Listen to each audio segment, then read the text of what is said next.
is the Wisconsin Live Desk. Good morning, everyone. Carl Defmaw here in our streaming studio as we continue our extended coverage, Officers Ambush, the trial of Tremaine Jones. If you're not familiar, he is the man accused of killing Milwaukee police officer Kendall last June, coming up on almost a year, not quite there, since that fateful night. Tremaine Jones faces 4 different counts, 4 different felonies, including the most serious, first-degree intentional homicide in the death of Officer Corder.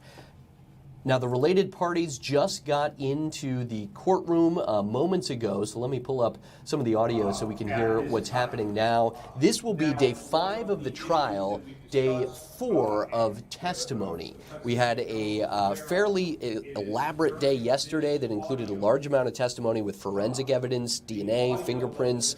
We also heard details of Officer Kendall Corder's autopsy from the Deputy Chief Medical Examiner, detailing that he was shot 3 times, 1 bullet severing his spine, while another struck his chest, ultimately killing him.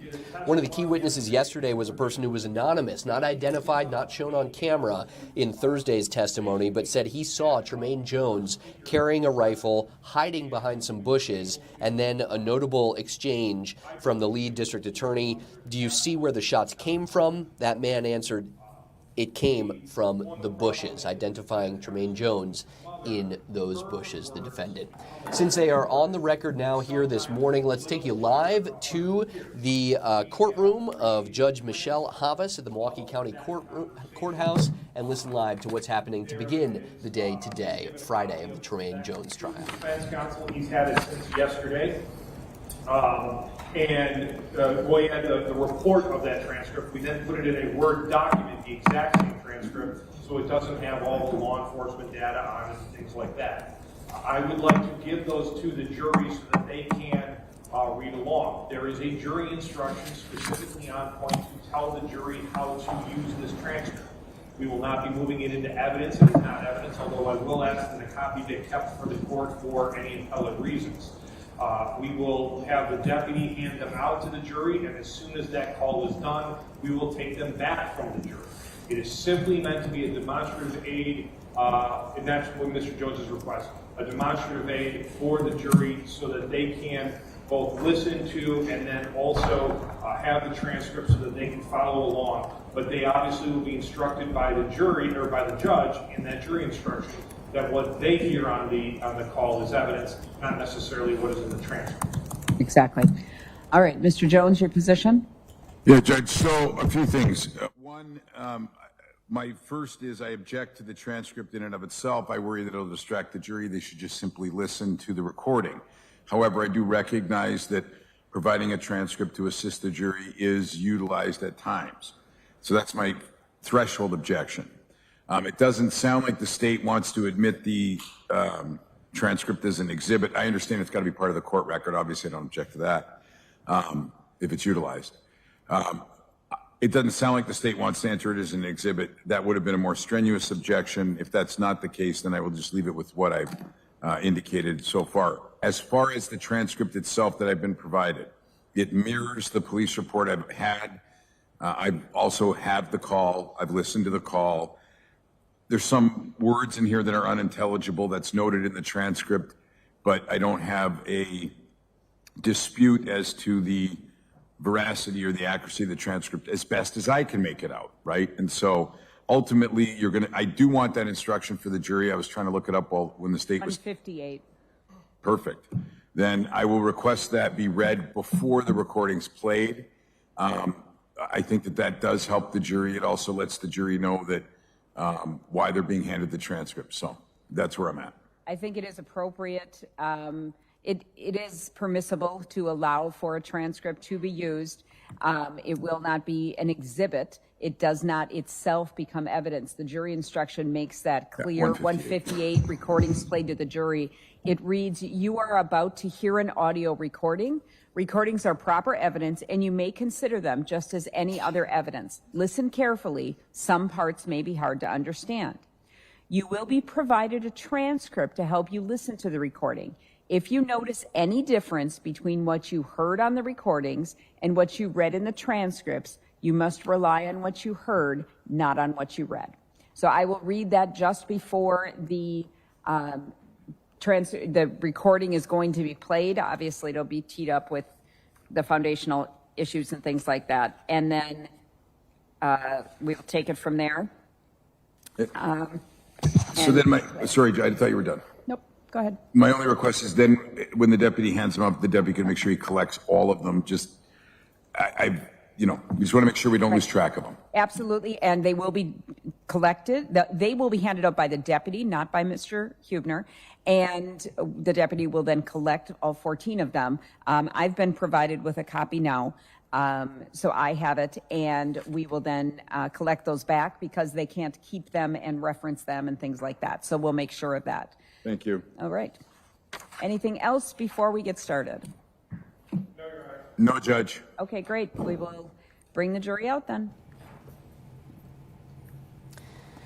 And with that, we are ready to go for the resumption of testimony as the state presents its case in the trial of Tremaine Jones, charged with 4 different felonies, including the most serious first-degree intentional homicide in the death of Milwaukee police officer Kendall last June. That was just a sliver of what we're able to bring you here with our streaming coverage on Fox Local, as well as the Fox 6 Milwaukee YouTube channel and the Fox 6 Milwaukee website as well, fox6now.com. However you're watching us, thank you for joining us. We've been here all week long. Day 5 now of the trial of that man, Tremaine Jones. This will be the 4th day of testimony. Now, when they left yesterday's testimony, ended the day on Thursday, they were actually still speaking with the Wisconsin State Crime Lab firearm and tool mark examiner. They broke for the day because it was getting later in the day, so we expect that to be where they resume testimony this morning, just momentarily, as the jury will be brought in here in a second. Then when court resumes, we're not sure how many more witnesses the state will have. They have called dozens of witnesses already. Yesterday included a lot of forensic evidence, DNA and fingerprint analysis from different people, including some notable names like the Deputy Chief Medical Examiner, Douglas Kelly from Milwaukee County, who actually conducted the autopsy. All right. Good morning, everybody. Kendall Thank Corder. you all for being All right, as here the judge so is timely. back in I action promised here, let's I'd let listen in Mr. live Chadwick go home. to the He did Milwaukee not sit County there all night, Courthouse. but he is now back on the stand. You may formally call him as we have started again. We'll re-swear him as well because we have a different reporter. Your Honor, the state recalls Troy Chadwick. Do you solemnly swear or affirm that the testimony you're about to give will be the truth, the whole truth, and nothing but the truth, so help you God or under the pain and penalty of perjury? I do. Please be seated. Please state your first and last name, spell both for the record. First name Troy, Troy. Last name Chadwick, Chadwick. Thank you. Now, sir, I want to come back to you with State's Exhibits numbers 231 and 331. These are the reports that we were talking about yesterday. Is that correct? Correct. Okay. And just kind of to understand where we left off, we had already discussed the findings and your conclusions regarding the 2 .40 caliber firearms, each firing 2 casings. Correct. And we also discussed this AR-15 rifle and why it was an illegal weapon after being put together with various parts in Wisconsin. Yes. Okay. Now, I want to come back to State's Exhibit number 263.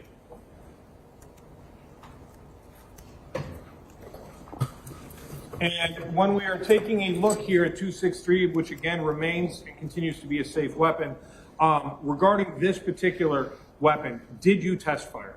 Yes, I did. Was it a fully functioning firearm? Yes, it is. So it was capable of firing a bullet? Yes.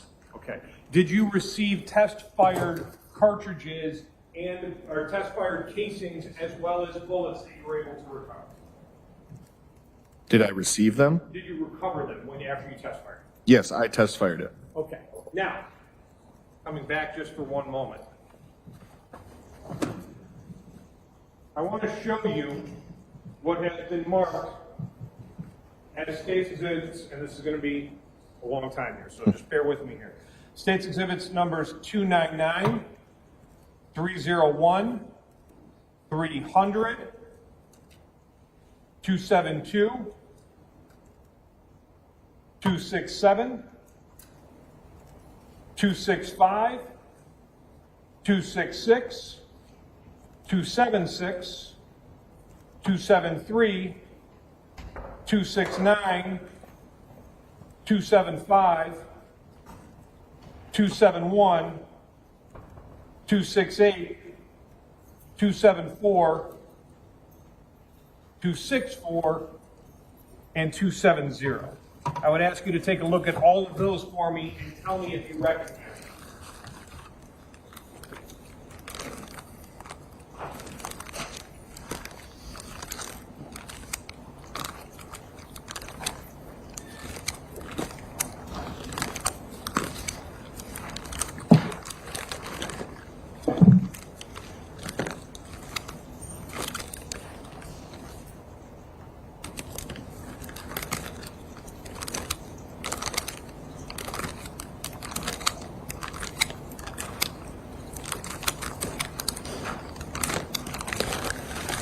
Yes, I recognize these. What are they? These are 16 fired 223 or 5.56 caliber cartridge casings. You just mentioned 223/556. Can you describe what that means? 5.56 by 45, also known as 5.56 millimeter NATO, is a specific caliber of a cartridge. It is technically a military designation for the 5.56 round. It is available on the civilian market as 5.56. 223 is the same exact caliber. It's the same exact round. It just has a civilian designation referred to as 223. So those two calibers are the same? Correct. Okay. Now, you mentioned that there were 16 total 5.56 or 223 fired cartridges in this group that I just gave you. Correct. And if these were the fired 16 cartridge casings that were recovered from a backyard behind 2454 West Garfield, you don't necessarily know where they're recovered. You just know these are all 16 casings of the same caliber. Correct. Okay. Now, like we did with the other cartridge casings, I want to draw your attention, and using as an example State's Exhibit number 270, can we see that you in fact put markings on the casing itself to let us know that you were able to take a look and examine this particular casing? That is correct. Did you do that for all of the cartridge casings? Yes, I did. Okay. Now, were you able to come to a conclusion as to whether or not those 16 fired 5.56/223 fired cartridge casings were all fired in the same firearm as each other? Yes, I was. What was your conclusion?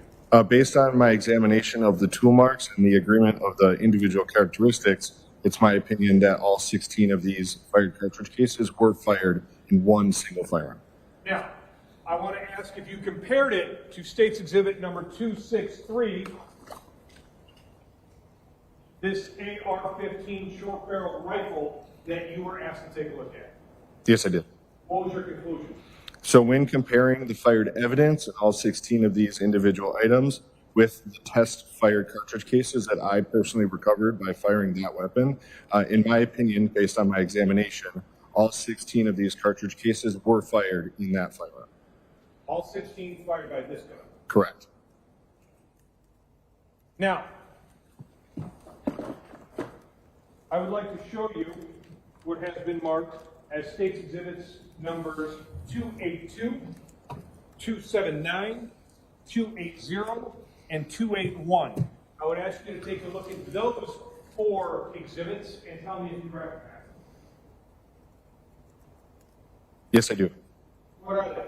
These are 4 more 223 or 5.56 caliber fired cartridge cases. Okay. And if these particular cartridge casings were recovered kind of in a, front yard of 2480 on Garfield, or the intersection of 25th Street and Garfield, you don't know where they were recovered. Correct. You just know you took a look at these 4 additional casings? Yes. All right. And again, just using State's Exhibit number 282 as an example, can we see that again you marked it to make sure that we understand that you examined this particular cartridge casing to make any determinations? Correct. Now, regarding, did you do that for all 4 of those? Yes. Okay. Were you able to come to any conclusions as to whether or not State's Exhibits numbers 279 through 281 were all fired in the same firearm as each other. Yes, I was. And what was your conclusion? Based on the examination of the tool marks and the agreement of individual characteristics, in my opinion, all 4 of these additional cartridge cases were also fired in a single fire. All fired in the same firearm? Correct. Did you make any conclusions as to whether or not these 4 cartridge casings recovered from the area of 25th and Garfield were fired by the same firearm that fired these 16 cartridge casings recovered from the backyard in the wooded area? Yes, I was. What was your conclusion? When comparing all 4 of these additional cartridge cases with not only the group of 16, but also the test fires from the palmetto rifle, in my opinion, all 20 total, including the 4, were fired in that specific firearm. In this particular AR-15 short-barrel rifle? Correct. This firearm fired the 4 casings in one grouping and the 16 in the other? Correct. Now,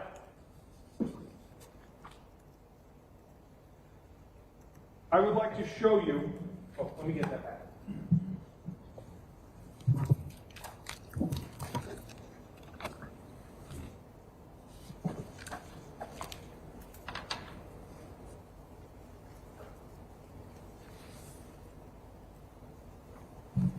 I'm going to show you what has been marked as State's Exhibit number 319. I would ask you to take a look at this for me and tell me if you recognize it. Yes, I do. What is that? This is crime lab item number 48 on this case, and it is a fired full metal jacket bullet. Now, a couple things you said there. First of all, regarding the bullet, just so we understand, oftentimes as civilians we refer to bullet as an ammunition, right? Yes. But a bullet has very specific kind of designation in terms of what you're referring to. What is the bullet? What is a bullet in this particular category? I'm specifically referring to this as the projectile. Okay. So this is the projectile. This is what goes down the barrel and is shot down at whatever you're shooting. Correct. Okay. Now, if State's Exhibit number 319 was recovered during the autopsy of Officer Kendall Porter, you don't necessarily know how that all plays out there. No. You're just taking a look at what this is. Correct. Okay. Now, in terms of this particular bullet, were you able to come to any conclusions as to the caliber or the type of bullet that it is? I cannot conclusively tell you what caliber it is, although I can say that it is a full metal jacket bullet, and it has rifling with 6 lancing grooves. Okay. And is that going to be important when we start looking at some of the other things we're about to talk about? Yes. Okay. Now, you mentioned 6 lancing grooves in rifle. What does that mean?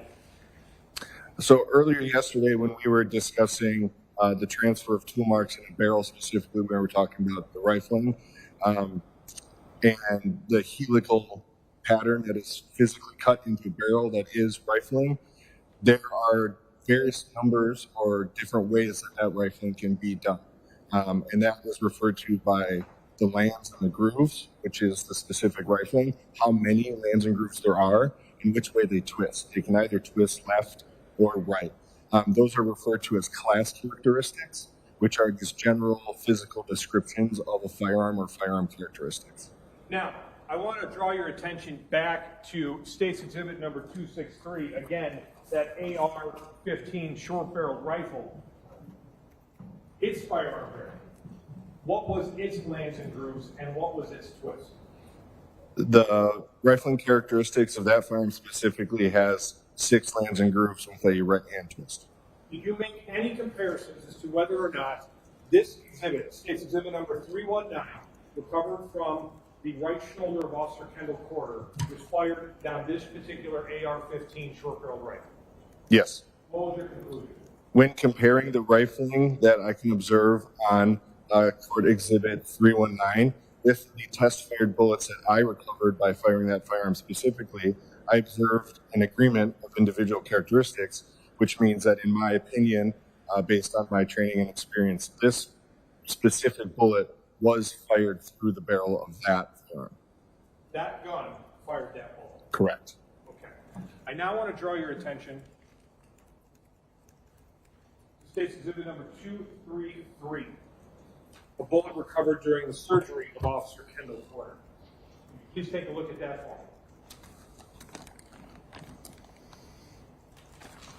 for me. I recognize this. What is it?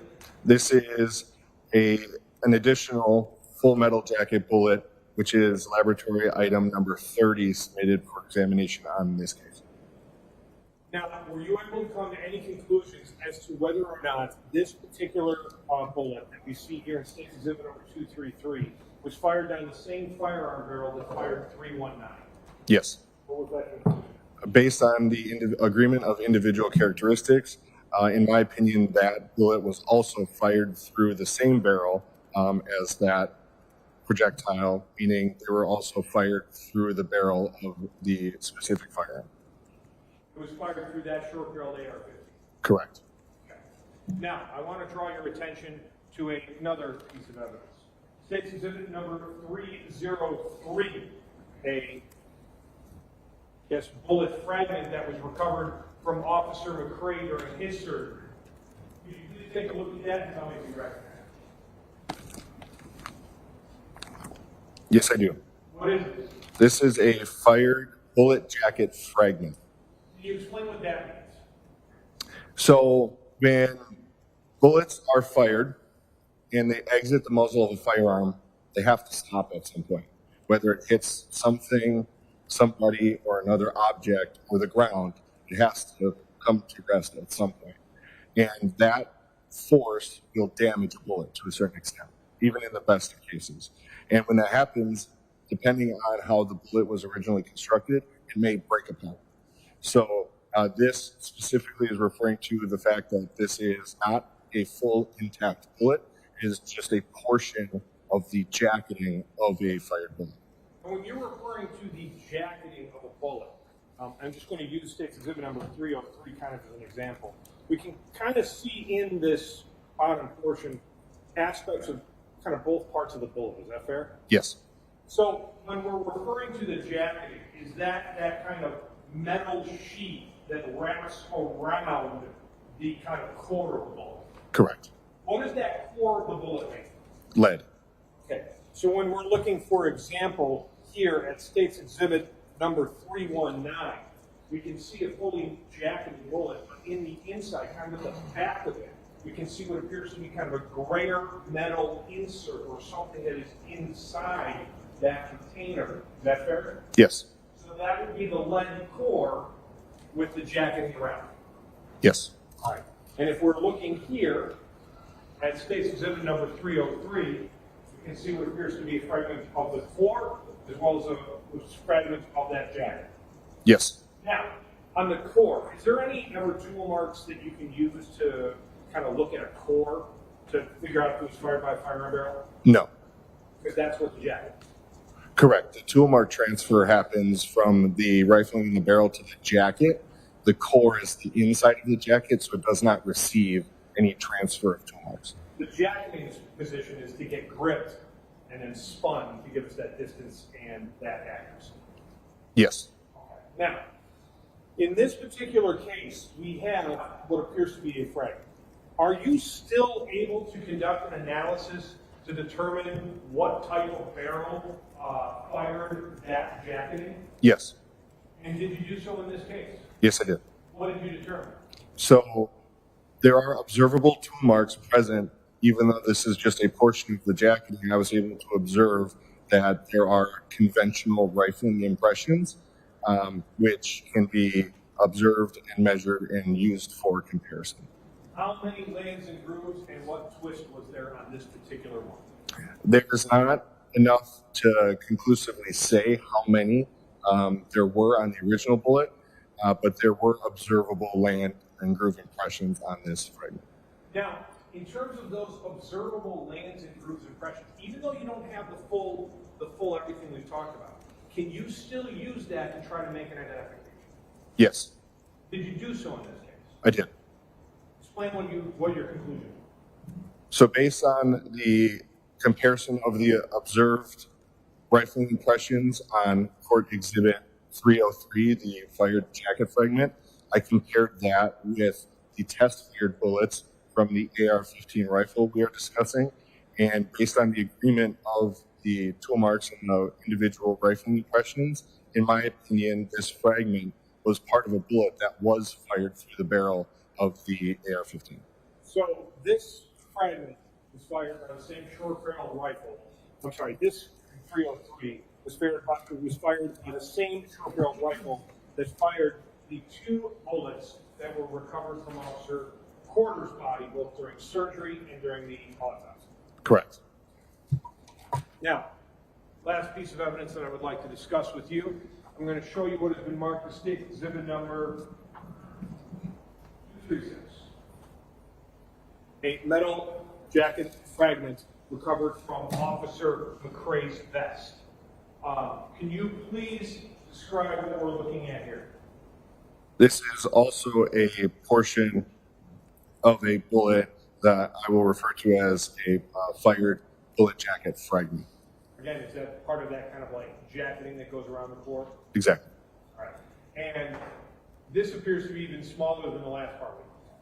Yes. Were you able to see any tool mark impressions on it? Yes. Can you describe what you saw and what conclusions you made? So there are observable rifling impressions on this fragment, Court Exhibit 236, which are consistent with class characteristics of not only the 3 previously discussed fired projectiles, but also the rifle. So when I compare the observed tool marks present on this specific jacket fragment with the test fired bullets I recovered from the rifle, there is an agreement of individual characteristics, meaning that this fragment was part of a bullet fired through the barrel of the AR-15. So that short-barreled rifle fired the fragment recovered from Officer Porter's from his vest. The fragment recovered from Officer Porter or Officer McCray. Let me start again. 236. It fired the fragment recovered from Officer McCray's vest. It covered the fragment recovered from Officer McCray's foot, and it fired the 2 bullets recovered from Officer Kendall Porter's body. Correct. Is all of those conclusions that you just discussed relating to all this firearm evidence in your reports, states exhibits numbers 231 and 331? Correct. And the state would move 231 and 331 in if I had not already done so. I don't object. Received without objection. I have no further questions. Thank you. Cross? Sure, I'll just wait till the state sits. All right, so I just want to work backwards. Your conclusions are essentially as follows. You have a .40 caliber casing that ties out to the Glock, correct? 2 of those. Correct. 2 .40 caliber casings that tie out to the Smith & Wesson, true? Correct. Then you have, and that's the end of the analysis for those 2 firearms and those casings, fair? Yes. You didn't have any fragments or anything that you believe came from the .40 calibers? Originally, when we first conduct our analysis, all of the projectiles would be open for comparison to all of the firearms, but based on the class characteristic differences of all 3, they were primarily compared against the rifle and not the 2 pistols. Right. When you say class characteristics, those are the larger characteristics that you're going to see, the rifling that's essentially set by the manufacturer, fair? Yes. Meaning every Glock might have 7 lands and grooves or 6 lands and grooves, right? Correct. So if every Glock in this hypothetical has 7 lands and grooves, you have a fragment or a projectile with 5 lands and grooves, you know it didn't come from a Glock. Exactly. Okay. But then you also look not only at the class characteristics, sort of the bigger things, you also look at the microscopic or individualized characteristics as well. Yes. Okay. And you basically are looking at all of these, both the casings and the fragments, underneath a microscope and comparing basically the scratches or the markings that are made when the bullet either goes down the barrel or the casing's ejected from the firearm. True? Yes. And the theory is in tool comparison is that every time a tool makes a mark on something, it's sort of creating a unique signature on how it's extracting a cartridge or how a projectile goes down the barrel of a gun. True? Yes. Okay. And those would change over time, but slowly over time. Fair? They can change over time, but those changes are very minor. Right, meaning if I buy a gun today, fire off 5 rounds, and you compare them, right, they're going to look very similar at the microscopic level. True? Yes. If I then use that gun every single day for 20 years and then fire a bullet 20 years from now, compare it to the day I bought it, there's going to be some microscopic changes. Fair? Yes, I would expect to see minor differences. Because of wear and tear on the actual metal against metal, basically. Yes. Okay. In this case, though, after you had considered the 40 caliber casings, you then turned your attention to the rifle casings. Yes. The rifle casings, there's 20 of them in this case. True? Yes. 16 in one group, 4 in the other. Yes. It's your opinion that all 20 came from the same firearm, specifically the firearm here today, right? The Palmetto. That's correct. That again is based upon the microscopic markings of what's on the left on the casings. True? Yes. Okay. Now, fair to say that there isn't a standardized number of markings or similarities of markings that every firearms and tool examiner would use, right?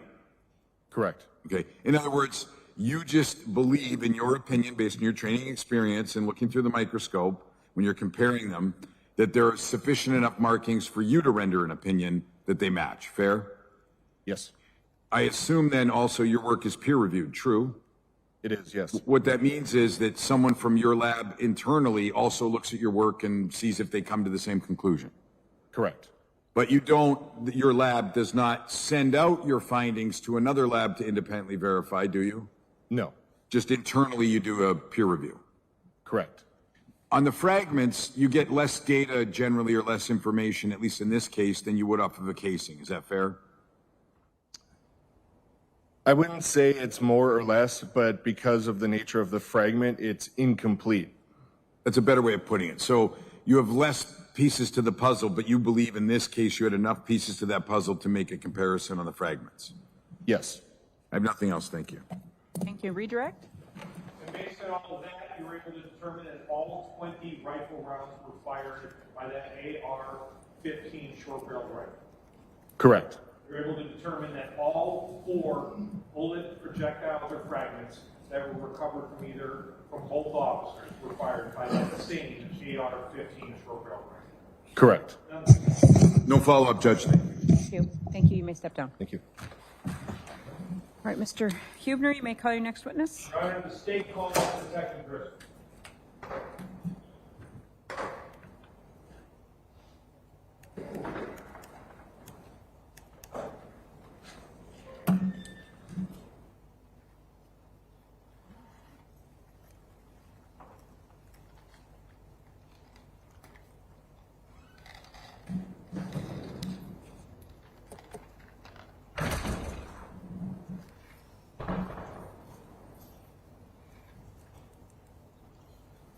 You solemnly swear or affirm that the testimony you're about to give will be the truth, the whole truth, and nothing but the truth, so help you God or under the pain and penalty of perjury? Yes, I do. Please be seated. Please state your first and last name and spell them both for the record. My name is Michael Driscoll, Michael Driscoll. How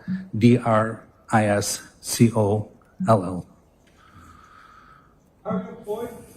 I'm a detective for the City of Milwaukee Police Department. I'm assigned to the Homicide Division early shift. How long have you been with the Milwaukee Police Department? I'm in my 20th year with the police department. I'm in my 6th year as a detective. And how long have you been with homicide? 5 of the 6 years. Now, Detective, I want to draw your attention specifically to the homicide investigation into the death of Officer Kendall that occurred on June 26th of 2025. Specifically regarding that, were you involved in aspects of that investigation? I was involved, yes. For example, who's your partner? Justin Sokolowski. Were you with him when he went to Freighter to get those 2 bullets? That's correct. Okay. Now, I want to draw your attention to another aspect of this investigation. Are you familiar with what's referred to as a jail call? I am very familiar with it, yes. Okay. Is there a system that monitors or records these calls? Yes, it's a web-based recording system. It's called IC Solutions. We get access through it through the Milwaukee County Sheriff's Department.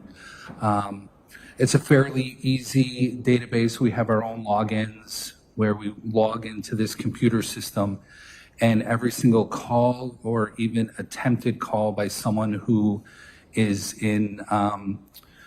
incarcerated, specifically in this case at the county jail, they are recorded and subject to monitoring by us.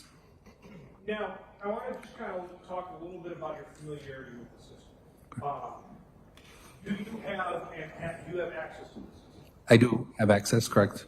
Do you use this system in order to monitor individuals that are at the county jail, to monitor their jail calls? I use it frequently, yes. Do you use it kind of throughout your job as a homicide detective? Yes, very much.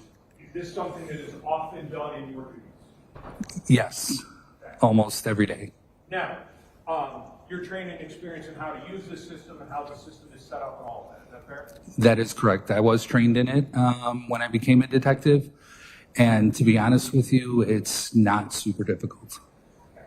Now, let's just talk about how the system works in kind of identifying or tracking a particular call to a particular person in the jail. How does that work? Okay, so when someone is booked in at the sheriff's department, they're given a specific inmate ID. They call it an inmate ID. It's kind of what we refer to in the Milwaukee Police Department as like their booking number. So everyone has a specific inmate ID. So to access the jail calls, they're then further given a PIN number, kind of like your PIN number for your bank account. Everyone gets their own specific PIN number.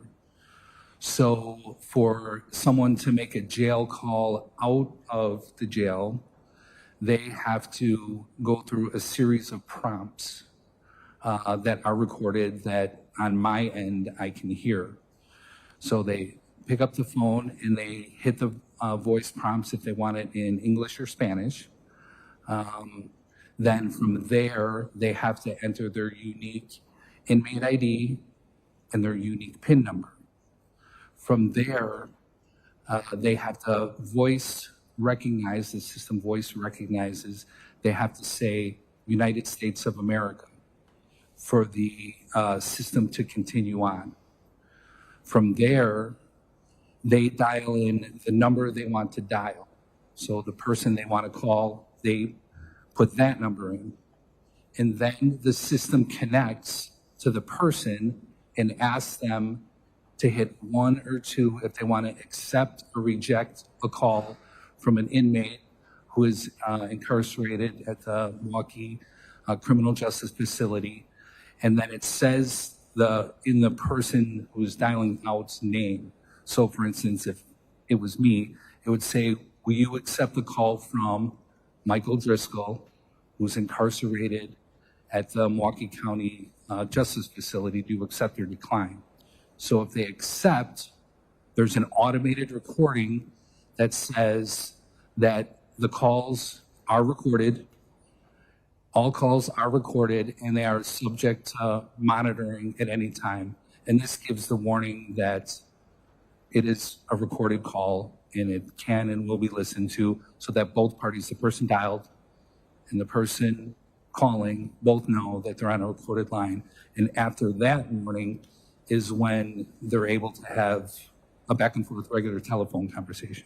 Okay. Now, detective, to be fair, people can kind of hit that one right away once the call comes in. Correct. If you get a lot of calls from the jail, you know this preamble.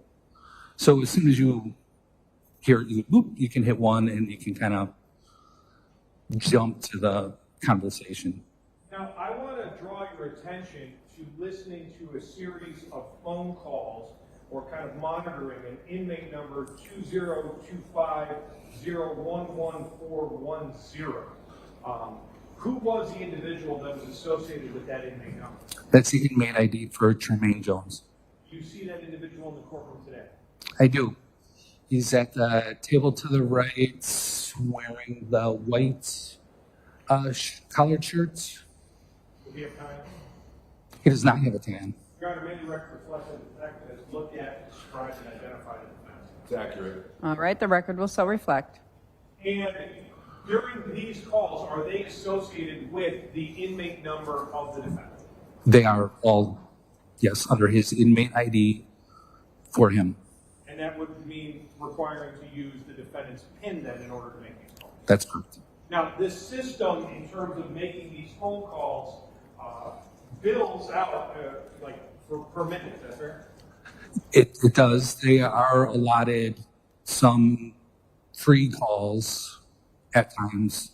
I don't know the procedure, but a lot of times it is billed. They have to have like money on their books to make calls. Even those free calls, there's a limit on them. So this system is designed to keep track of exactly how many calls each particular inmate is using. That's true. Correct. Now, when you listened to the calls being made by the inmate number and PIN number associated with the defendant, in preparation for listening to that, did you kind of view any interaction with MPD, with Milwaukee Police Department, to kind of understand what his voice sounded like? I did. What was that? I reviewed when Detective Gregenhart and Detective Flores, some of my coworkers, obtained the buccal swab, the DNA, their interaction with him and the conversations they had with the defendant, Mr. Jones. He spoke with them, and I reviewed that recording of him.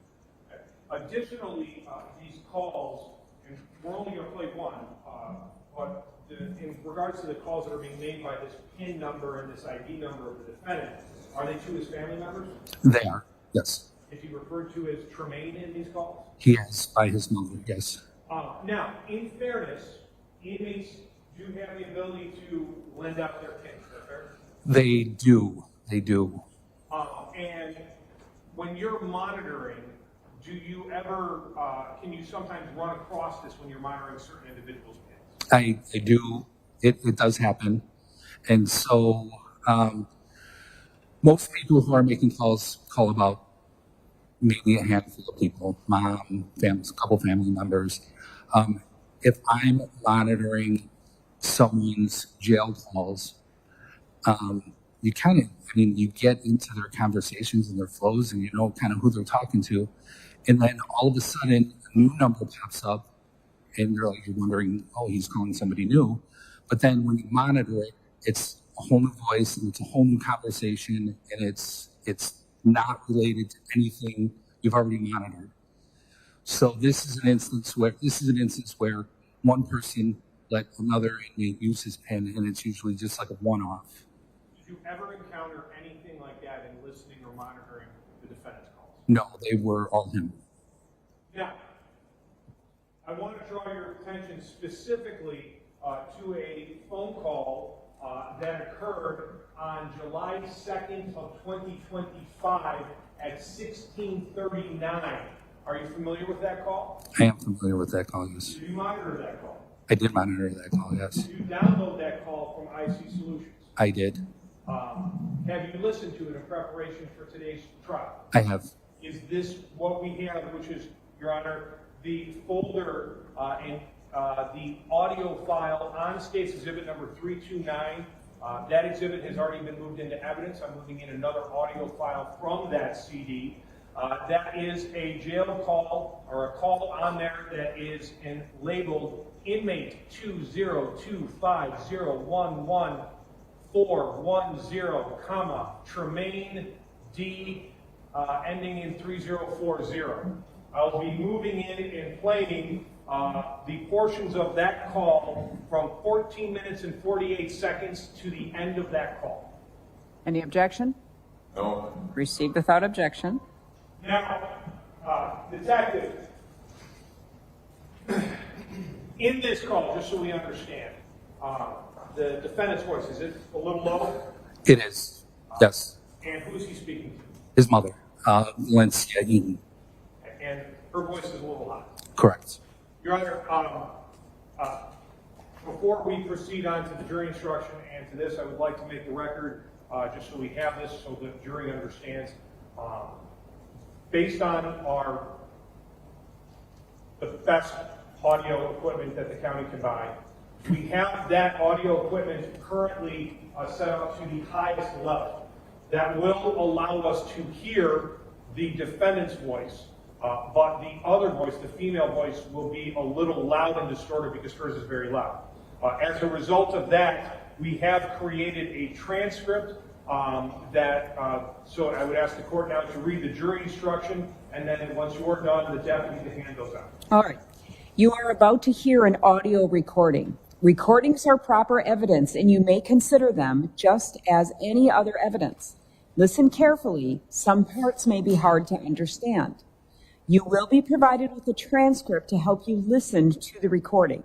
If you notice any difference between what you heard on the recording and what you read in the transcript, you must rely on what you heard, not on what you read. So you're going to have them to listen while we play it, and then they'll be collected back from you, so you won't be keeping the transcripts, okay? All right, you may pass those out, Deputy. I've made our system as loud as possible. Warning, it's going to be loud for half of it. And I am going to crank our system as well.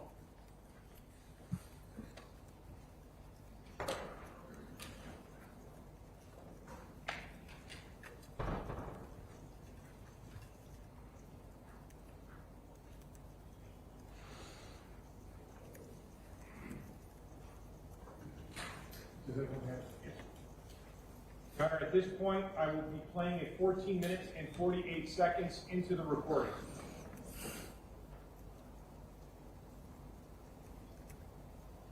Eventually.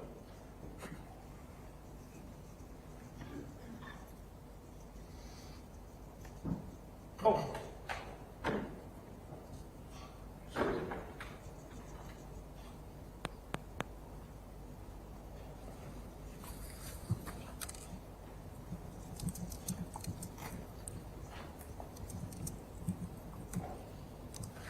One moment, Judge.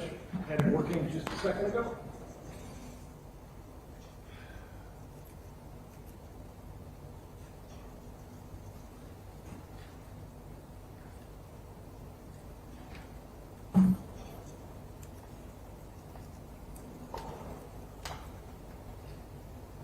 Ladies and gentlemen, you shouldn't be reading the transcript while we're waiting. I know that it's tempting to do so. It should just be to assist you as you're listening.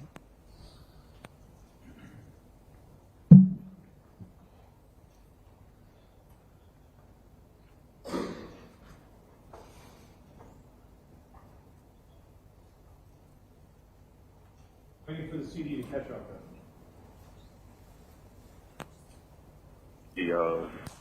For that. Yep. I'm not.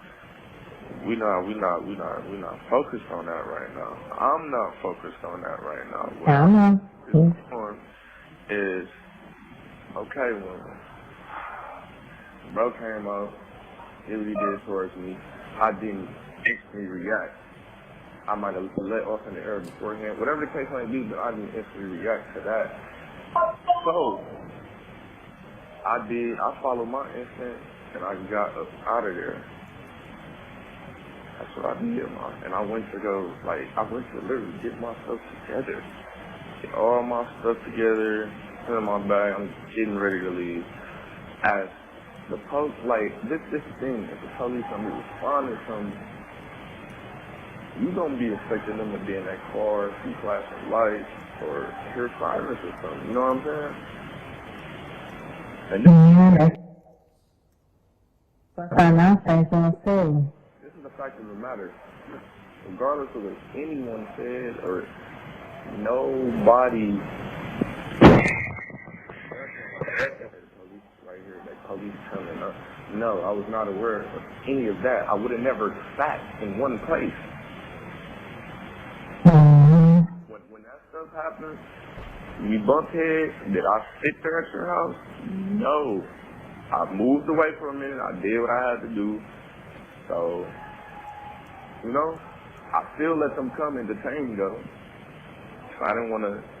I'm not stupid, man. I'm not stupid. Just want y'all to know, like, no.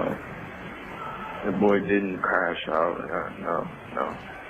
Like, I was so fucking scared, man. I'm not telling you, that shit get me so emotional because it was like, bro, I'm so fucking scared. Both of these Don't cry. people who I ain't know who was what were walking closely as fuck together, like they just two random people from the hood or something. Like, what the fuck if y'all was, wait, bro, like that shit threw me off, man. That shit threw me off, I'm not gonna lie. Nobody flashed no flashlight at me. Nobody said, hey, Milwaukee Police Department, freeze, if you can see me, you can. None of that. And I looked, mama, I sat there, so to get up and move, then that's when I looked up. Seen them walking closely as fuck together. And they stopped, point blank in the alley. Stopped. A cool 10 seconds, and I'm like, no, mama. And one of them, I seen him holding something, like pointing it towards, and it wasn't a flashlight, Mom. I promise you, I ain't telling you no lies. It wasn't a flashlight. And I'm sure the body cam can prove that as well. It wasn't a flashlight. That's what my reaction was. My reaction out of fear. Not even knowing. Like, okay, if people already seeing y'all blocks away, that was them. I wasn't over there for that month. I was already gone. I was literally gathering my stuff in my spot and ready to move from that spot and go back home. I promise you, Mom. That shit eat me up. That shit eat me up. I ain't gonna lie to you. I know it is, man.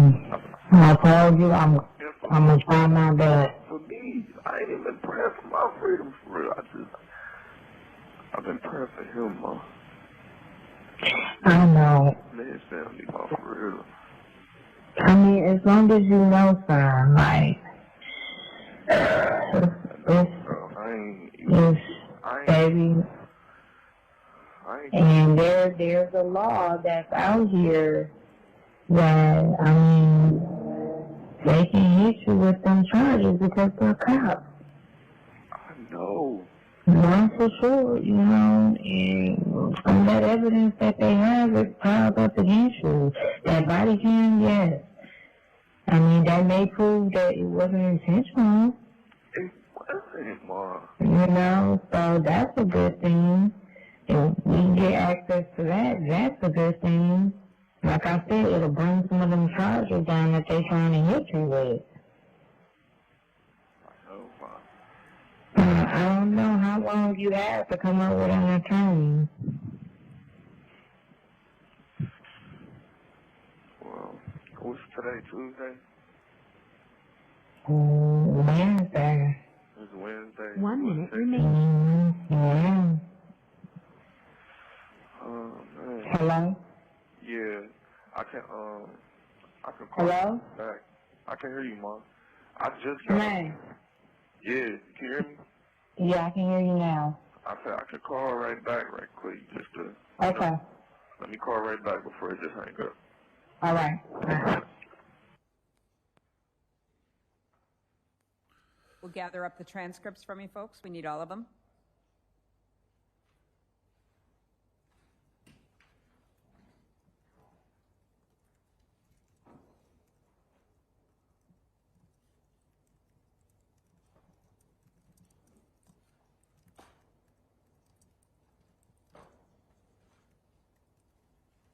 Is that the recording you listened to made by the defendant to his mother on July 2nd That is the recording, yes. of last year? Correct.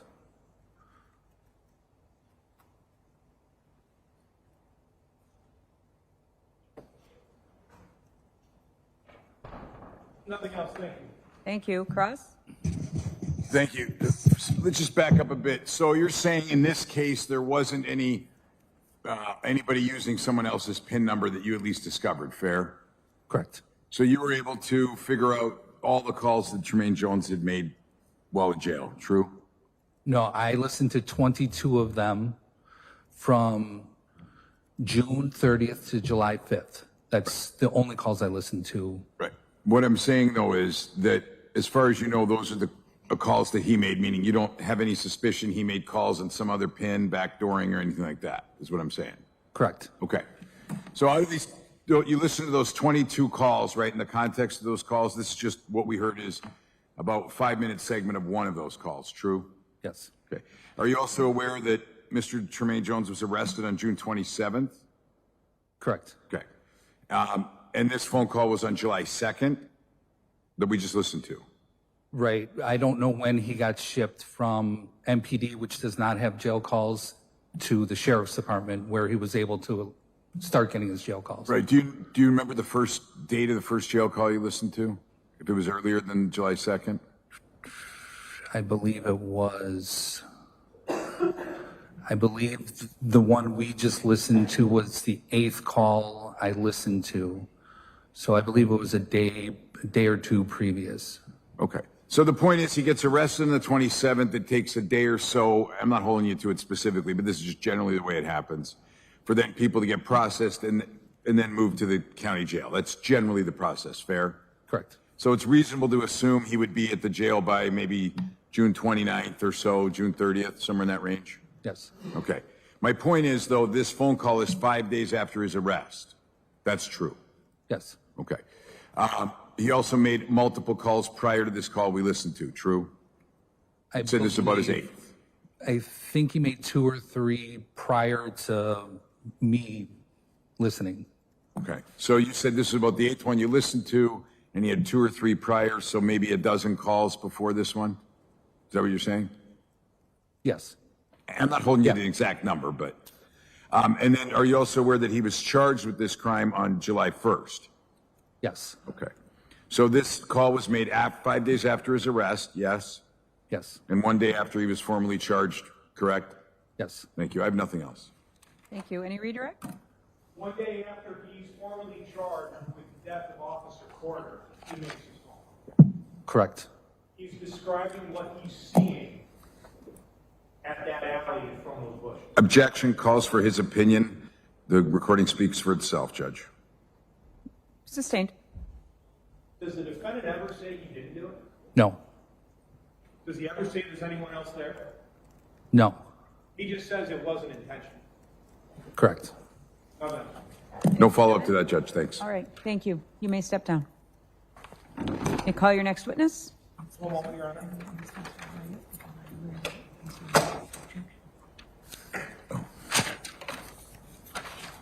Your Honor, state rest subject to revoke. All right. Okay, ladies and gentlemen, the state is rested. That means we have to do some work outside your presence. So I'm going to send you back to the jury room. And you all know what I'm reaching for. Do not research any information that you personally think might be helpful to you in understanding the issues presented or investigate this case on your own. Do not read any newspaper reports or listen to any news reports on radio, television, or any other electronic application about this trial. Do not seek information regarding the public records of any party or witness in this case.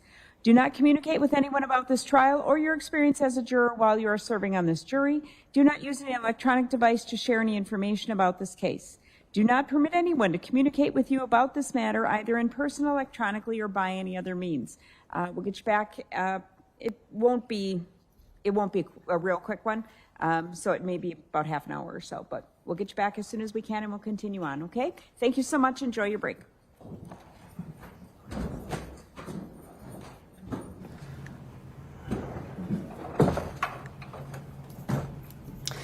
And with that, we have reached a check mark, so to speak, a mile marker in the case of that man, Tremaine Jones, who is charged with first-degree intentional homicide in the death of Milwaukee police officer Kendall Corder.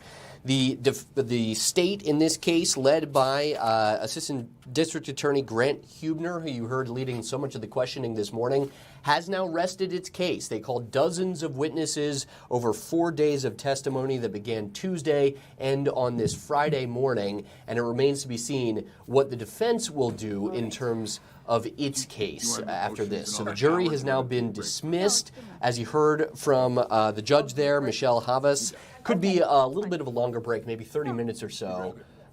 Let's listen in to get a sense of what the defense has coming. Got it.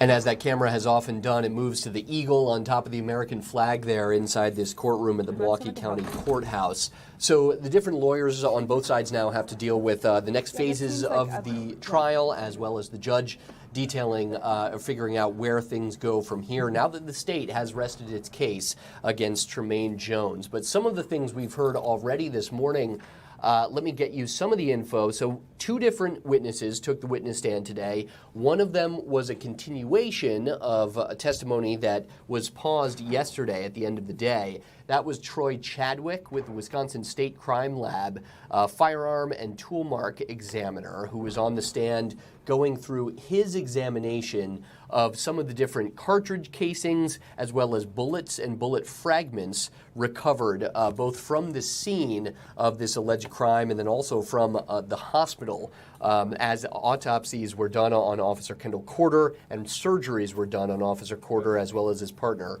Officer Christopher McCray. Then we also heard the last person called by the prosecutors there was Michael Driscoll, a Milwaukee Police Department detective, specifically related to Jailhouse phone calls that, as you heard, he listened to a number of. They played a lengthy clip from one of those calls, July 2nd, 2025, so just a few days after the shooting that is at the center of this trial. That happened on June 26th of 2025. This phone call that is proving to be one of the last things we hear from the state in terms of their case, coming July 2nd, 2025.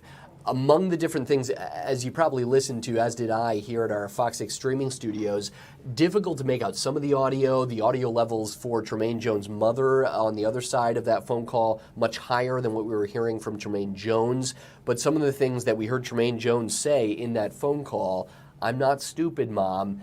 There was a number of curse words as well. "I was so bleeping scared," describing what he experienced, what he was seeing from those bushes on that night. And he described what turned out to be Officers Kendall Corder and Christopher McCray coming into the alley near where Tremaine Jones was, saying that they looked like, as he put it in this phone call, 2 random people from the hood, not necessarily identified as Milwaukee police officers, or at least Tremaine Jones did not realize that they were Milwaukee police officers. Interesting cross-examination there from the defense attorney. That would be Russell Jones, leading the defense of Tremaine Jones. And then in redirect, again, from the assistant district attorney, Grant Hubner, he asked specifically of that witness, Michael Driscoll, a Milwaukee police detective, does the defendant, Tremaine Jones, ever in that phone call say that he didn't do it? No. Does he ever say that anyone else was there? No. And that's some of the last things that the jury will have heard from the state before it made its decision right then afterwards to rest its case. Also notable, we actually got to hear from Tremaine Jones today. Yes, it was in a recorded phone call from the Milwaukee County Jail, but we actually heard the voice of Tremaine Jones in the days after this shooting that is at the center of the trial. It still remains to be seen what the defense plans to do in terms of their case, what witnesses they may or may not call, and of course the ultimate question faced by any defendant in a criminal case, does the defendant himself go on the witness stand? It's, of course, his constitutional right not to testify in his own defense. That is something we all have as people here in America. Remains to be seen. That could be all we hear of Tremaine Jones, that voice coming through in a jailhouse phone call with his mother there. One of the last things we heard from prosecutors, from the district attorney. So that is where we stand. A trial that began on Monday that goes back to June of last year. Could we be in the final stages here? It certainly appears that could be the case. The prosecution calling dozens of witnesses over 4 days of testimony. Opening statements started Tuesday. We got the first witnesses on Tuesday. And then as the case played out throughout the week, we heard both emotional testimony from Kendall Corder's partner, Officer Christopher McCray, describing that night and watching his partner get shot and his response to that in the moment. We also had a lot of the nitty-gritty, right, of a police investigation when it came to the different evidence. Yesterday, it was a lot of DNA, fingerprints, forensic evidence. At the end of the day, then we get into that specialist with the Wisconsin State Crime Lab, Troy Chadwick, as well as what we heard today. To detail some of that a little bit, the exhibits today included the AR-15 that prosecutors and police say was the murder weapon in this case, the homicide weapon that Tremaine Jones used to shoot Kendall Corder as well as shoot and injure Christopher McCray. He's also charged with attempted first-degree intentional homicide in that. We heard Troy Chadwick, the State Crime Lab firearm examiner, detail his investigation, or examination, I should say, of cartridge casings. And this was at the center of what the prosecution was trying to do, tying that gun, those pieces of evidence, to Tremaine Jones. Troy Chadwick said that the 16 total cartridge casings collected basically in the area of the bushes in the alley where Kendall Corder was shot matched the 4 additional cartridge casings that Tremaine Jones had allegedly fired outside of an apartment building just down the alley a block or two away from that scene. Those 20 total cartridge casings, according to the State Crime Lab examiner, were fired by that AR-15 short barrel rifle tied to Tremaine Jones. In fact, Grant Hubner, the assistant district attorney, in his questioning asked directly, that gun fired that bullet, and then Troy Chadwick answered correct. Now, when it comes to the bullet fragments, that was another interesting piece. Again, it's the scientific nature of an examiner like that and the actual physics of what happens to a bullet going through a barrel being fired like that. There was one bullet that was reportedly recovered during the autopsy of Officer Kendall Corder, and that, is where Grant Hubner, the district attorney, tied that gun, fired that bullet to the rifle thought to be tied to Tremaine Jones. And that seems to be the most connective piece of evidence perhaps so far that we got today, is the fact that the bullet that was recovered during an autopsy, Officer Kendall Corder dying in this shooting, was determined by the Wisconsin State Crime Lab firearm examiner to have been fired by that rifle connected to Tremaine Jones. They also went into bullets that were recovered during the surgery of Officer Kendall Corder and fragments recovered during the surgery of Officer Christopher McCray, as well as a fragment that was lodged in Officer McCray's vest as well, his bulletproof vest. So that is some of the detailed testimony that we heard today. Now it remains to be seen what happens from the defense side of it. Again, the state resting its case just before 10 o'clock this morning, about 9:55 or so. The jury was being excused for what will end up being a little bit longer break than what we're used to listening to here in the morning. Normally maybe, a 15, 20-minute break just to reconvene the testimony. Now the fact that it is a different segment in this trial, we get the full break, potentially 30 minutes or so, before we determine what will happen from the defense side of things. With that, we are going to take our own break here on our Fox Local streaming coverage. The trial of Tremaine Jones, officers ambushed. It will continue after this, with much more analysis on what the state was able to present over 4 days, where the case goes from here before it eventually goes to the jury. 2-minute break. We'll be right back after this.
This is the Wisconsin Live Desk.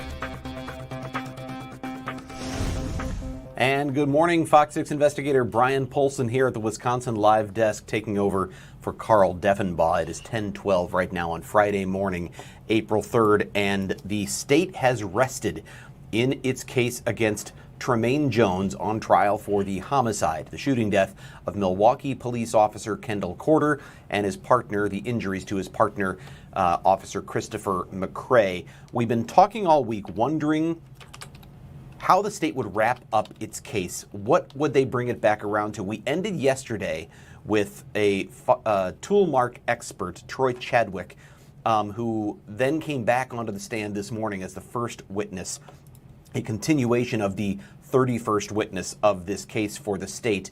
He finished up his testimony matching or saying that he had matched up the shell casings at the scene to the long gun that was seen in those videos that was recovered by police, and that police say they found a fingerprint on or a thumbprint on that belonged to Tremaine Jones. He also matched bullet fragments that were recovered during autopsy from Officer Corder to that same weapon, as well as bullet fragments recovered from Officer McCray at surgery and from his vest. That was the first witness today. Only one other witness, and it was a law enforcement witness, a homicide detective, but in this case, the real star wasn't the detective. It was what he found, what he listened to. Jailhouse phone calls from the defendant. The first time we have heard from the defendant in this case, Tremaine Jones. He has yet to determine, we have yet to hear whether or not he will testify in his own defense, but we heard his voice on a jailhouse phone call. We were told it was the 8th phone call reviewed from the Milwaukee County Jail that he had made, and perhaps as many as the 11th or 12th phone call he had made since he got there. But in this call, it was a call to his mother, made 5 days after his arrest for the homicide of Officer Corder. And we heard in that phone call, heard him say he was stationed at that area by those bushes. He saw the two officers approaching, but he says in the call he didn't know they were police officers. They didn't come with lights and sirens. He saw a flashlight point in his direction. He then said, as you heard his voice get somewhat emotional in the call, that he was scared. He saw something pointed at him, he said, but it wasn't a flashlight. He said, "I assure you that, Mom, it wasn't a flashlight." And he then fired the bullets at those officers. It is clear from that phone call, or it certainly seems clear, this was the smoking gun the state had been holding on to throughout this trial. Because remember, the defense's case here isn't that he was scared for his life and he thought it was someone else and it was self-defense. The theory from the defense from the opening statement was they got the wrong person. Someone else fired those shots. In that phone call, it seems awfully clear Tremaine Jones is saying, it was me, but here's why I did it. He told his mom he was trying to get up out of there, meaning away from the area where he had fired the shots at the building that Bryshawn Tyler was in. He knew police were on the way. He was gathering his things, his backpack, the gun, the other possessions that were found at the scene, the ski mask. He was gathering his things. He was ready to go home. And then he saw two people approaching in the alley. He describes in the phone call how he saw them stop and stand there for like 10 seconds. And then he said he saw something. He said it was pointed at me, and I assure you, Mom, it wasn't a flashlight. Now, I don't recall from the body camera videos we've seen if there was any indication or evidence that officers were pointing their weapons, although I would imagine that would be in a situation where you are responding in the dark to someone with a gun. It would not be unusual to have a weapon drawn at that point. I don't know the exact circumstances. I'd like to be able to tell you. I think it's probably been given in testimony, but I don't know it off the top of my head as I speak right now. What I do know is that the charges in this case are first-degree intentional homicide, meaning he intentionally shot the gun, he intentionally shot at these individuals. In this case, they were Milwaukee police officers. I don't know if it matters whether they were police officers in terms of the charge, because there is not a law enforcement enhancer for intentional homicide. So whether or not they were officers or they were people from the neighborhood that he shot at, if he did it intentionally, the only defense I can conjure would have been self-defense because he feared for his life, and that would require some evidence that there was, in fact, a weapon pointed his way by someone who didn't have the authority to do so. We haven't heard that defense. And I'd love to get one of our experts in here. Hopefully we will. I know we will at some point today, at least by the noon hour, perhaps before that. But we are, I'd love to hear their thoughts on the significance of what he said in that Jailhouse phone call. And by the way, the defense did not dispute that's him in the call. They just said that wasn't the first phone call he made from jail. And, essentially, what about all the others? This was just a 5-minute snippet of all the phone calls he made. Perhaps the defense has other calls that it is going to bring up. We don't know yet if Russell Jones and the defense team are going to call any witnesses. We haven't heard. We hope to find that out soon. I did just see a message from our Bill Miston saying that the parties are back in court.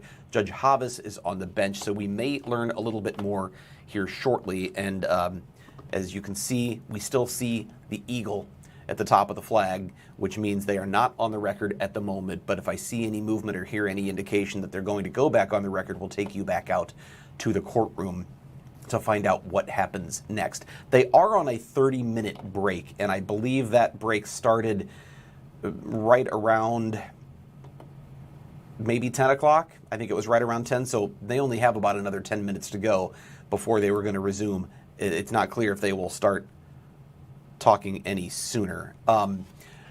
So Jim Santel, former U.S. attorney, is going to join us later on. We'll also have Jonathan Lavoie from Kim and Lavoie to give us some expert analysis. But for right now, you have me, and can pretend to be the best expert I can be. We wondered, I talked to Mr. Santel about this yesterday. And I said, he talked about the state, when it's presenting a case, is telling a story.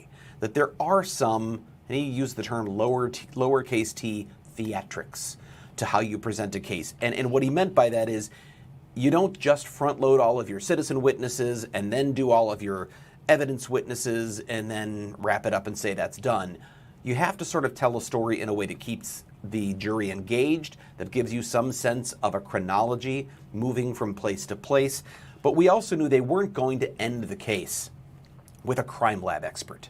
So when we had the fire and tool mark expert on the stand today, I don't think anyone expected that was going to be the last witness, and it wasn't.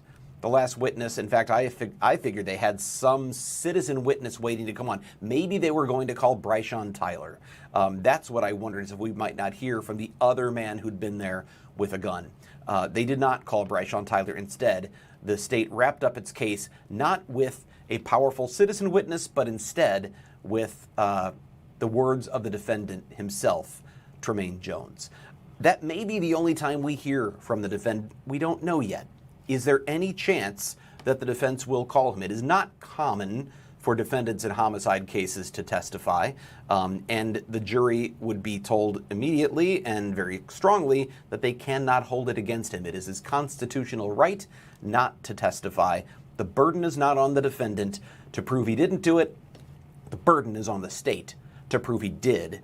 Now, has the state made such a strong case, especially after that phone call, that the defense feels like it has to put him on the stand? That's a good question. What remains to be seen. Do they have any other witnesses that they would like to present? Any other evidence to counter the state's story? Again, the defense case is someone else did it. Do they have evidence that suggests it might have been? It looks like we may be coming back on the record. I see the camera has widened out. Let's listen in and see if there's anything more we can hear. Not hearing anything yet. As soon as we do hear Judge Havas bring them on the record, we'll let that go. But we'll keep the picture up for now so you can see that the parties are back in the courtroom.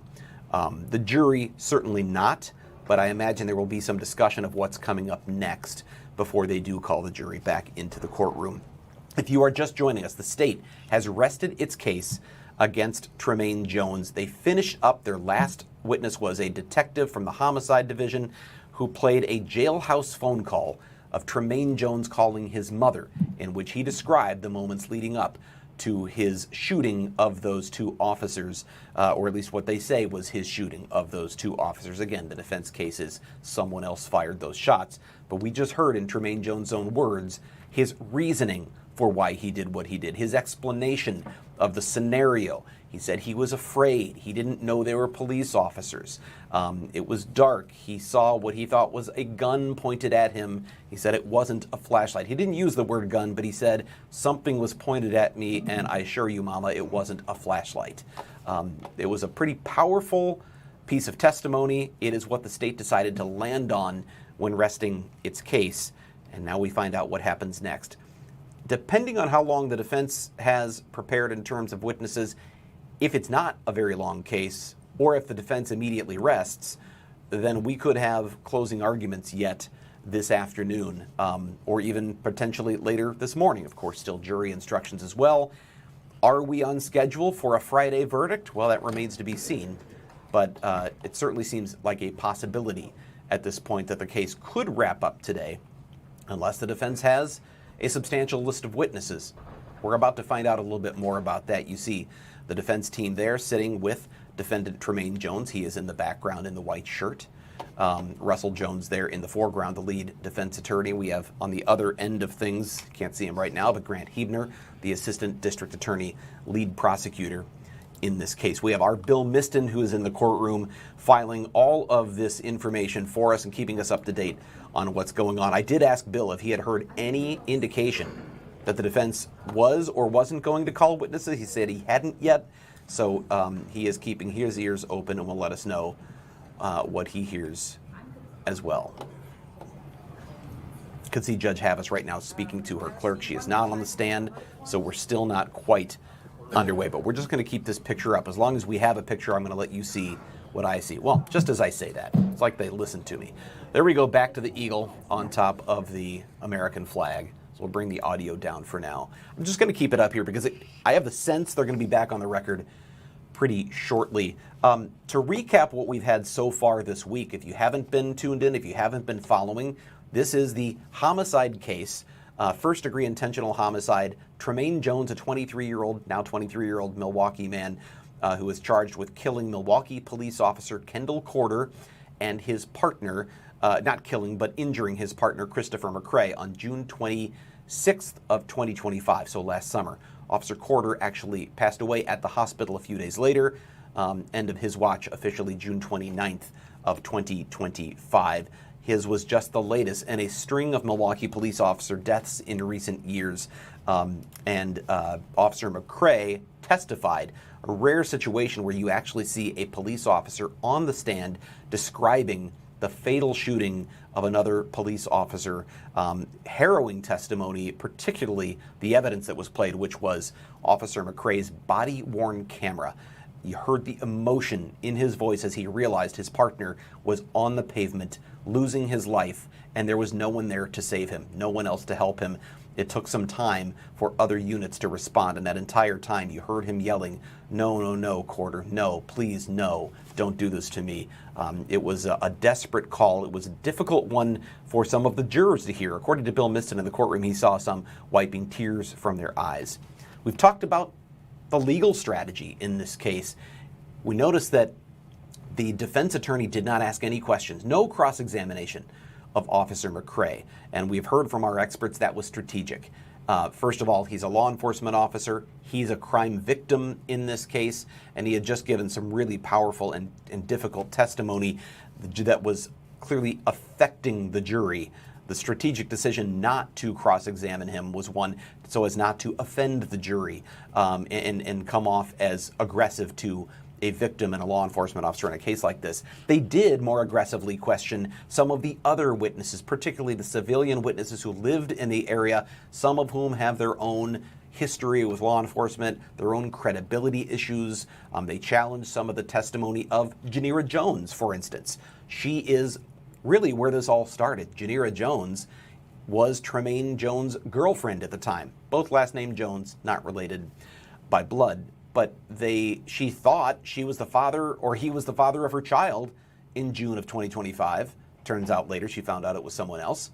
but she thought he was cheating on her with another woman. In fact, he was involved with another woman who we heard from in this trial, and that was Jermella Kittler. She didn't know Jermella Kittler's name. She just knew he was cheating with another woman. She knew what she looked like on Facebook, found her Facebook name, messaged her, challenged her to a fight. And that's where it all began. We saw the defense go after Janira Jones because initially she told a 911 dispatcher, or maybe it was a detective shortly after, that it was Tremaine Jones who had blackened her eye. She now says it was the other girls who came to jump her the day before this happened who gave her that black eye. The defense attorney said, "So you lied. Got it." And that was actually stricken from the record, I believe, if I recall correctly. But in any case, the jury heard it, and that was an attack on her credibility. We heard yesterday some fairly aggressive questioning by Russell Jones after the young man whose name we're not allowed to use according to the court order, but at the 23-year-old who was essentially following all of this action around, recording it on his cell phone and planning to post it on social media. He said he thought it was kind of exciting, and he wanted to get extra likes on Facebook. He never thought of calling police about the chaos that was going on, the gun that was in the street, the guns that were being fired in exchange of gunfire with one another. He didn't think of calling the cops. He didn't think of going inside to protect his grandmother. He just wanted to put this up on Facebook. He also talked about helping Tremaine Jones hide from police. He said, "I'll be the lookout for the cops," after Jones allegedly told him he was going to post by those bushes. But that man turns out to be one of the key witnesses for the state because he was able to place Tremaine Jones in those bushes, and now Tremaine Jones has done that himself through that phone call from jail where he told his mom that he had set up there with all of his things and was waiting to go home when the officers arrived, and he ended up firing those shots at what he thought were just a couple of people from the neighborhood, at least according to the words in that phone call. It is 10:29 right now. We still see the eagle on top of the American flag. It's been about 30 minutes since they took their break. The state has rested its case against Tremaine Jones in this homicide trial involving the death of Milwaukee police officer Kendall Corder. I would consider taking a break, but I think they're just going to keep it right here because I think they're going to be back on the record any minute now. We saw the parties assembled in the courtroom. The next step here is it's the defense's turn to make its case. Now, we know the defense has been making its case all throughout this trial through cross-examination, through opening statements and then cross-examination.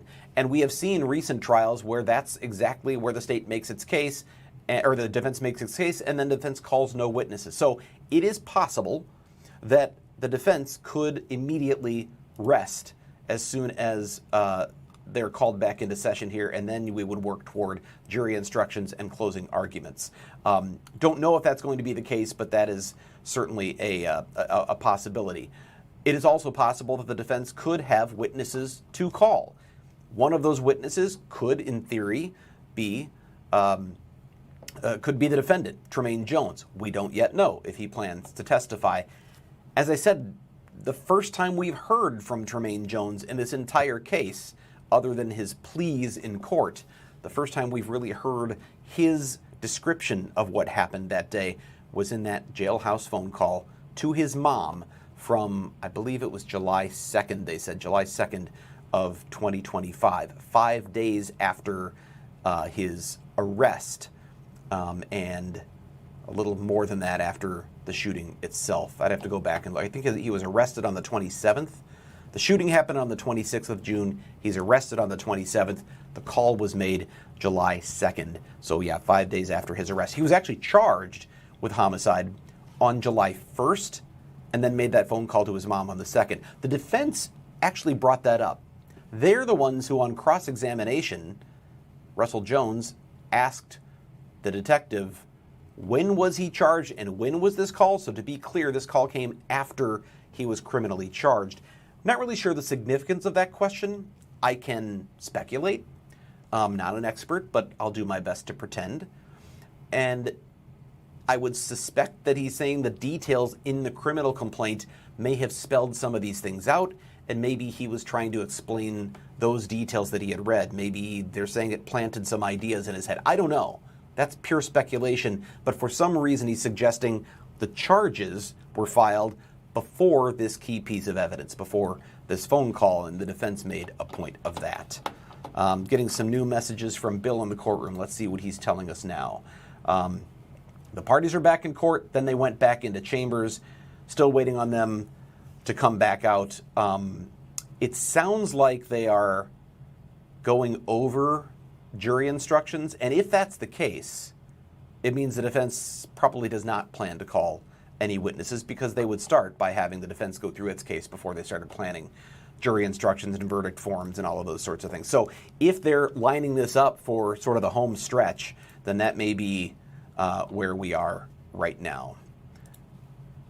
So it is 10:33, and as I said, I'm going to keep it here because I think they're, well, actually, if the parties aren't in court, if they're in chambers right now, let's take a quick break. I'm going to do that. We'll be back here at the Wisconsin Live Desk. It is Friday morning, April, did I say it's April? Yeah, it's April 3rd. Friday morning, April 3rd, day 5 of the trial of Tremaine Jones, day 4 of testimony. The state has rested its case, and the judge is talking? Okay.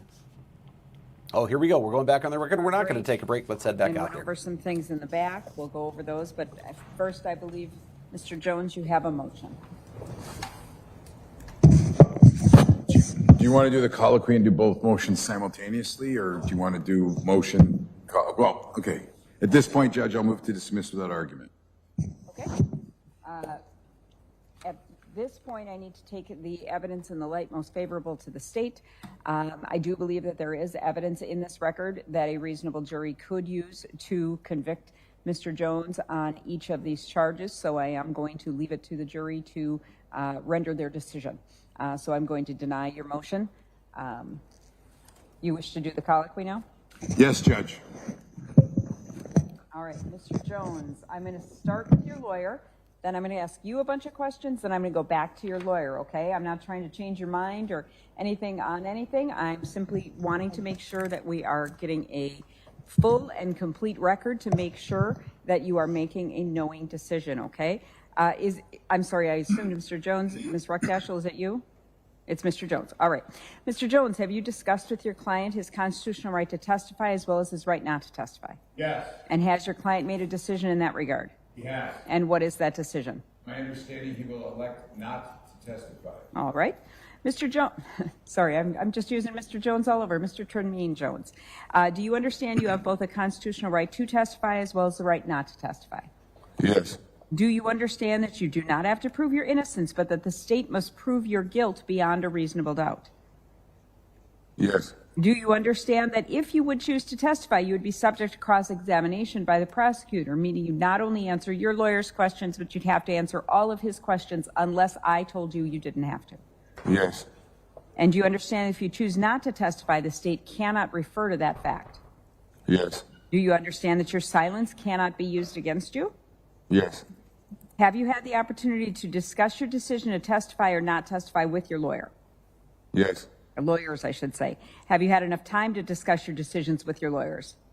Yes. And have you made a decision as to whether you will or will not testify? Yes. And what is that decision? I will not testify. All right. Has anyone, including your lawyers, made any promises to you or offered you anything to arrive at your decision? No. Has anyone, including your lawyers, made any threats, pressured you, used any force, or in any way coerced you into making your decision? No. Have you used any drugs or alcohol within the last 24 hours? No. Are you under the influence of any drugs or alcohol? No. Are you currently using any prescription medication for any mental condition? No. Are you currently suffering from any mental condition which is affecting your ability to think and to make decisions? No. Have you made your decision freely, voluntarily, knowingly, and understandingly after having thought about your decision and after having fully discussed it with your lawyer? Yes. Having thought about everything we've discussed, is it in fact your decision to not testify? Yes, it is. All right. Back to you, Mr. Jones, Russell Jones. You said you had fully discussed with your client his constitutional right to testify as well as his right not to testify. Are you satisfied that he understands what those rights entail? Yes. Have you advised him of your professional opinion in that regard? I have. Has anyone made any threats, promises, used any force or coercion toward your client with respect to his decision? Not that I'm aware of. Are you satisfied that he has made his decision freely, voluntarily, knowingly, and understandingly? I am. All right. Based on those colloquies, the court finds the defendant is waiving his right to testify freely, voluntarily, knowingly, and understandingly. All right. The state has rested. Does the defense anticipate calling other witnesses? No, Judge, I anticipate resting in front of the jury, so at this time I would ask the court for a directed verdict of not guilty on all counts without further argument. All right. Mr. Huebner, do you wish to be heard? The light is favorable to the state. You don't have to go forward. All right. I agree. There is evidence in this case that a reasonable jury, I don't have any idea what they will do, but there is evidence in this case that would support a verdict in favor of the state, and therefore I am going to deny your request for a directed verdict. I'm going to go over now. I've talked with the parties about the instructions that we have discussed. Given that, I'm going to just go over them. Everybody has agreed in the back. I will start with 100, the opening instructions. 115, one defendant, 4 counts. Then I go into the language from the information as to count 1, and 1018, first-degree intentional homicide, first-degree reckless homicide. Mr. Jones, do you wish to make a record as to why these lesser included or have been included in the jury instructions? Yes, Your Honor. So we are specifically requesting on counts 1, 2, and 3 for lesser includeds to be considered by the jury, respectively. On count 1 for first-degree reckless homicide to be considered. With respect to count 2, given that it's an attempt, it would be a first-degree recklessly endangering safety. And on count 3, it would be second-degree recklessly endangering safety. We're making that request after discussions with my client. My client understands the nature of the request, why we're making that request, and we're asking the court to do so. All right. State's position? Well, and obviously I'm asking because I think the evidence could support them. Understood. Your Honor, as the court knows under the law, if the court determines that the evidence could support a lesser included. I'm not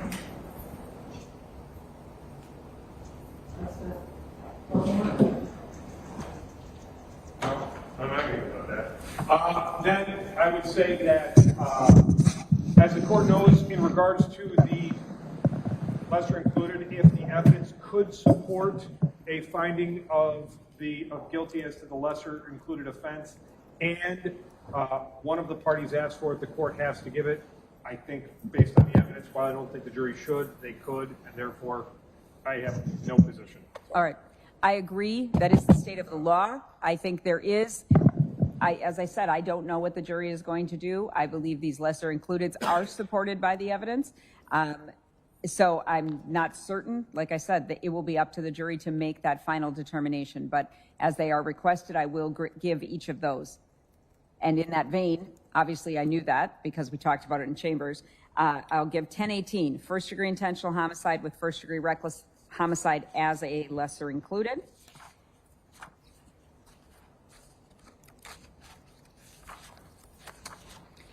Count 2, I do talk about, take the language from the information and include that. Then 1070, attempted first-degree intentional homicide. There's discussion of that. That is not a pattern instruction with the lesser included, so I include 1345, first-degree recklessly endangering safety. And then we get to count 3. I include the language from the information and again give 1345. I'm going to read it twice. I think that is the best practice here because in count 2, it's a lesser included. In count 3, it's the charged offense. And then I do go into 1347, the second-degree recklessly endangering safety as that lesser included. 990, using or possessing a dangerous weapon. Each of the first 3 counts are charged as while armed. So the jury will have to answer special questions about that. So I explain that in that instruction. On count 4, I include the language from the information. Then 1342, possession of a short-barreled rifle. Then getting back into kind of the general instructions. 103, evidence defined. 140, burden of proof and presumption of evidence. 145, information not evidence. 147, improper questions. 148, objections of counsel, evidence received over objection. 155, exhibits. 157, remarks of counsel. 160, closing arguments of counsel. 170, circumstantial evidence. There is a paragraph embedded in 170 that encompasses evidence of conduct after the alleged crime was committed. It is not separated out into 172, which is entitled flight concealment. It's just embedded in 170 under circumstantial. 190, weight of evidence. 195, jurors' knowledge. 200, this is in the jury instructions, says expert opinion testimony. I have taken out the word expert. The people who testified, their credentials were put on the record, but they were never identified as experts. I think that is the most appropriate way to do that. So that opinion evidence, or 200 opinion testimony, is the way that is designated. 300, credibility of witnesses. Are you asking for 315? I am, Judge. Thank you. All right, so I will put that in. Defendant elects not to testify. 325, impeachment of a witness by a prior conviction or juvenile adjudication. We did have a couple witnesses that did have prior convictions that were mentioned, so that is appropriate to include. There's just a little paragraph about who's going first in closing arguments. Then, after, we will then pause. After that, we'll go into 460, the closing instruction. 480, verdict submitted for one defendant, 4 counts. There are 11 different verdict forms that will be submitted to the jury, including to encompass all of the lesser includeds and each of the charges. Those are in the front pocket of the binder, so I go through all of the questions that are contained on those. Then we will select the alternate juror, and 515, unanimous verdict and selection of presiding juror. Is the state okay with those jury instructions that will be presented to the jurors?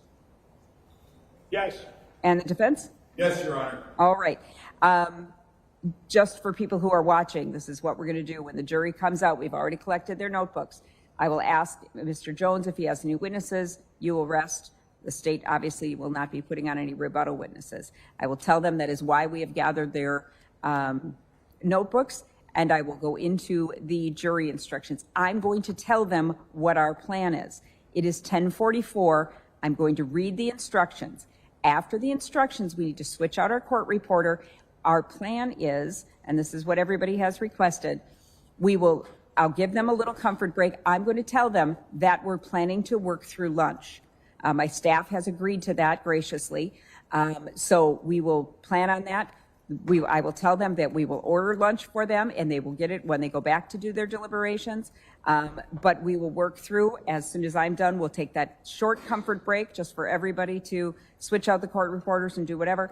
If anybody needs to use the restroom in the back, and let anybody know that they're not coming out to lunch today if that was someone's plan, because I told them on the first day the only reason that they would not be free at lunchtime would be if they were in active deliberations.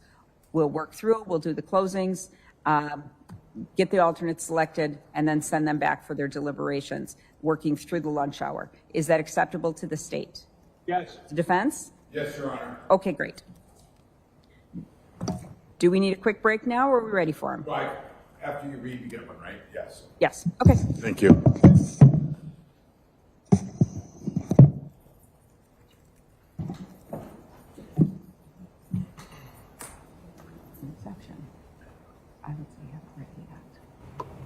So we are hearing things are moving quickly now as the defense is prepared to formally rest its case once the jury is back in the courtroom. The state rested just earlier this morning after playing a jailhouse phone call from Tremaine Jones to his mother, in which he described the moments leading up to the shooting of Officer Corder and his partner, Christopher McCray. They will also be delivering jury instructions and then have the jury work through lunchtime. They're going to go right into deliberations. So closing arguments, I missed closing arguments. That's going to happen first as well. Closing arguments are going to happen this morning.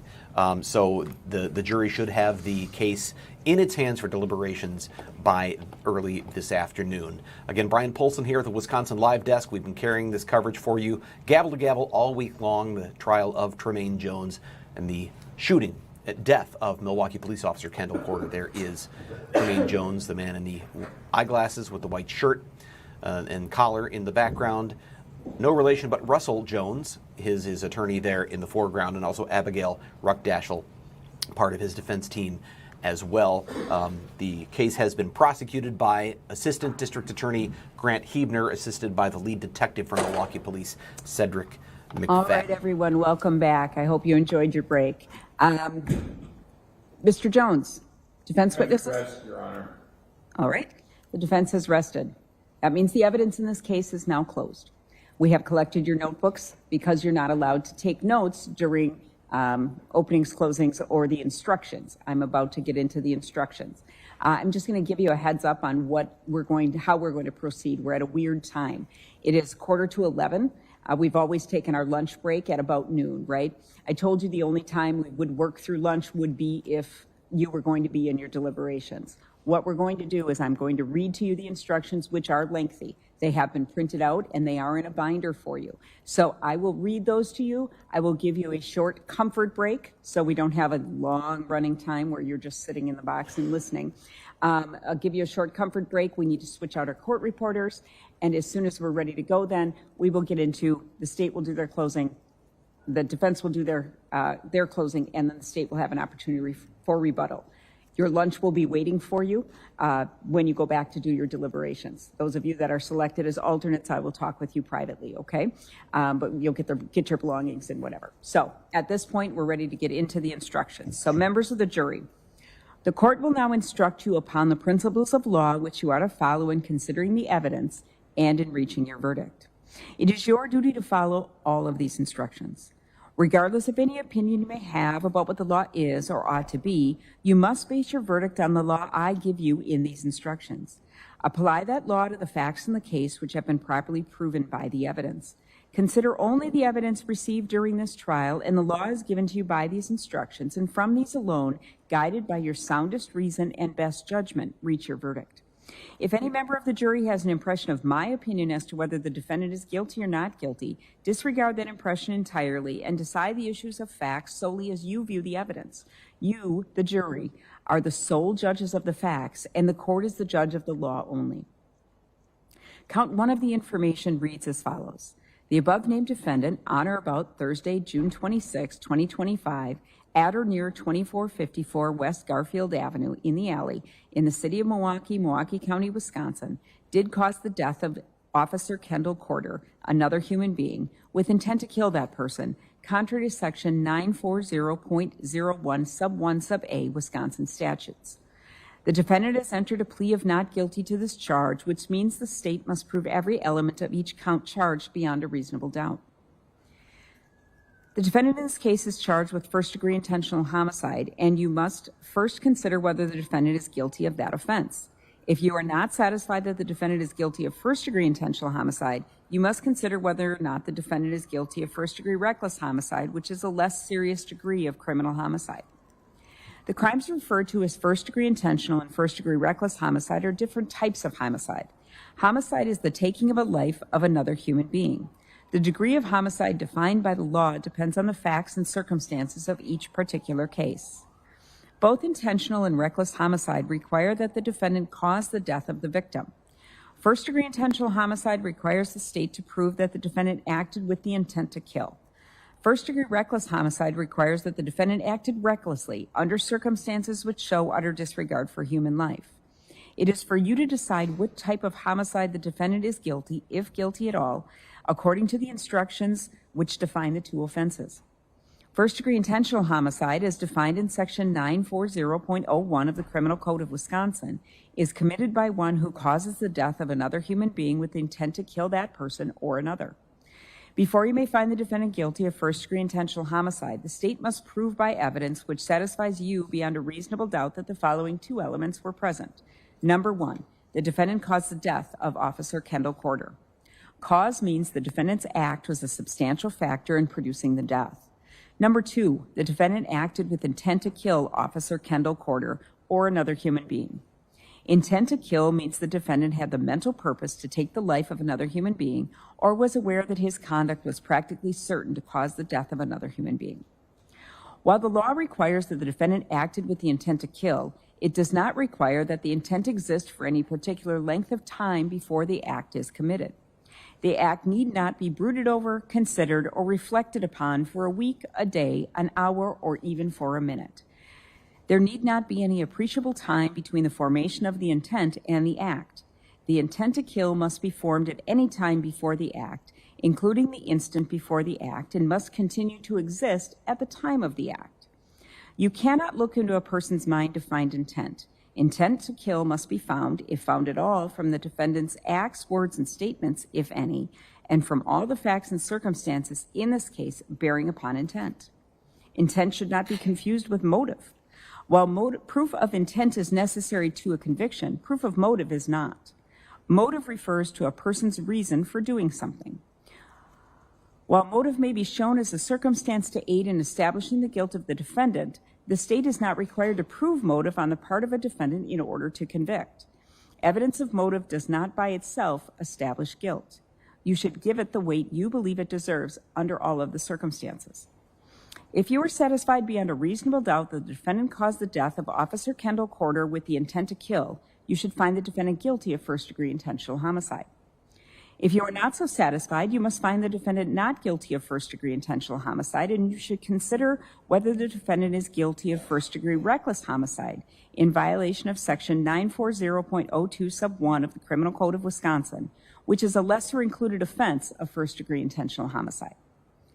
You should make every reasonable effort to agree unanimously on the charge of first-degree intentional homicide before considering the offense of first-degree reckless homicide. However, if after full and complete consideration of the evidence, you conclude that further deliberation would not result in unanimous agreement on the charge of first-degree intentional homicide, you should consider whether the defendant is guilty of first-degree reckless homicide. First-degree reckless homicide, as defined in Section 940.02 sub 1 of the Criminal Code of Wisconsin, is committed by one who recklessly causes the death of another human being under circumstances that show utter disregard for human life.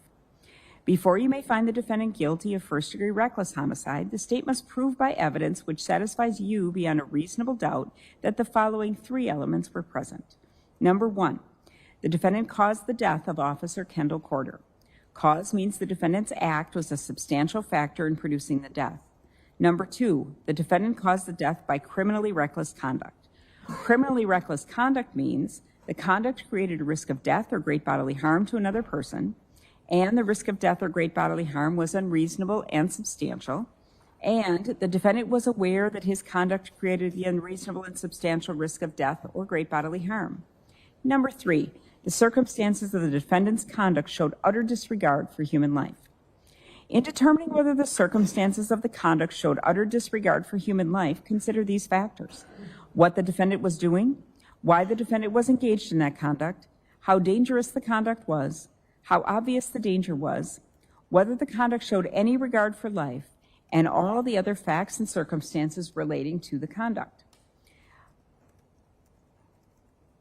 Consider also the defendant's conduct after the death to the extent that it helps you decide whether or not the circumstances showed utter disregard for human life at the time the death occurred. If you are satisfied beyond a reasonable doubt that the defendant caused the death of Officer Kendall Corder by criminally reckless conduct and that the circumstances of the conduct showed utter disregard for human life, you should find the defendant guilty of first-degree reckless homicide. If you are not so satisfied, you must find the defendant not guilty. You are not in any event to find the defendant guilty of more than one offense with regard to count one. Count two of the information reads as follows. The above-named defendant, on or about Thursday, June 26, 2025, at or near 2454 West Garfield Avenue in the Alley, in the city of Milwaukee, Milwaukee County, Wisconsin, attempted to cause the death of Officer Christopher McCray, another human being, with intent to kill that person, contrary to Section 940.01, sub 1, sub A, 939.32 Wisconsin statutes. The defendant has entered a plea of not guilty to this charge, which means the state must prove every element of each count charged beyond a reasonable doubt. The defendant is charged with attempted first-degree intentional homicide. The crime of attempted first-degree intentional homicide, as defined in Section 939.32 and Section 940.01 of the Criminal Code of Wisconsin, is committed by one who, with the intent to commit first-degree intentional homicide, does acts toward the commission of that crime which demonstrate unequivocally, under all of the circumstances, that he or she had formed the intent and would commit the crime except for the intervention of another person or some other extraneous factor. Before you may find the defendant guilty of this offense, the state must prove by evidence which satisfies you beyond a reasonable doubt that the following two elements were present. Number one, the defendant intended to kill Officer Christopher McCray. Intent to kill means the defendant had the mental purpose to take the life of another human being or was aware that his conduct was practically certain to cause the death of another human being. And number two, the defendant did acts toward the commission of the crime of first-degree intentional homicide, which demonstrate unequivocally, under all of the circumstances, that the defendant intended to kill and would have killed Officer Christopher McCray, except for the intervention of another person or some other extraneous factor. Unequivocally means that no other inference or conclusion can reasonably and fairly be drawn from the defendant's acts under the circumstances. Another person means anyone but the defendant and may include the intended victim. An extraneous factor is something outside the knowledge of the defendant or outside the defendant's control. While the law requires that the defendant acted with intent to kill, it does not require that the intent exist for any particular length of time before the act is committed. The act need not be brooded over, considered, or reflected upon for a week, a day, an hour, or even for a minute. There need not be any appreciable time between the formation of the intent and the act. The intent to kill may be formed at any time before the act, including the instant before the act, and must continue to exist at the time of the act. You cannot look into a person's mind to find intent. Intent to kill must be found, if found at all, from the defendant's acts, words, and statements, if any, and from all the facts and circumstances in this case bearing upon intent. Intent should not be confused with motive. While proof of intent is necessary to a conviction, proof of motive is not. Motive refers to a person's reason for doing something. While motive may be shown as a circumstance to aid in establishing the guilt of a defendant, the state is not required to prove motive on the part of the defendant in order to convict. Evidence of motive does not by itself establish guilt. You should give it the weight you believe it deserves under all of the circumstances. If you were satisfied beyond a reasonable doubt that the defendant intended to kill Officer Christopher McCray and that the defendant's acts demonstrated unequivocally that the defendant intended to kill and would have killed Officer Christopher McCray except for the intervention of another person or some other extraneous factor, you should find the defendant guilty of attempted first-degree intentional homicide. If you are not so satisfied, you must not find the defendant guilty of attempted first-degree intentional homicide, and you should consider whether the defendant is guilty of first-degree recklessly endangering safety in violation of Section 941.30, Sub 1 of the Criminal Code of Wisconsin, which is a lesser-included offense of attempted first-degree intentional homicide. You should make every reasonable effort to agree unanimously on your verdict to the charge of attempted first-degree intentional homicide before considering the offense of first-degree recklessly endangering safety.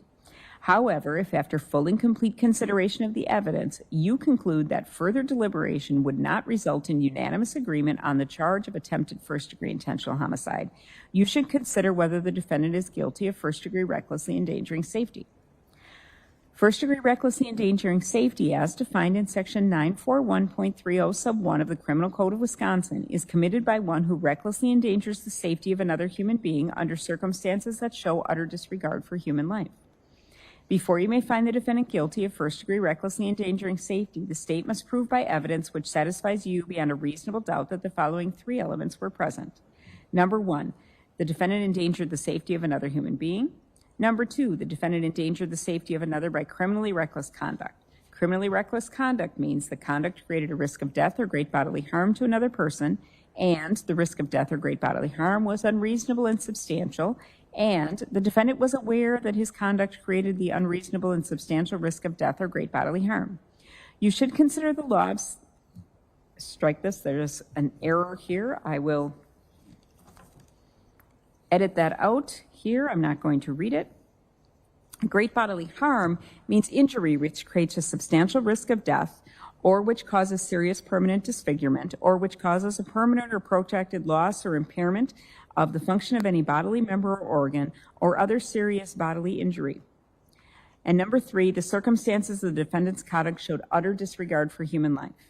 In determining whether the circumstances of the conduct showed utter disregard for human life, consider these factors: what the defendant was doing, why the defendant was engaged in that conduct, how dangerous the conduct was, how obvious the danger was, whether the conduct showed any regard for life, and all other facts and circumstances relating to the conduct. Consider also the conduct after the act alleged to have endangered safety to the extent it helps you decide whether or not the circumstances showed utter disregard for human life at the time the act alleged to have endangered safety occurred. You are not in any event to find the defendant guilty of more than one of the foregoing charges. If you are satisfied beyond a reasonable doubt that the defendant committed attempted first-degree intentional homicide, the offense charged in the information, you should find the defendant guilty of that offense, and you must not find the defendant guilty of any other lesser included offense I've submitted to you. If you are not so satisfied, you must consider whether the defendant committed the lesser included offense of first-degree recklessly endangering safety. If you are satisfied beyond a reasonable doubt that the defendant committed first-degree recklessly endangering safety, the lesser included offense of count 2, you should find the defendant guilty of that offense. If you are not so satisfied beyond a reasonable doubt that the defendant committed either one of the offenses I have submitted to you, you must find the defendant not guilty on that count. Count 3 of the information reads as follows. The above-named defendant, on or about Thursday, June 26, 2025, at or near 2203 North 25th Street in the city of Milwaukee, Milwaukee County, Wisconsin, did recklessly endanger the safety of another person under circumstances which showed utter disregard for human life, contrary to Section 941.30 sub 1 Wisconsin statutes. The defendant has entered a plea of not guilty to this charge, which means the state must prove every element of each count charged beyond a reasonable doubt. First-degree recklessly endangering safety, as defined in Section 941.30 sub 1 of the Criminal Code of Wisconsin, is committed by one who recklessly endangers the safety of another human being under circumstances that show utter disregard for human life. Before you may find the defendant guilty of first-degree recklessly endangering safety, the state must prove by evidence which satisfies you beyond a reasonable doubt that the following 3 elements were present. Number 1, the defendant endangered the safety of another human being. Number 2, the defendant endangered the safety of another by criminally reckless conduct. Criminally reckless conduct means the conduct created a risk of death or great bodily harm to another person, and the risk of death or great bodily harm was unreasonable and substantial, and the defendant was aware that his conduct created the unreasonable and substantial risk of death or great bodily harm. Great bodily harm means injury which creates a substantial risk of death or which causes serious permanent disfigurement or which causes a permanent or protracted loss or impairment of the function of any bodily member or organ or other serious bodily injury. Number 3, the circumstances of the defendant's conduct showed utter disregard for human life. In determining whether the circumstances of the conduct showed utter disregard for human life, consider these factors: what the defendant was doing, why the defendant was engaged in that conduct, how dangerous the conduct was, how obvious the danger was, whether the conduct showed any regard for life, and all other facts and circumstances relating to the conduct. If you are not so satisfied, you must not find the defendant guilty of first-degree recklessly endangering safety, and you should consider whether the defendant is guilty of second-degree recklessly endangering safety in violation of Section 941.30 sub 2 of the Criminal Code of Wisconsin, which is a lesser included offense of first-degree recklessly endangering safety. You should make every reasonable effort to agree unanimously on your verdict on the charge of first-degree recklessly endangering safety before considering the offense of second-degree recklessly endangering safety. However, if after full and complete consideration of the evidence, you conclude that further deliberation would not result in a unanimous agreement on the charge of first-degree recklessly endangering safety, you should consider whether the defendant is guilty of second-degree recklessly endangering safety. Second-degree recklessly endangering safety, as defined in Section 941.30 sub 2 of the Criminal Code of Wisconsin, is committed by one who recklessly endangers the safety of another human being. Before you may find the defendant guilty of second-degree recklessly endangering safety, the state must prove by evidence which satisfies you beyond a reasonable doubt that the following 2 elements were present. Number 1, the defendant endangered the safety of another human being.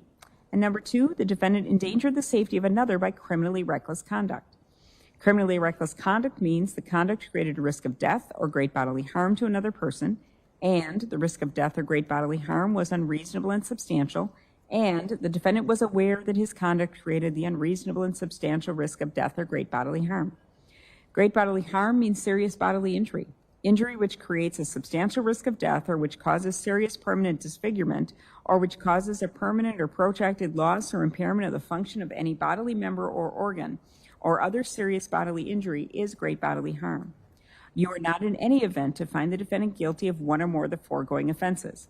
If you are satisfied beyond a reasonable doubt that the defendant committed first-degree recklessly endangering safety, the offense charged in the information, you should find the defendant guilty of that offense, and you must not find the defendant guilty of the other lesser-included offense I have submitted to you. If you are not so satisfied, you must consider whether the defendant committed the crime of the lesser-included offense of second-degree recklessly endangering safety. If you are satisfied beyond a reasonable doubt that the defendant committed second-degree recklessly endangering safety, the lesser-included offense of count 2, you should find the defendant guilty of that offense. If you are not satisfied beyond a reasonable doubt that the defendant committed either one of the offenses I've submitted to you, you must find the defendant not guilty. The information alleges not only that the defendant committed the crime of first-degree intentional homicide in count 1, attempted first-degree intentional homicide in count 2, and first-degree recklessly endangering safety in count 3, but also that the defendant did so while using, threatening to use, or possessing a dangerous weapon. If you find the defendant guilty of any one of those counts, you must answer the following question. Did the defendant commit the crime of first-degree intentional homicide or the lesser-included charge of first-degree reckless homicide in count 1, attempted first-degree intentional homicide or the lesser-included charge of first-degree recklessly endangering safety in count 2, and or first-degree recklessly endangering safety or the lesser-included charge of second-degree recklessly endangering safety in count 3 while using a dangerous weapon? That'll be a yes or a no. Dangerous weapon means any firearm, whether loaded or unloaded. A firearm is a weapon that acts by the force of gunpowder. Before you may answer this question yes, you must be satisfied beyond a reasonable doubt that the defendant committed the crime while using, threatening to use, or possessing a dangerous weapon and possess a dangerous weapon to facilitate the crime. If you are not so satisfied, you must answer the question no. Count 4 of the information reads as follows. The above-named defendant, on or about Thursday, June 26, 2025, at or near 2454 West Garfield Avenue in the alley in the city of Milwaukee, Milwaukee County, Wisconsin, did possess a short-barreled rifle contrary to section 941.28 sub 2 of the Wisconsin statutes. The defendant has entered a plea of not guilty to this charge, which means the state must prove every element of each count charged beyond a reasonable doubt. Section 941.28 of the Criminal Code of Wisconsin is violated by one who possesses a short-barreled rifle. Before you may find the defendant guilty of this offense, the state must prove by evidence which satisfies you beyond a reasonable doubt that the following two elements were present. Number one, the defendant possessed a rifle. Possess means the defendant knowingly had actual physical control of a rifle. You cannot look into a person's mind to find knowledge. Knowledge must be found, if found at all, from the defendant's acts, words, and statements, if any, and from all the facts and circumstances in this case bearing upon knowledge. And the second element is that the rifle was short-barreled. Short-barreled rifle means a rifle having one or more barrels having a length of less than 16 inches measured from the closed breech or bolt face to muzzle, or a rifle having an overall length of less than 26 inches. If you are satisfied beyond a reasonable doubt that both elements of this offense have been proved, you should find the defendant guilty. If you are not so satisfied, you must find the defendant not guilty. Evidence is, first, the sworn testimony of witnesses, both on direct and cross-examination, regardless of who called the witness. Second, the exhibits the court has received, whether or not an exhibit goes to the jury room. And third, any facts to which the lawyers have agreed or stipulated or which the court has directed you to find. Anything you have seen or heard outside the courtroom is not evidence. You are to decide the case solely on the evidence offered and received at trial. In reaching your verdict, examine the evidence with care and caution. Act with judgment, reason, and prudence. Defendants are not required to prove their innocence. The law presumes every person charged with the commission of an offense to be innocent. This presumption requires a finding of not guilty unless, in your deliberations, you find it is overcome by evidence which satisfies you beyond a reasonable doubt that the defendant is guilty. The burden of establishing every fact necessary to constitute guilt is upon the state. Before you can return a verdict of guilty, the evidence must satisfy you beyond a reasonable doubt that the defendant is guilty. If you can reconcile the evidence upon any reasonable hypothesis consistent with the defendant's innocence, you must do so and return a verdict of not guilty. The term reasonable doubt means a doubt based upon reason and common sense. It is a doubt for which a reason can be given, arising from a fair and rational consideration of the evidence or lack of evidence. It means such a doubt as would cause a person of ordinary prudence to pause or hesitate when called upon to act in the most important affairs of life. A reasonable doubt is not a doubt which is based on mere guesswork or speculation. A doubt which arises merely from sympathy or from fear to return a verdict of guilt is not a reasonable doubt. A reasonable doubt is not a doubt such as may be used to escape the responsibility of a decision. While it is your duty to give the defendant the benefit of every reasonable doubt, you are not to search for doubt. You are to search for the truth. An information is nothing more than a written formal accusation against a defendant charging the commission of one or more criminal acts. You are not to consider it as evidence against the defendant in any way. It does not raise any inference of guilt. Disregard entirely any question that the court did not allow to be answered. Do not guess at what the witness's answer might have been. If the question itself suggested that certain information might be true, ignore the suggestion and do not consider it as evidence. Attorneys for each side have the right and the duty to object to what they consider are improper questions asked of witnesses and to the admission of other evidence which they believe is not properly admissible. You should not draw any conclusions from the fact that an objection was made. By allowing testimony or other evidence to be received over the objection of counsel, the court is not indicating any opinion about the evidence. You jurors are the judges of the credibility of the witnesses and the weight of the evidence. An exhibit becomes evidence only when received by the court. An exhibit marked for identification and not received is not evidence. An exhibit received is evidence whether or not it goes to the jury room. Remarks of the attorneys are not evidence. If the remarks suggested certain facts not in evidence, disregard the suggestion. Consider carefully the closing arguments of the attorneys, but their arguments and conclusions and opinions are not evidence. Draw your own conclusions from the evidence and decide upon your verdict according to the evidence under the instructions given to you by the court. It's not necessary that every fact be proved directly by a witness or an exhibit. A fact may be proved indirectly by circumstantial evidence. Circumstantial evidence is evidence from which a jury may logically find other facts according to common knowledge and experience. Circumstantial evidence is not necessarily better or worse than direct evidence. Either type of evidence can prove a fact. Evidence has been presented relating to the defendant's conduct after the alleged crime was committed. Whether the evidence shows a consciousness of guilt and whether consciousness of guilt shows actual guilt are matters exclusively for you to decide. Whether evidence is direct or circumstantial, it must satisfy you beyond a reasonable doubt that the defendant committed the offense before you may find the defendant guilty. The weight of evidence does not depend on the number of witnesses on each side.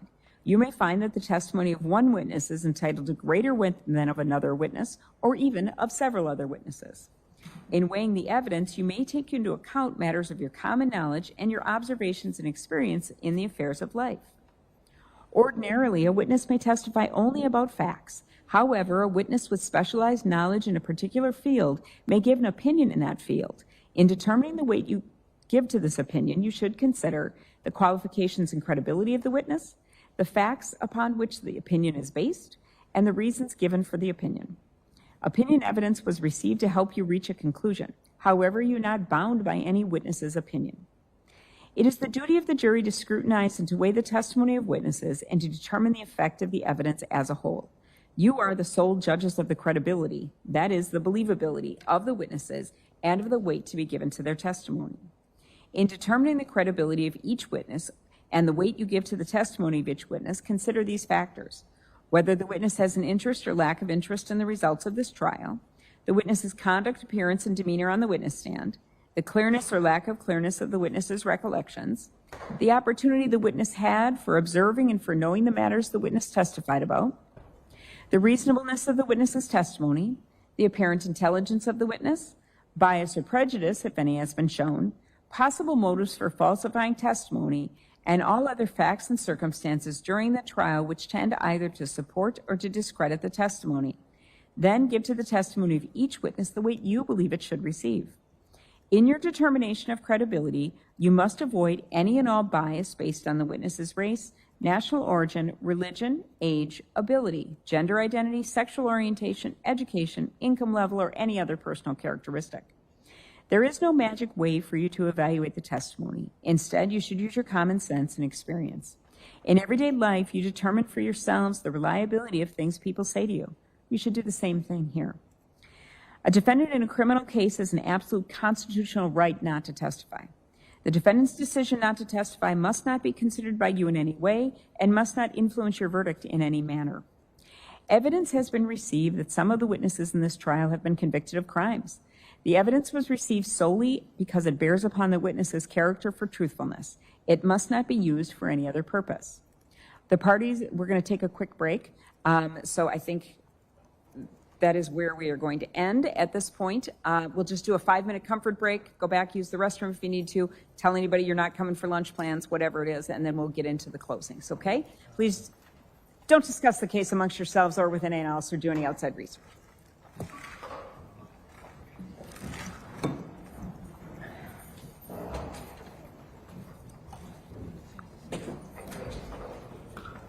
All right, so the 5-minute comfort break being given to the jury as opposed to a lunch break, which they have been taking at this time, or roughly this time all week long.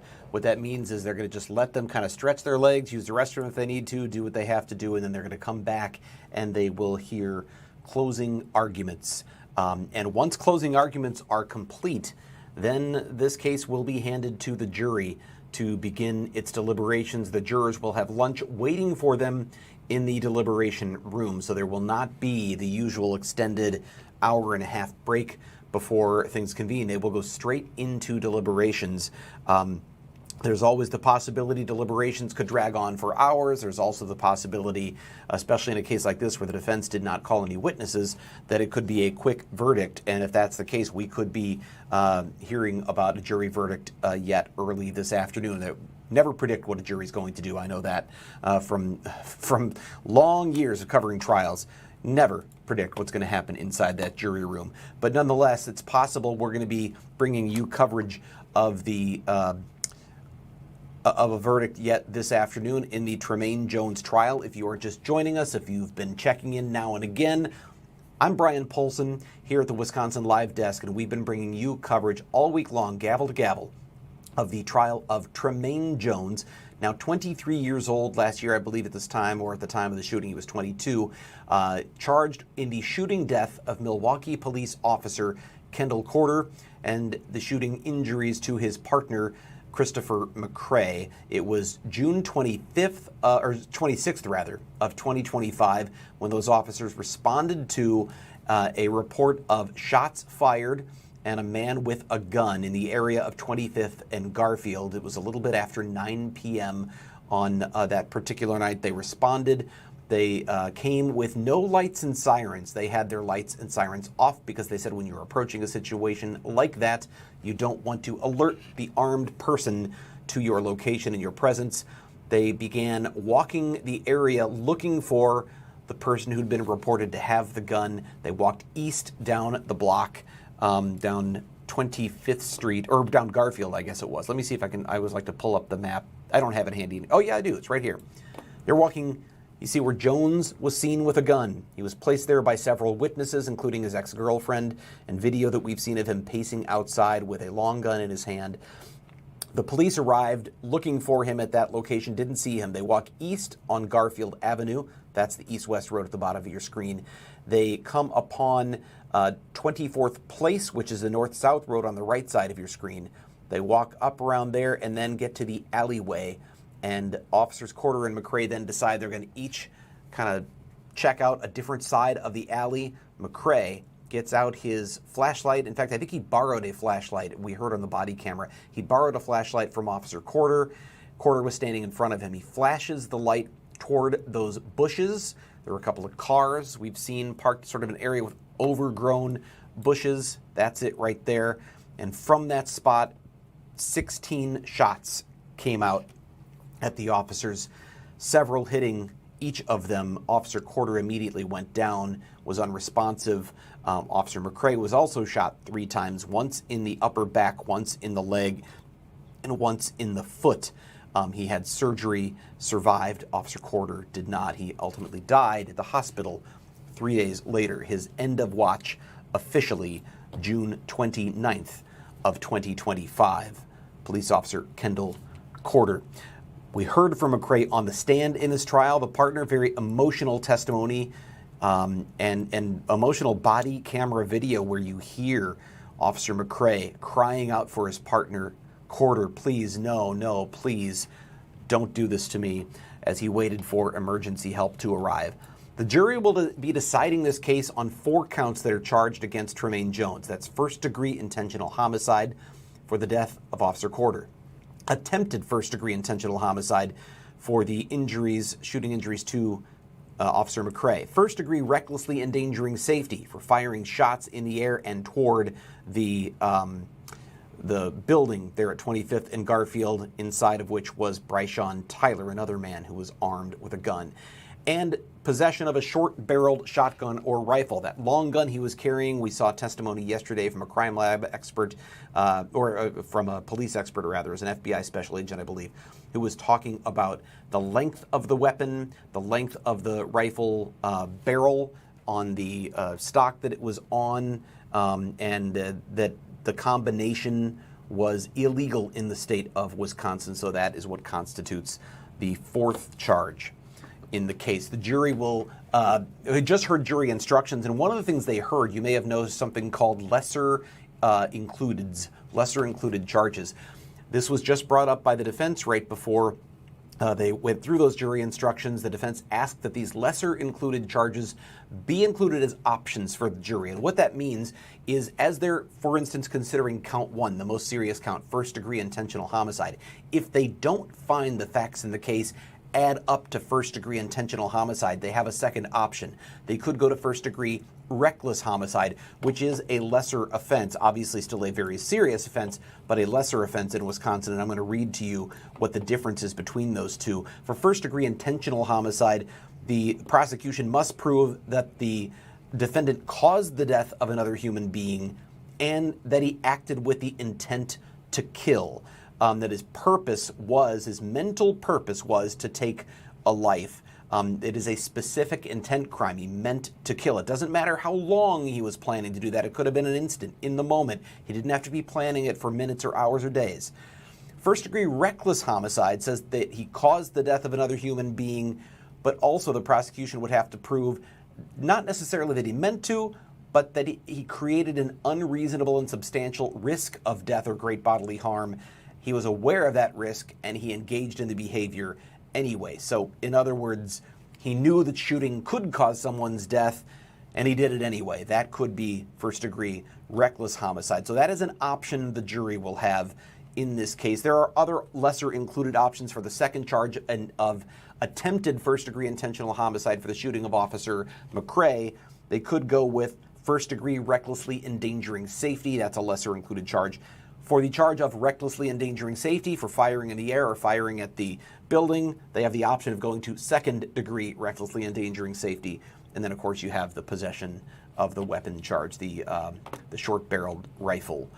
So those are the things that Tremaine Jones is facing that the jury will have to determine as they enter their deliberations in a little bit. But first, they're going to hear closing arguments. We heard in opening statements that the defense theory was somebody else did this. They've got the wrong guy, and there's missing evidence here to connect this to Tremaine Jones. What we heard at the end of testimony, if you're just joining us, the last witness today was a Milwaukee police detective who listened to jailhouse phone calls made by Tremaine Jones, and the one the jury heard was played in court was a call from Tremaine Jones to his mother 5 days after his arrest, 1 day after he was charged with homicide. And in that phone call, you could hear, as the audio was turned way up, you could hear a then soft-spoken Tremaine Jones saying that he had stationed himself in that area that we've seen, that area by the weeds and the cars, gathered his things and was ready to, quote, get up out of there because he said, "I'm not stupid, Mom, I'm not stupid." But then while he was hiding in those bushes, he said he saw two people approaching. He told his mother he did not know they were police officers. They didn't announce themselves. They didn't come with their lights and sirens on. He said he saw two people standing there. He saw them stop for about 10 seconds facing at him, and he said he saw something pointed at him. He didn't say what it was, but he said, "It wasn't a flashlight, Mama. I assure you, it wasn't a flashlight." I don't know if that's an exact quote, but it's awfully close to what I recall hearing as they played that in court. The jury was actually given a transcript to follow along with because the audio was a little bit difficult to understand, but then that transcript was taken away from them as soon as the call was played. So it is not something we have a record of to be able to reference. The official record, they said, the judge said, is what you heard, not what you read. But that was essentially the state's smoking gun. After playing that phone call, The state rested its case this morning, and now we are waiting for both parties, both sides, to make closing arguments. The defense did not call any witnesses, and Tremaine Jones elected, as is his constitutional right, not to take the stand in his own defense. The parties are currently in a brief recess, and again, I can show you, we see the top of that flag. It's the bald eagle at the top of the American flag, which is an indication the photographer is not showing what's going on in the courtroom because the case is not on the record.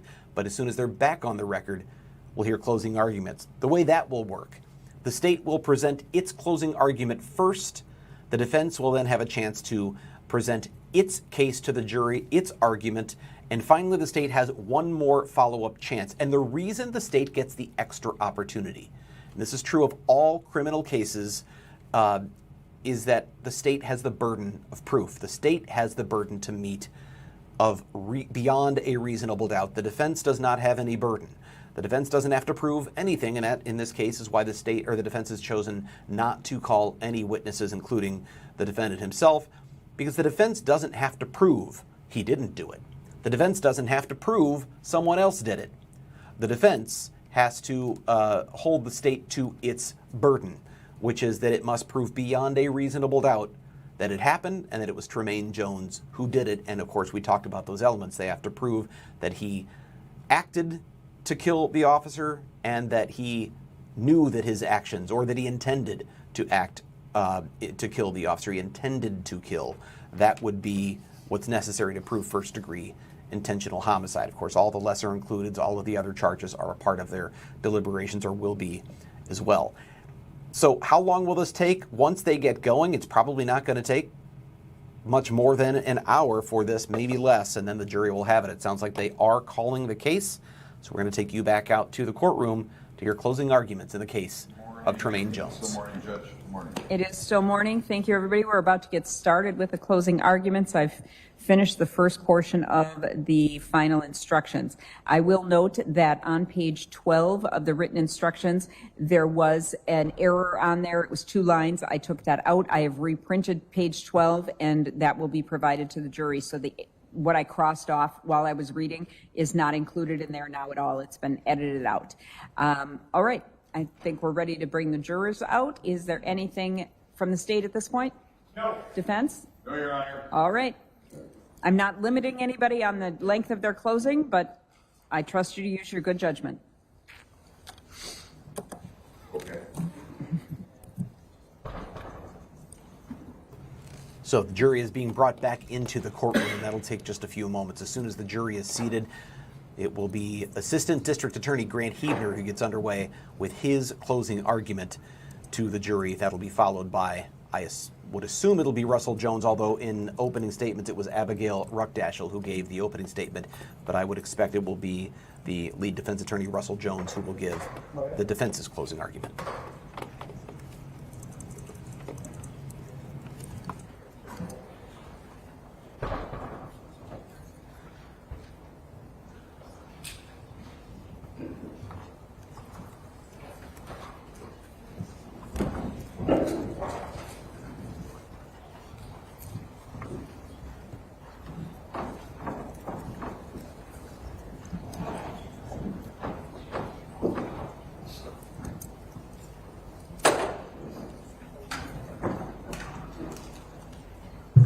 All right, everybody, welcome back. The parties will now present their closing arguments to you. Mr. Huebner will go first, followed by Mr. Jones. Because the state carries the burden of proof, Mr. Huebner will have an opportunity to present a brief rebuttal argument. You may go ahead.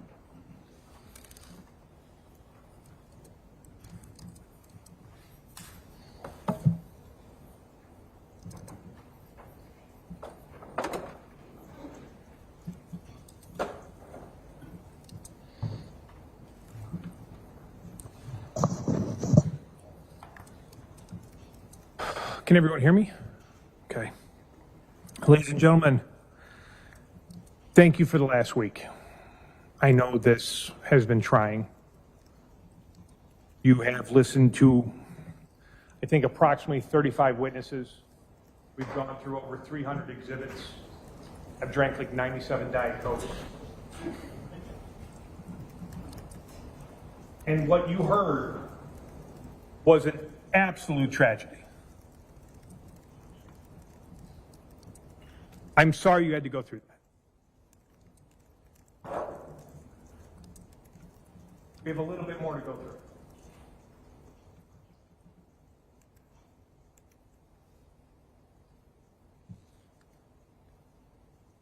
Ladies and gentlemen, let's start off with the timeline.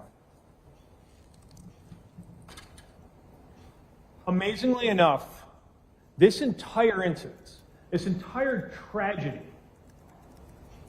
is due to a dispute between the defendant and his girlfriend. But that's what sets everything off. Everything happens because of that. We know that Janira Jones ends up finding out that the defendant is involved in a relationship with Jermella Curry. Because of that, she kicks him out. Because of that, she says he can't be at the house anymore.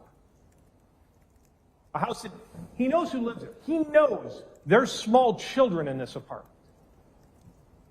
It's a house that he had just been living at a day before. It's the house that he put on the paperwork in order to buy the rifle parts so he could make that short-barreled rifle. He knows there's a little kid in there. He knows there's small children in there. He knows that it's an apartment. He knows that there's tons of people there because he got kicked out. That explains why there's so much stuff in his backpack. Like his entire life in that backpack. Jermella and Janira end up in a fight on June 25th. Janira's mad. She ends up Facebook messaging. She didn't know her name, but she knows her account. She ends up challenging Jermella to a fight. And Jermella shows up, but what does Jermella do? She doesn't engage in a fight. She brings friends. She brings a guy. She brings multiple people. And while she starts that fight, her friends finish it. As she described, and as Janira described, Janira got jumped. Now, keep in mind, it makes no sense that we're fighting over a guy who's cheating. Kicking him out makes sense. Fighting someone? But that wasn't enough for Jermella. She has to jump. And so the next day, there's another rematch, as it's described. Another group of bringing people together. And what does Jermella do? She brings her friends again. And she says, for the thrill of it, that they're going to jump Janira again. But Janira has now Bryson Tyler. Mr. Tyler has a gun. And when a guy and girls try to engage in jumping Janira again, he breaks it up. He does not discharge his firearm. He breaks it up. And this makes Jermella mad. What does she call? Gun's been pulled out. Does she call the police? No. She calls the defendant. The defendant is brought to the scene. The defendant is called to the scene. He shows up and he brings this photo, as we see here in State's Exhibit number 320. An AR-15 rifle that he has put together. He's bought the lower receiver part a week before. He's bought the barrel part. This weapon is illegal.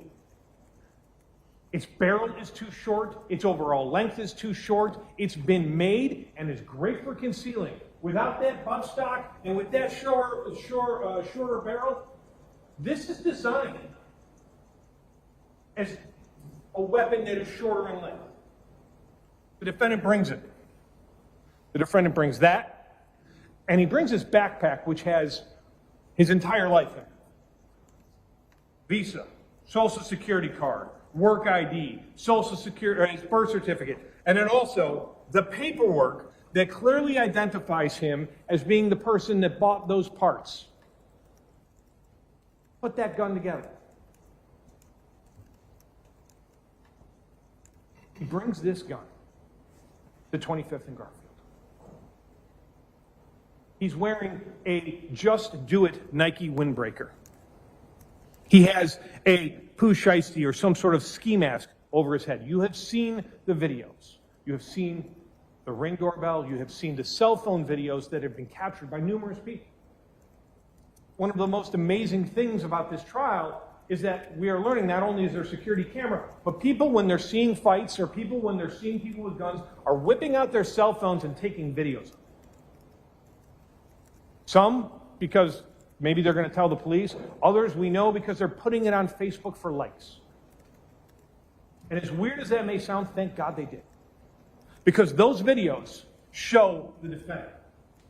Those videos show the defendant when he shows up with that short-barreled rifle. They show the defendant when he's got that Just Do It jacket. They show him walking up and down 25th and Garfield saying, "Come outside.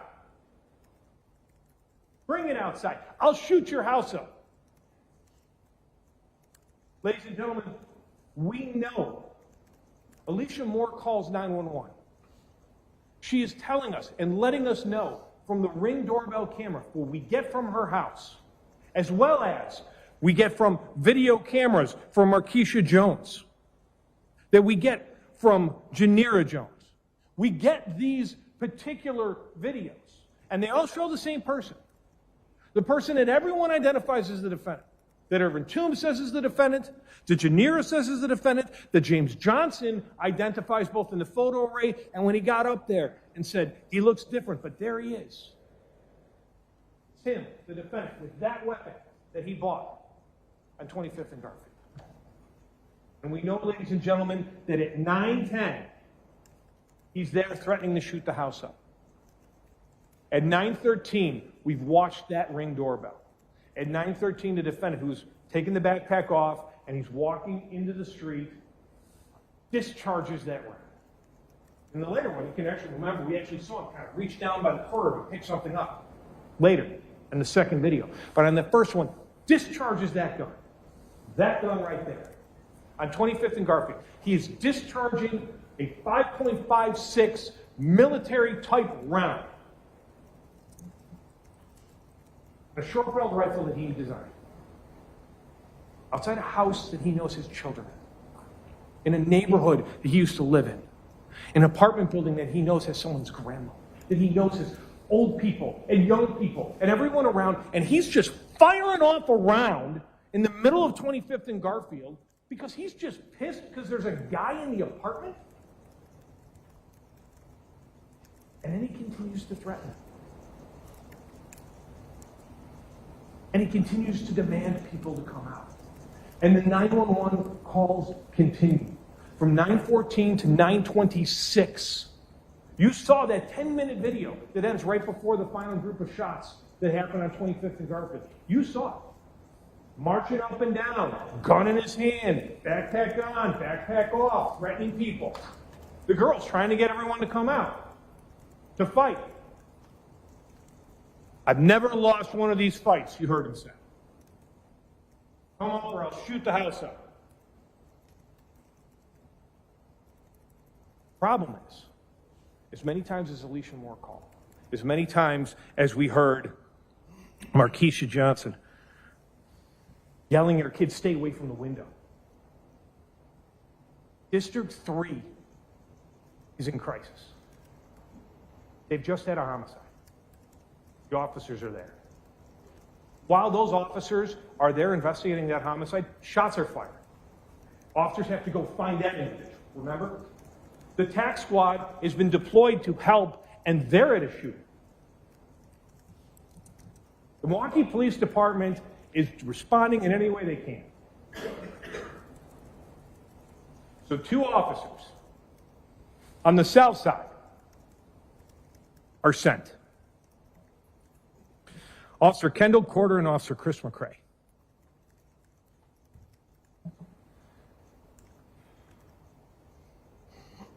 Officer Corder wasn't supposed to be working.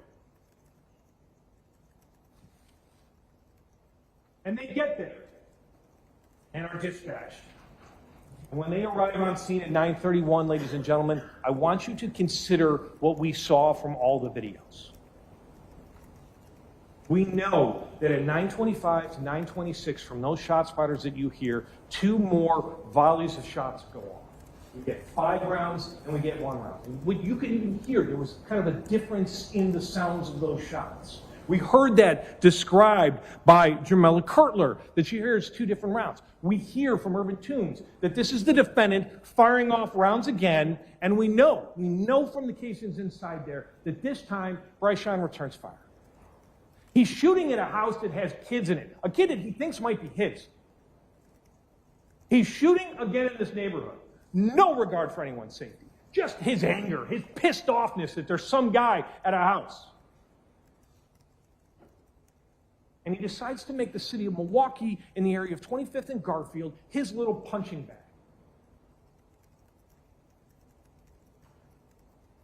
This time someone fires back. Now we know, ladies and gentlemen, we know from listening from Mr. Toombs, and we know from Ms. Kurtler, that they end up going down Garfield.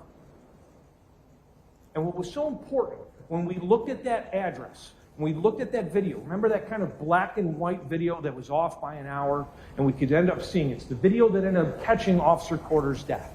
We ended up watching a number of different videos that captured and showed us that corner of 24th Place in Garfield. Now the timing was off, but we know exactly when Officer Corder is shot and killed. We know that from the shot spotter, and we know that from the body cam. We know that that's occurring at 9:37 30 seconds, according to the shot spotter. When you look back and see how it's going, and you go back and take a look at those times, as we did, we are seeing that they are over at that corner at 24th Place and Garfield at approximately 9:29 to 9:30 to 9:31.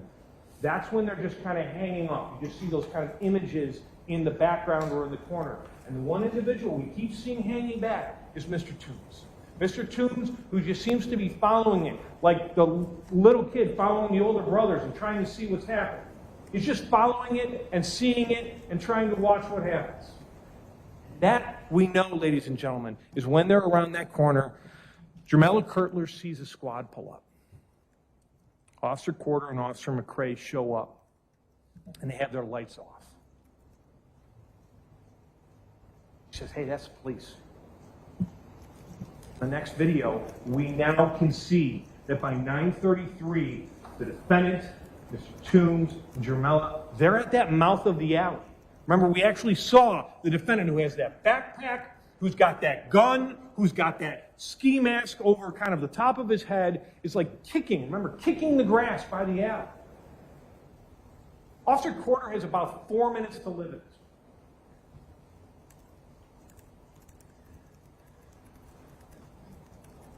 Perceptions. Now we know from video camera footage, we showed you a lot, and you're probably wondering why we're showing so many different things that really don't seem to capture that much.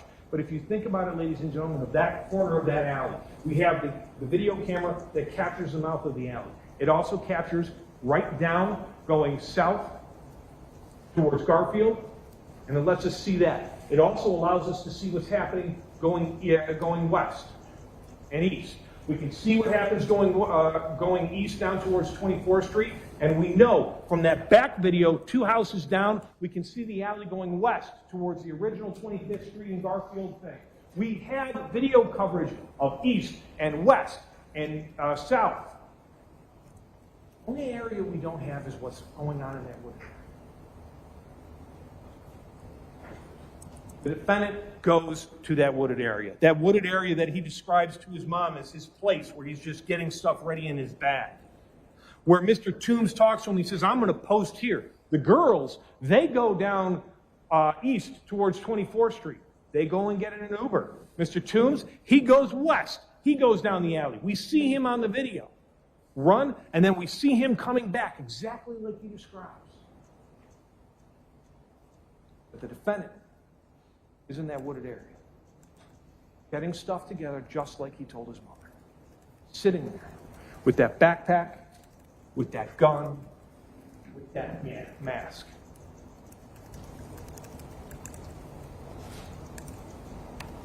At 9:37 is when Officer Corder and Officer McCray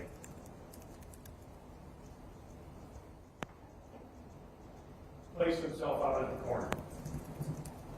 Ladies and gentlemen, it is important for us to watch this body cam.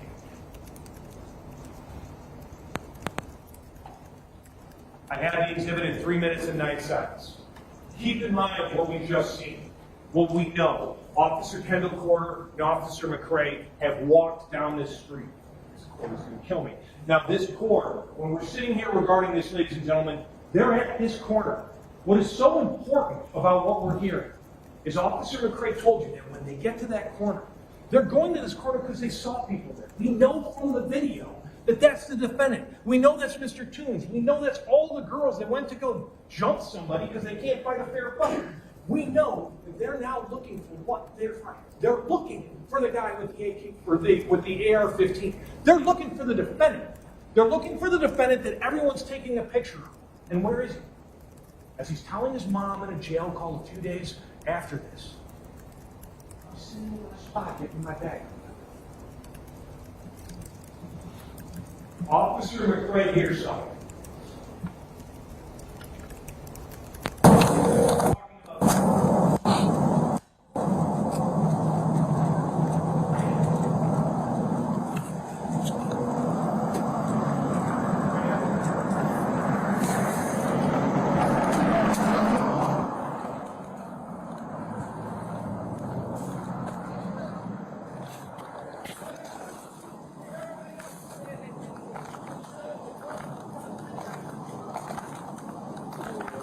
You see that? See somebody? It's bouncing down there. Come close to the floor. Yes.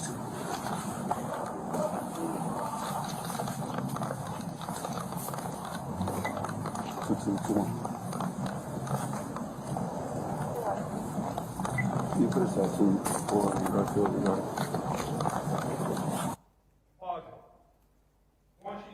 Exactly what we know. We know that they're there for a man with a gun. They're there for a man who's been shooting rounds. They heard someone talking about shooting. And Kendall Corder takes point. And he walks towards where they think an armed man is. And Officer McCray follows him. They have nothing but each other.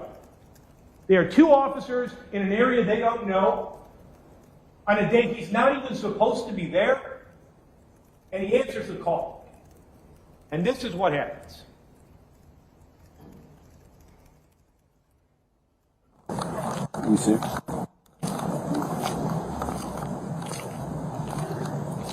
got the flashlight? You got two of them on.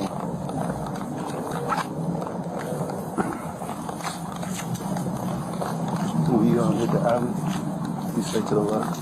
I mean, you straight to the right, straight to the left.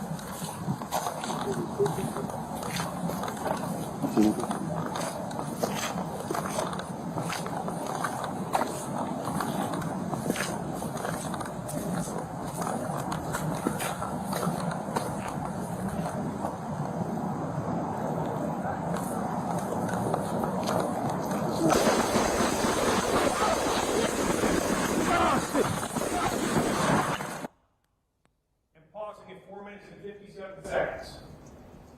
16 shots, ladies and gentlemen. 16 shots of a 5.56223 from that weapon. Fired from a secluded, dark area. I want you to consider what you just saw and what you just heard.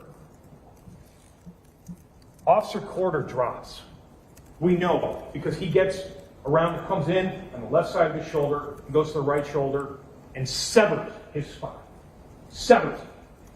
He drops. He also takes one into the arm, and we know that he's getting some ricochet bullets towards his leg.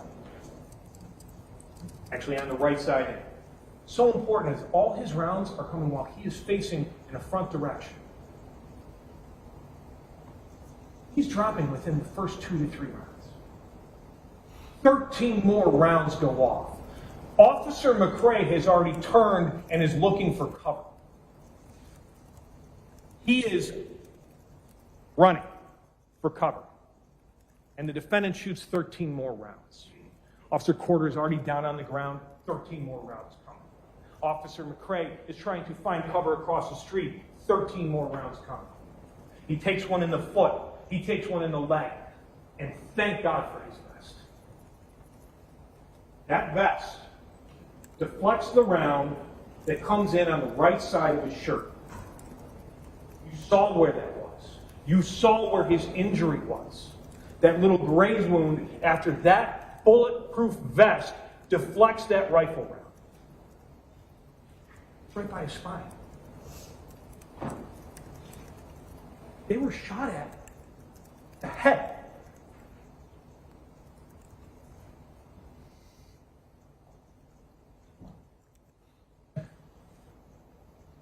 Now I want you to consider everything we know. The defendant leaves his bag there with his entire life. He takes that rifle and he hides it by the bushes and kind of puts it in there. That rifle that has his DNA in the mixture on the trigger. That rifle that has definitely one of his fingerprints off of the tape, and another one has all the same characteristics. This is the rifle he bought. This is the rifle he put together. This is the rifle he brings to the scene. This is the rifle that he leaves his fingerprints on, his DNA on, and he actually has all the documentation for in the bag that he leaves right there. And then he jumps the fence. And what's so amazing, what's so important, ladies and gentlemen, is I want you to consider the testimony of James Johnson. Not only did he identify the defendant as being the guy firing off rounds at 25th and Garfield, but after he hears those shots, he sees someone jump that fence. He sees that fence get jumped. He just says, I see the guy running southbound. Can't tell you if it's the same guy. Doesn't have a gun, doesn't have a backpack. That's all I know. I just see a guy, he runs south. Why is that so important? Because, ladies and gentlemen, two things. The defendant's cell tower records showing that he is inconsistent with the area of the shooting scene. We know that from 9:31 all the way up to 9:36:45. That's going to be approximately 15 seconds before the officers put themselves out and go into that alley.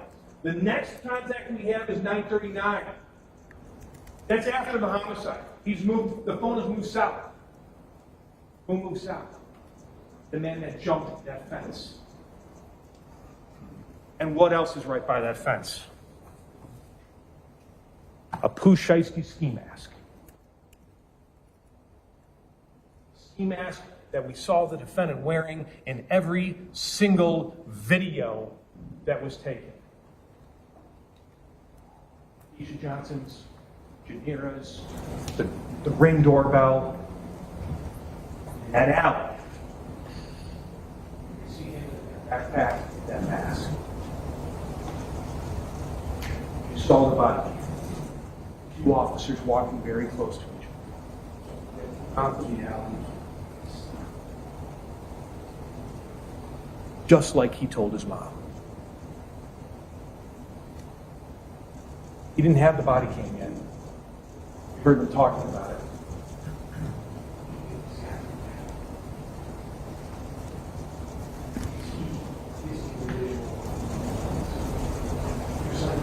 Said he's the only one that I saw there. When I left, he was the only one there. When I run in and talk to him, he says he didn't know it was the cops, just like he told his mom.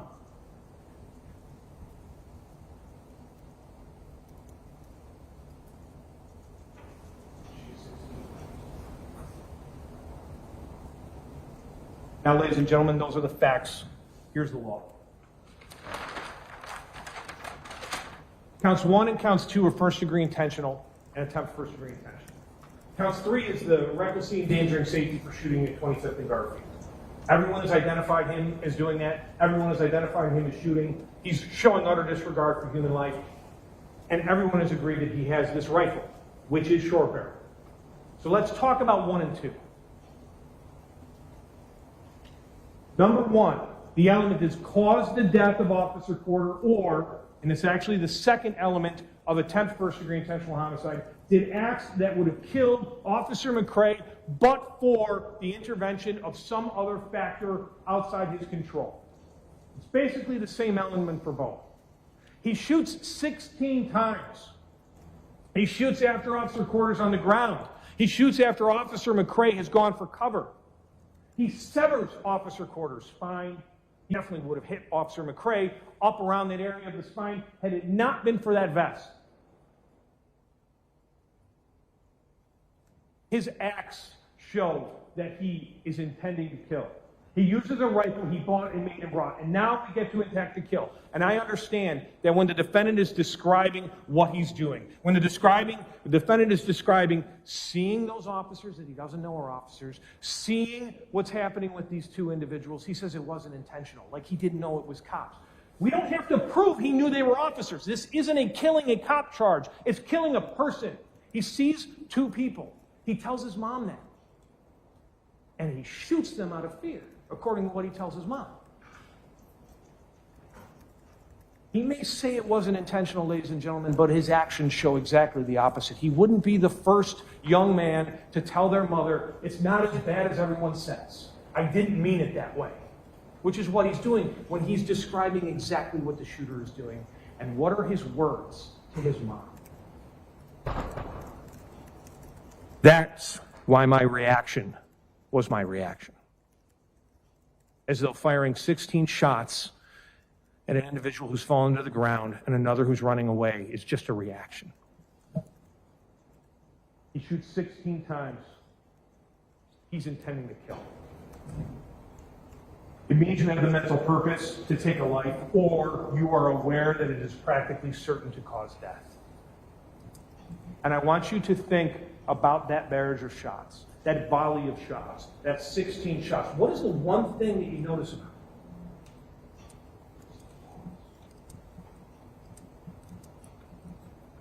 There's that first group, there's a pause, and there's continuing to shoot. He pauses and shoots again.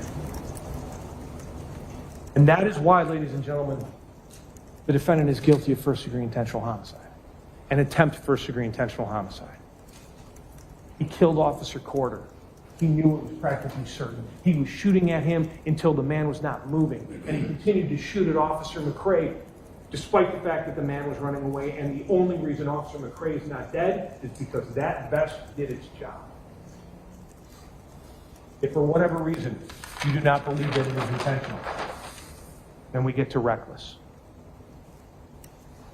Caused death of Officer Corder or endangered the safety of Officer McCray. Criminally reckless conduct, utter disregard for human life. That is what's required in regards to those, ladies and gentlemen.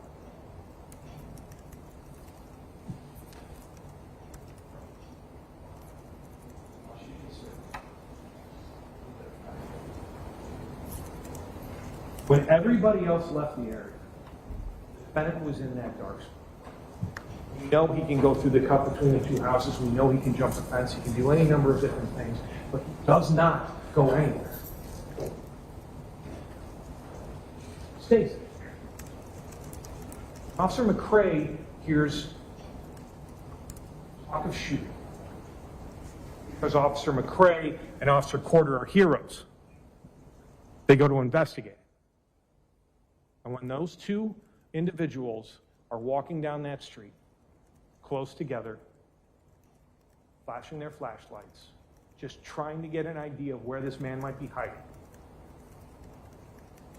the defendant takes a short-barreled rifle, points it at their heads and their bodies and their feet, and he lets loose with 16 rounds. That's why he's guilty. Thank you, Mr. Huebner. Mr. Jones?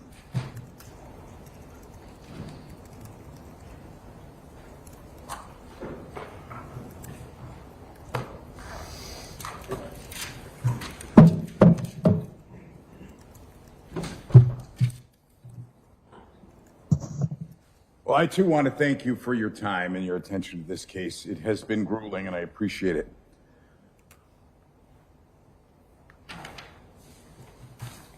Aristotle wrote that the law is reason free of passion. What he didn't write is that that's not human. The human reaction in this case is obvious, right? The human reaction is to watch that body cam and be moved, be outraged, be emotional. The human reaction is to want justice in the way that we can answer it in a courtroom, and is to find somebody guilty. We want to blame. That's the human reaction. That's not the law. And unfortunately, that's not your job. The judge described the law to you and how you have to make this decision, devoid of passion, devoid of, unfortunately, a lot of those human instincts that we have around this case. What the law says is that if you can reconcile the evidence upon any reasonable hypothesis consistent with the defendant's innocence, you must find him not guilty. And I recognize that is clinical. That's detached. That's not the way humans function outside of a courtroom. But like we talked about at the very beginning of this case, we demand of jurors to follow the law and not function the way we do outside the courtroom, to apply that law to the facts as they were presented to you without the emotion that we all feel. So what's a reasonable hypothesis in this case, and what isn't reasonable? Well, let's talk about certain things here that I think would be unreasonable to contradict. This was his gun, right? That gun is his. He's guilty of possession of a short-barreled shotgun, no question. Tremaine Jones had that gun. It clearly is too short. It's actually, ironically, too short in two ways. The overall length is too short and the barrel's too short, according to Wisconsin law. He's guilty of that crime. He's clearly the individual that's walking up and down that street, yelling at these people to come in and come out, acting like a fool.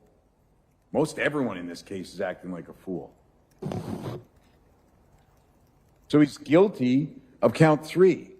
But I would tell you that I think he's guilty of second-degree recklessly endangering safety. That's a lesser included of first-degree recklessly endangering safety, which is what he's charged with. What's the difference between the two? And when you read the jury instructions, it's simple. The third element of first-degree recklessly endangering safety says that you show utter disregard for human life. Now, I think the state would argue that firing at a building, he said, I think 4 times, with kids in it, that's not what the testimony is. He fired in the air. Mr. Tyler's the one that was returning fire at people. But he fired that gun in the air. That's recklessly endangering safety in the second degree. Find him guilty of that. That's what he did that night. What else would be unreasonable is to get up and say this isn't his backpack, right? It's his backpack. I mean, could you have any more identifiers in a backpack? It's got a social security card, a birth certificate, receipt for the gun, his name on a name tag. It's his backpack. So we have his gun, his backpack. But now we have a timeline. And the timeline here is what's important. The timeline is at 9:10 is when the first 911 call comes in. And then there are 4 more 911 calls at minimum that come in before police officers are even dispatched. I understand District 3 had a busy night. Officers eventually arrive at 9:31 and we have the shooting at 9:37. That's a 6-minute gap. A 6-minute gap where we don't see Tremaine Jones on video. A 6-minute gap where we don't know where everybody is. So, as jurors, when you have to look at the evidence critically, when you have to give the benefit of the doubt to the defendant, you have to look at that evidence through that lens and say, okay, what do I have to work with? Well, let's start with the physical evidence that you have to work with, and let's see if that helps you answer what happened in those 6 minutes. The DNA doesn't help you, right? The DNA's on the gun. Well, that makes absolutely logical sense, right? If he's firing it off earlier. His fingerprints are on the gun. Same thing. Now, the fact that there's no one else's DNA on the gun isn't really informative to you. It doesn't help you say, well, nobody else touched the gun, because you heard the DNA experts say DNA isn't always transferred on something. And she also said that the more you touch something, the more you handle something, the more likely his DNA will be on it. Well, we saw him parading back and forth with that gun for the better part of 20 minutes, right? From 9:10 to when police show up. I think he's off video around 9:28. So let's say 18 minutes, he's handling that gun, he's firing it in the air. But the fact, the absence of no one else's DNA on there doesn't exclude the fact that somebody else may have handled that firearm. The fact that there isn't fingerprints on that firearm besides Mr. Tremaine Jones, again, doesn't get you very far. Again, giving the benefit of the doubt, right? Asking yourself, it's reasonable. Is it reasonable someone could use that gun and not leave fingerprints? Guns are designed to not leave fingerprints. That's what you heard from the fingerprint analyst. That's why I asked that question. Does the cell phone data help you? Not really. At best, the FBI expert that came in here could tell you that it's basically 480 feet by a 720 feet radius, which is basically a city block. A cell phone's in a city block radius. Now, certainly the cell phone data supports the fact that he's at the scene, but we've already conceded he's at the scene. Cell phone data certainly supports that he goes up to where he was arrested. That's not in dispute either. So the physical evidence in this case, right, the fingerprint on the popcorn bag, well, it's in his own backpack. No one processed the backpack on the outside to see if someone else handled it, right? But we don't have any physical evidence that lets you say, I know what happened in those 6 minutes, beyond a reasonable doubt. So let's go to the testimony, right? That's the next thing we'll consider, people's testimony. That isn't a lot of help for you either. Nobody, and we'll get to Mr. Toombs, but aside from Mr. Toombs, nobody testified as to what happened in that 6-minute window. Nobody testified as to where Tremaine Jones was in that 6-minute window. They said, certainly they talked about what happened before and the shooting in the air and everyone arguing to come out and fight. There's tons of testimony about that. There's only 2 people that testified about anything in that 6-minute window, and that's Mr. Toombs and Mr. Johnson. And if you look at both of their testimonies, they're inconsistent. And not only are they inconsistent, and I don't mean inconsistent in terms of, well, did they go left or did they go right? Are they wearing red or are they wearing blue? I mean, one cannot be true if the other one's true. Just can't. And Mr. Toombs' testimony just doesn't have any credibility. Now, I'm not going to try and understand Mr. Toombs' motives for why, when he's not involved, doesn't know any of these people, decides to videotape this, thinks it's a funny joke, then follows people around after shots are fired. Maybe he wants to be involved in something. Maybe he has some sort of, I don't know, complex that he wants to be part of the action. I have no idea. You don't have to speculate on that either. But here's what I can tell you. What he testified to that happened after the officer-involved shooting at 9:37 simply does not make sense. He's just wrong, especially in light of Mr. Johnson's testimony. What did he say? I know he got a little confused on the map, right? You look at Exhibit 1, he has his initials. First of all, he has it all the way on the east side, and he says, oh, no, I'm wrong, it's on the west side. What's critical about it being on the west side is what's between where he is on the west side and what he's seeing in the shooting is his grandma's house, just further west.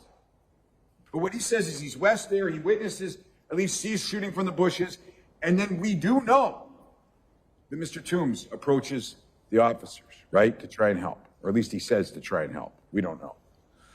We know that's true. The officer says, hey, stay back, because he doesn't know if he's a threat or not. Totally makes sense.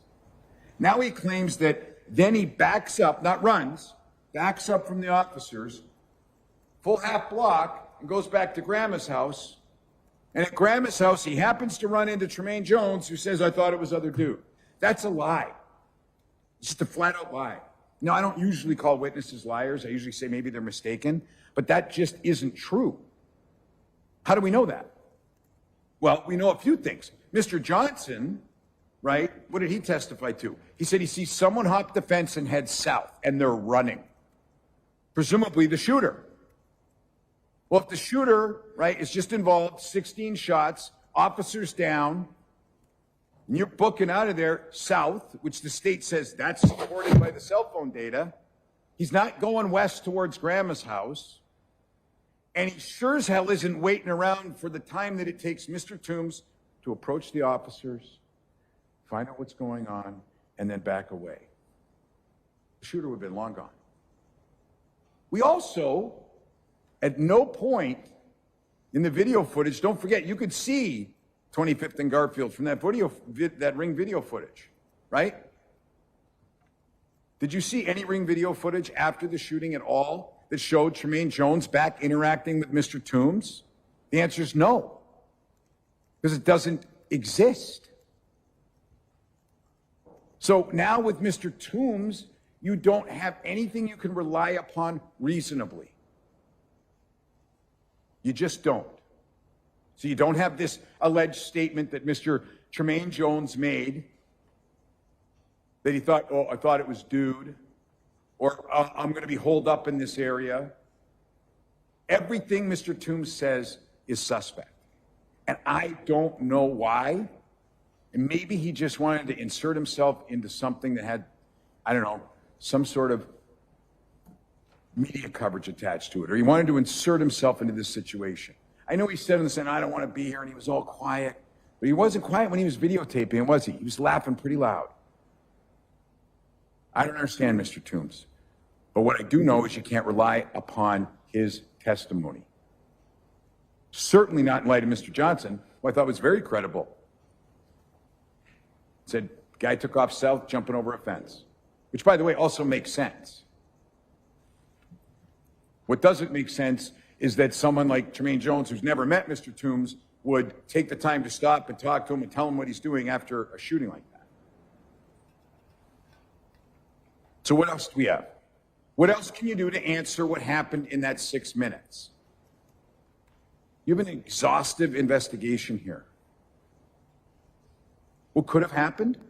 What's a reasonable hypothesis that isn't inconsistent with the evidence? Is that Tremaine Jones, acting like a fool, shooting in that crowd, as soon as that, right, they know the police are coming, everyone scatters, dumps his gun, dumps his backpack, and takes off. There's nothing in the physical evidence, in the video evidence, and aside from Mr. Toombs, testimonial evidence that puts him there after the police arrive. Now, I'm going to sort of give you an analogy of what is a reasonable path, right? One of the things that my colleague, Ms. Ruckdashel, got up and talked about, different ways to get to places, right? My wife and I work together, right? We've been driving to the same office together for years. And prior to GPS being on every single car, she always took a different route than me, and we always used to debate which route was the better route to work. Then GPS came out, right? CarPlay came out, and I was going to finally win a debate with my wife, right? So when I'm leaving home, right, I punch in Apple Maps, office, takes me, and guess what? It took my route. And I thought, this is it. I'm right. I'm finally going to be right. And then my wife, who tends to always be right, punched in Google Maps. But in Google Maps, she doesn't like taking the highway, right? She doesn't like any of the construction. So she says, avoid construction, avoid highways, right? In the morning, she likes to go buy her Starbucks, right? So she puts that in the route. And then it plots her route to the office. And it was the route she takes. Now, that route takes maybe 10, 12 minutes longer, but it's reasonable. It's not the fastest. It's not the most direct. It's not the most obvious, but it's reasonable. Now, I only use that analogy to say, in this case, I understand that I have not proven to you in any way, shape, or form that someone else picked up that gun and fired those shots. I have not proven anything to you beyond a reasonable doubt. I don't have to.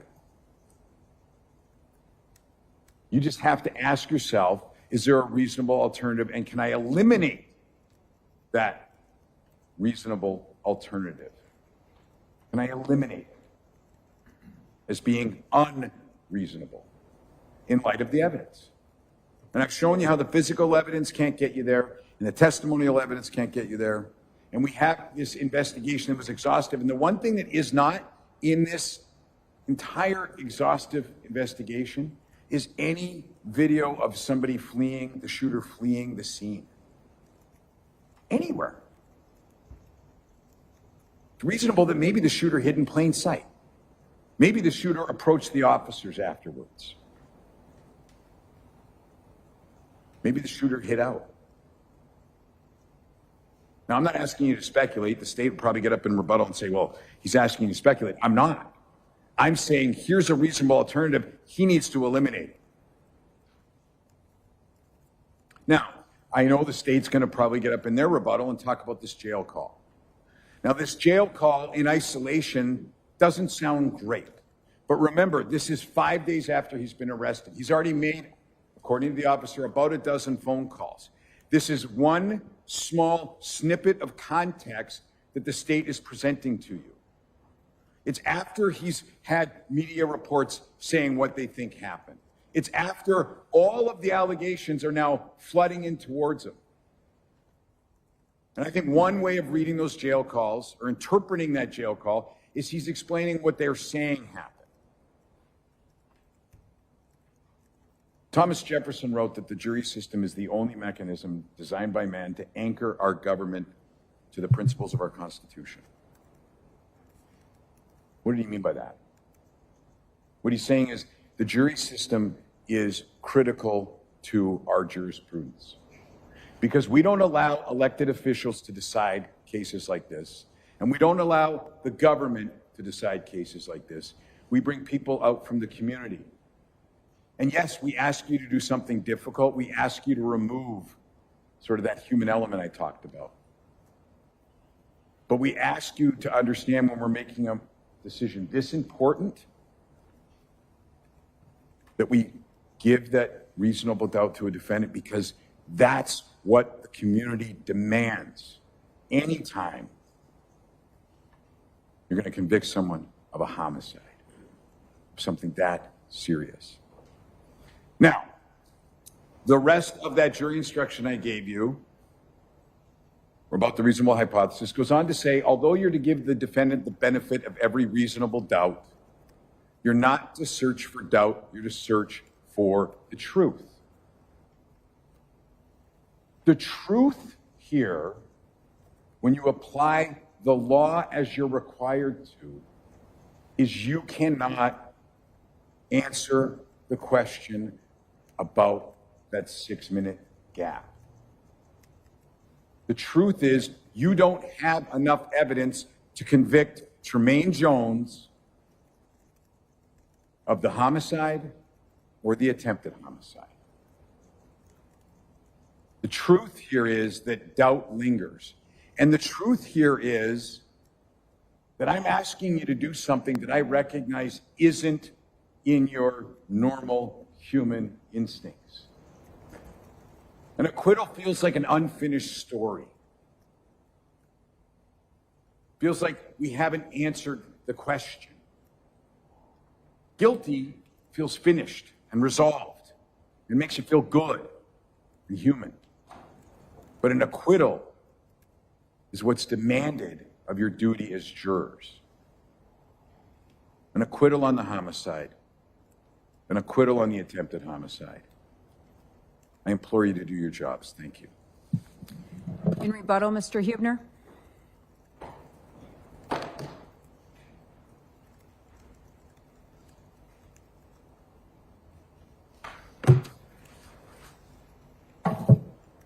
Ladies and gentlemen, the defendant did not tell his mom the media says there were two guys close together.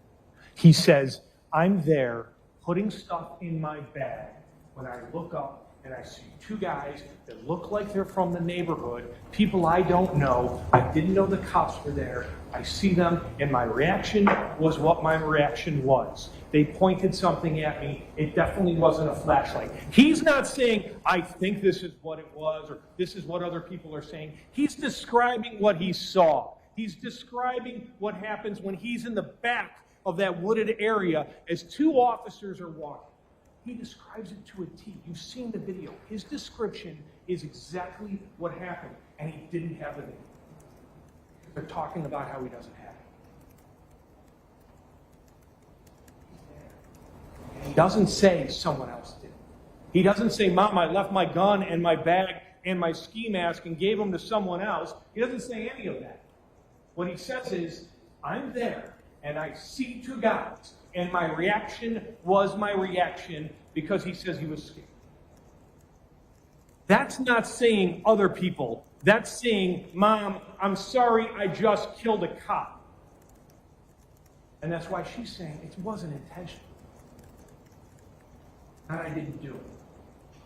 It's just not as bad as you think. Defense counsel is absolutely right about the reasonable hypothesis, but it is 100% about all the evidence. Think about that. He keeps saying 6 minutes. The only way you get to 6 minutes, ladies and gentlemen, is if you absolutely 100% ignore the video from 2217 on the 24th place. Why? Because that video, remember, it's the black and white, it's on the corner. It's the one that actually captures the officer's death.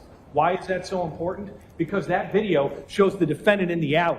That video shows him right next to Mr. Toombs. That video shows him with his backpack. That video shows him by that wooded area. And it also shows that he never goes west, he never goes south, he never goes east. We also have the video from 2 houses down. What does that video show you, ladies and gentlemen? It shows you Mr. Toombs. Thank God he wore a white t-shirt that shows how easy it is to pick him out of that crowd every single time. You saw that kind of white area and that individual who's standing exactly where he pointed to on that map, standing there. And then you see the flashes, the muzzle flashes. Everything goes down and then he walks. Mr. Toombs is down the alley exactly where he said he was in that video. The defendant is exactly where Mr. Toombs said he was. Exactly where he told his mom he was. Exactly where he left his backpack. Exactly where he left his weapon. The weapon he used to try to kill 2 individuals. Whether or not he knew they were cops or not doesn't matter. He fires 16 rounds, 13 of them at a guy who's running away. He takes a pause and he fires more. He severs a guy's spine and almost severs another and just says, Mom, it wasn't intentional. And I want you to consider something else. Mr. Jones says, well, maybe he left his stuff there. Video doesn't have him going east. Video doesn't have him going west. He disappears into that spot, exactly where Mr. Toombs says he is. Now, right, we don't have video that shows the southern area. We do have Mr. Johnson. Mr. Johnson says, after the shots, I see an individual run. He doesn't hit, jumps the fence. And what's at that fence line? His ski mask. It's the ski mask we were watching and seeing. That mask is right there. It's in water. It's covered in water. When the police get there, the torrential downplay has happened. But the mask that we have seen the defendant wear when he shows up, the mask when he's firing off rounds on 25th and Garfield, the mask when he's in that alley, that mask gets dropped. So in order for this reasonable hypothesis to occur, the defendant would have had to give his gun to someone else, to give his backpack to someone else, to give his ski mask to someone else, to somehow then stay within that block and then head the exact same way as the shooter, because that's the way his phone goes. And defense counsel says, oh, I can't believe anything Mr. Toombs says, even though everything he says is verified by the video, because he says that he's over by the area of 25th and Garfield when he talks to the defendant who says, I didn't know it was the cops. Keep 2 things in mind, ladies and gentlemen. When Jermella Kurtler is called back to that location to meet the defendant to bring him the change of clothes, where does she say she meets him? Area 25th and Garfield. What's the other thing?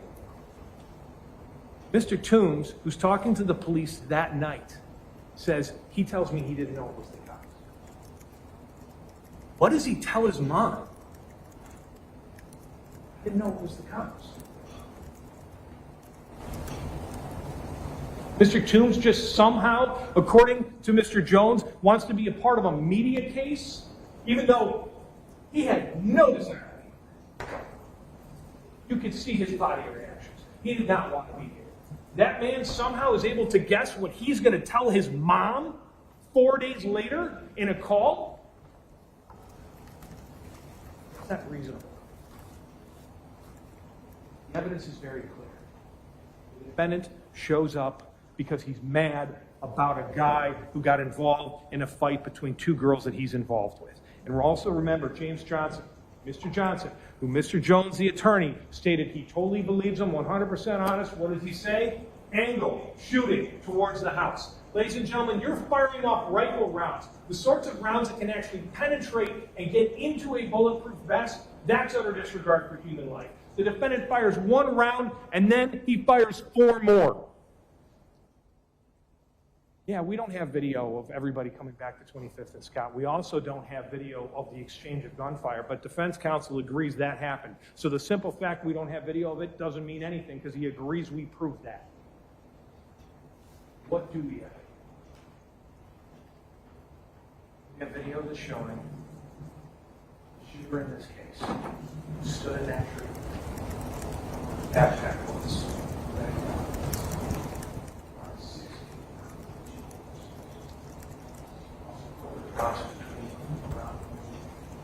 Officer McCray turns and gets caught. The defendant tells his mom the entire story.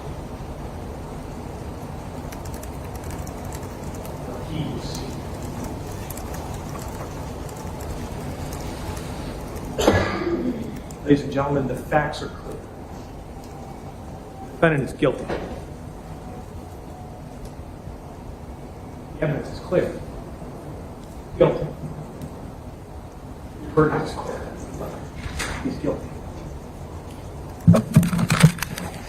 Now, members of the jury, the duties of counsel in the court have been performed. The case has been argued by counsel. The court has instructed you regarding the rules of law which should govern you in your deliberations. The time has now come when the great burden of reaching a just, fair, and conscientious decision of this case is to be thrown wholly upon you, the jurors selected for this important duty. You will not be swayed by sympathy, prejudice, or passion. You will be very careful and deliberate in weighing the evidence. I charge you to keep your duty steadfastly in mind and as upright citizens to render a just and true verdict. You are to decide only whether the defendant is guilty or not guilty of the offenses charged. Any consequences of your verdict are matters for the court alone to decide and must not affect your deliberations. There are 11 different verdict forms. You will sign 4 total, 1 per count. Okay, I'm going to go through them now. As to count 1, one reading, we the jury find the defendant, oh, sorry, they're in the front pocket of the binder. That's where you'll find them. We the jury find the defendant, Tremaine Jones, guilty of first-degree intentional homicide as charged in count 1 of the information. If you find the defendant guilty, you must answer the following question. Did the defendant commit the crime of first-degree intentional homicide while using a dangerous weapon? Yes or no? Another reading. We, the jury, find the defendant, Tremaine Jones, guilty of first-degree reckless homicide, a lesser-included crime of count 1 of the information. If you find the defendant guilty, you must answer the following question. Did the defendant commit the crime of first-degree reckless homicide while using a dangerous weapon? Yes or no? And another reading, we, the jury, find the defendant, Tremaine Jones, not guilty of count 1. Count 2, one reading, we, the jury, find the defendant, Tremaine Jones, guilty of attempted first-degree intentional homicide as charged in count 2 of the information. If you find the defendant guilty, you must answer the following question. Did the defendant commit the crime of attempted first-degree intentional homicide while using a dangerous weapon? Yes or no? Another reading, we, the jury, find the defendant, Tremaine Jones, guilty of first-degree recklessly endangering safety, a lesser-included crime of count 1 of the information. If you find the defendant guilty, you must answer the following question. Did the defendant commit the crime of first-degree recklessly endangering safety while using a dangerous weapon? Yes or no? And another reading, we, the jury, find the defendant, Tremaine Jones, not guilty of count 2. Count 3. One reading, we, the jury, find the defendant, Tremaine Jones, guilty of first-degree recklessly endangering safety as charged in count 3 of the information. If you find the defendant guilty, you must answer the following question. Did the defendant commit the crime of first-degree recklessly endangering safety while using a dangerous weapon? Yes or no? And another reading, we, the jury, find the defendant, Tremaine Jones, guilty of second-degree recklessly endangering safety, a lesser-included crime of count 3 of the information. If you find the defendant guilty, you must answer the following question. Did the defendant commit the crime of second-degree recklessly endangering safety while using a dangerous weapon? Yes or no? Another reading, we the jury find the defendant, Tremaine Jones, not guilty of count 3.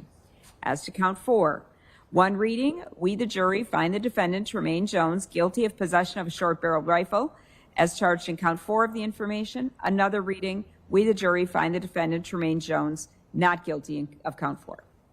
Now comes the time where we select the alternate jurors. You have all been great, here every time, paying attention. Everybody has done everything that I've asked them to do, and I very much appreciate that. There are going to be 2 of you whose numbers I'm going to pull out. You've been renumbered. You came in as 1 through 40.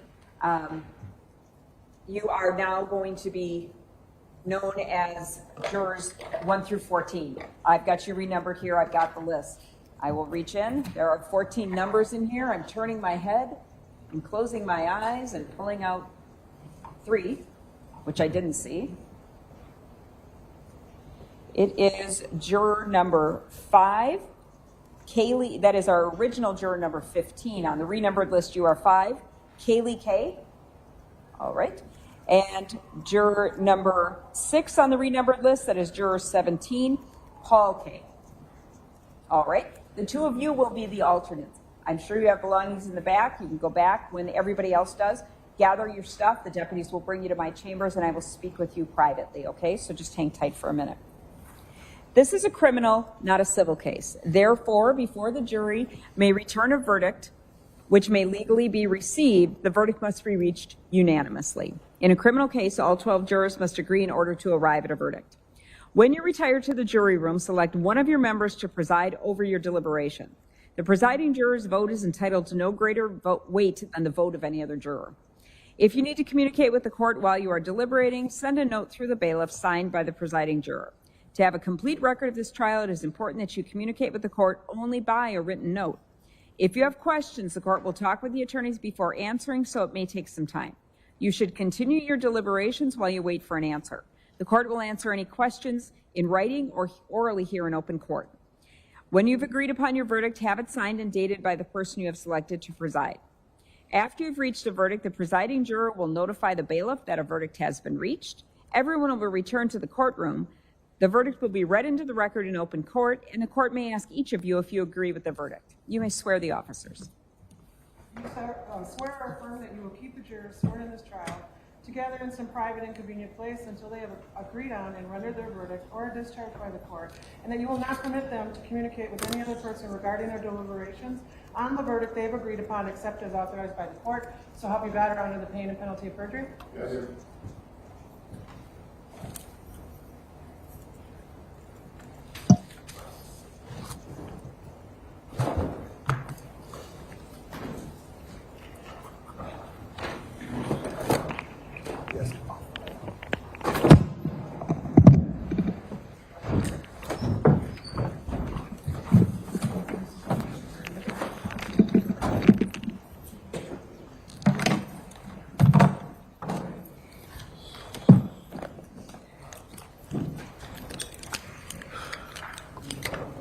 So as you can see, the jury is now being excused to begin deliberations in the trial of Tremaine Jones, the man charged in the fatal shooting of Milwaukee police officer Kendall Corder, June of 2025.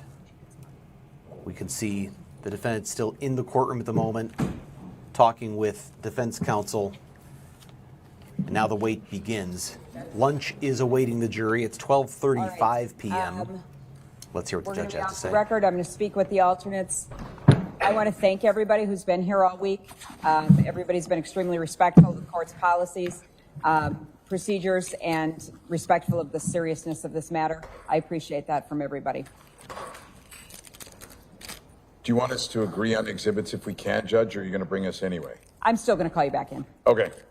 So I mean, we'll try and get an agreement in advance. Talk about things. Sure, of course. Calling you back in if I get any inquiries. Understood. Thank you, Judge.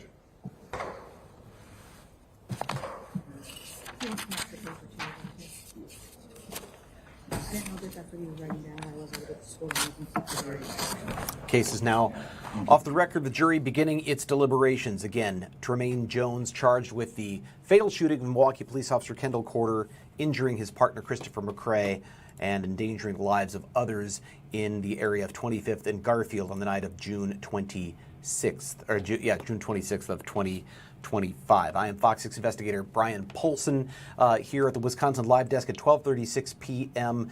The jury begins its deliberations right now. We'll say officially at 12:35 or thereabouts.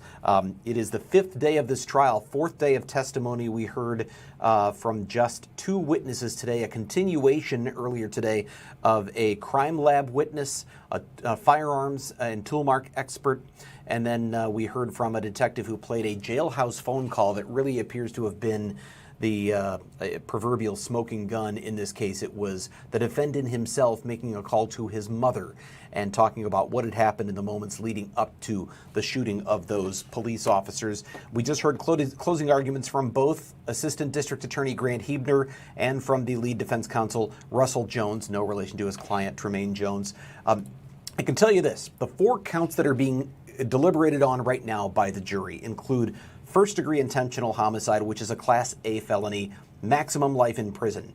Count 2, attempted first-degree intentional homicide, a Class B felony, a maximum 60 years in prison. That's broken down into a bifurcated sentence of 40 years of confinement, 20 years of extended supervision. Count 3, first-degree recklessly endangering safety, a Class F felony, maximum 12.5 years. That's broken down into 7.5 years of confinement, 5 years on extended supervision. And finally, possession of a short barrel rifle, Class H felony with a maximum of 6 years in prison, 3 years confinement, 3 years extended supervision. In all, were the jury to find him guilty on all counts, and not just the lesser included, but the original counts, the maximum sentence he would face, by my calculation, is life in prison plus 50.5 years in prison confinement and 28 years of additional extended supervision. We know that the jury, there were 14 members who listened to the entire trial, 5 men, 9 women. We had 1 man and 1 woman excused as alternates, so 4 men and 8 women will ultimately deliberate and determine the fate of the defendant, Tremaine Jones. I know we have reporters really all over this case. We're going to have Christina Van Zelst in a little bit joining us from outside the Milwaukee County Courthouse. We will also speak to our legal experts. I believe we have both James Santel and Jonathan Lavoie, former U.S. Attorney James Santel and Jonathan Lavoie, criminal defense lawyer with Kim and Lavoie, available to help us with some expert analysis as we wait for the jury. I'm going to take a break here at the Wisconsin Live Desk, and we'll get to some of that content and keep things going here from the Wisconsin Live Desk as we await a verdict in the trial of Tremaine Jones. We'll take a break and be right back after this.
Yeah. Christina, can you hear me? Yeah, hi. Okay, good. We're going to, after we come out of this break, I'll come to you first. All right, perfect timing because we're just parking. Okay, anything in particular you want to talk about? Otherwise, I'll just go to some, general stuff from today, but. Honestly, no. Okay. Nothing particular. All right, sounds good.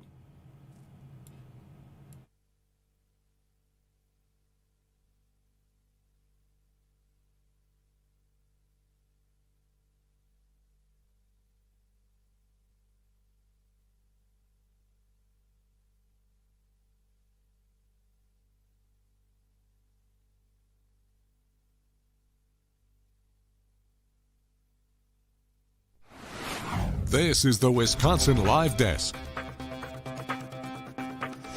Fox 6 investigator Brian Polson here at the Wisconsin Live Desk. It's 12:41 p.m. on Friday, April 3rd, and the jury is now deliberating in the case of Tremaine Jones, the man charged in the fatal shooting of Milwaukee police officer Kendall and the injuries to his partner, the shooting of his partner Christopher McCray on June 26th of 2025. That shooting occurring after a fight between two groups of girls that started with one woman, a girlfriend of Tremaine Jones at the time, challenging another woman who she said her boyfriend had been having an affair with, challenging her to a fight that ultimately led to a confrontation between two men, both armed with guns, police being called to the scene, and ultimately prosecutors say Tremaine Jones firing 16 rounds that included the fatal shots to Officer Corder and those that injured Officer McCray. We only heard from two witnesses today. One was the continuation of a firearms and tool mark expert from the Wisconsin Crime Lab, and then the detective who played a jailhouse phone call from the defendant, from Tremaine Jones, to his mother, made 5 days after his arrest on July 2nd of last year. And that is when the state rested its case, after we heard from the defendant himself in his own words in that phone call. The defendant did not take the stand. In fact, the defense called no witnesses. The burden is on the state to prove the case, so sometimes you do find cases where the defense will not present a case beyond its own cross-examination. That's what happened here today. Now, we've had Christina Van Zels has been live at the Milwaukee County Courthouse, or outside the courthouse, throughout this week. We've been talking to her multiple times. We're going to bring her in here now. Christina, I know there wasn't a whole lot today before the state rested its case, but certainly I think we wondered all week long, how was the state going to wrap things up? I didn't think they would land on a tool mark expert. It's kind of a dry way to land after some pretty impassioned testimony earlier, but it wasn't a citizen witness. It was a jailhouse phone call. It kind of felt like the surprise smoking gun, no? Yeah, I 100% agree. We weren't sure where things were going to go today with the state's case. And once that firearm and tool mark expert or testimony ended, and we heard that phone call from jail that Tremaine Jones made to his mom, that was sort of the bombshell moment, if you will call it that I think we've been waiting for. And Brian, yesterday, I think you and I were talking, I was surprised. I thought maybe Officer McCray would be the last to testify, but he testified in the second day of testimony. So was curious what today would bring. And I think that phone call really drove home the state's case before closing arguments. I know you're not in the courtroom. We have Bill Miston, who's been there to sort of see juror reactions and things like that. But we know that when Christopher McCray did testify on day 2, and they played that body camera video, and you heard his impassioned cries for his fallen colleague, that Bill had passed along to us that he saw jurors that were wiping their eyes. It was certainly very powerful testimony, but as you said, that came a little bit earlier in the case. I think maybe there was some question as to, like you said, they didn't land on that. What else do they have coming?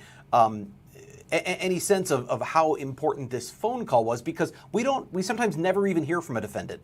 We never hear anything from them other than the plea of guilty or not guilty, or, did you, has your attorney explained your rights to you and things like that. But we heard the defendant in his own words today.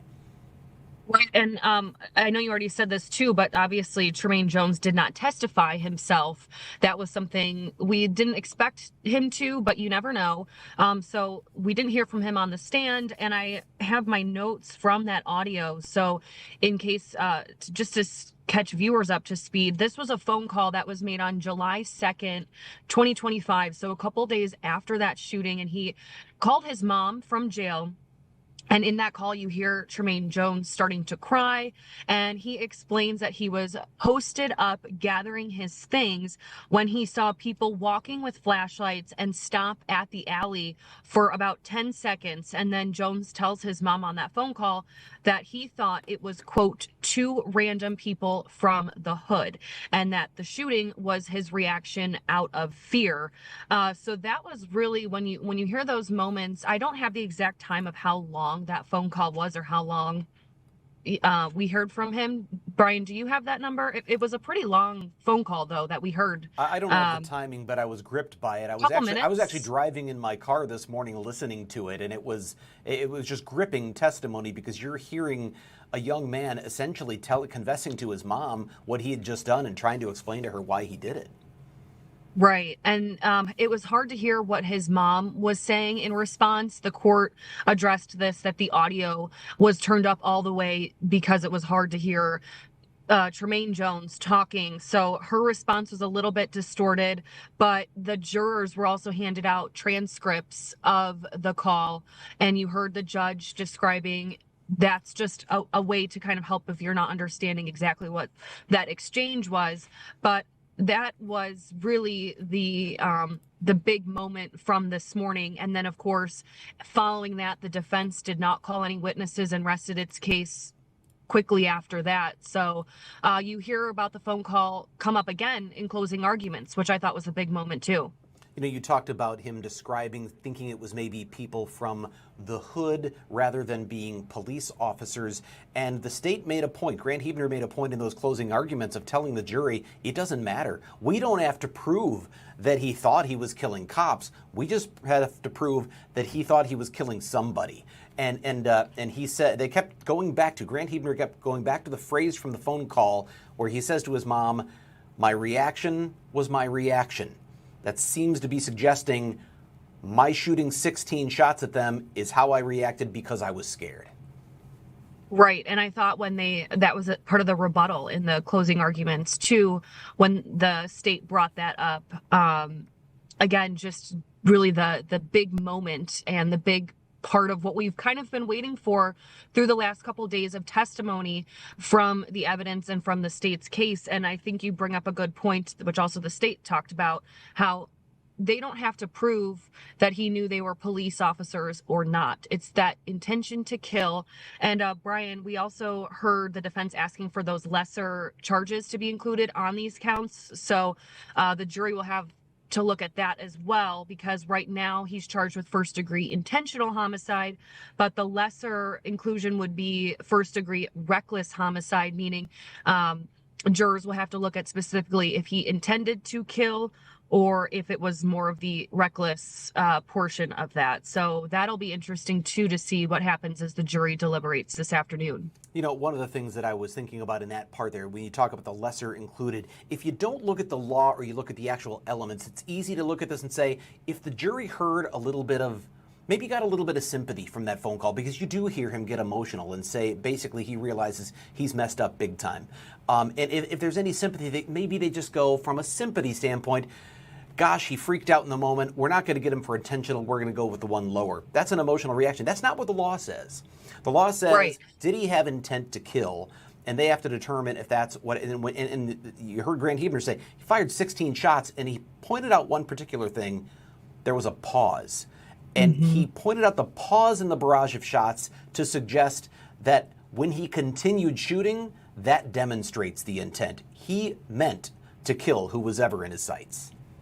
Yeah, and that pause, I think, is an important detail in their argument. I'd be curious to hear what our legal experts think about those lesser charges.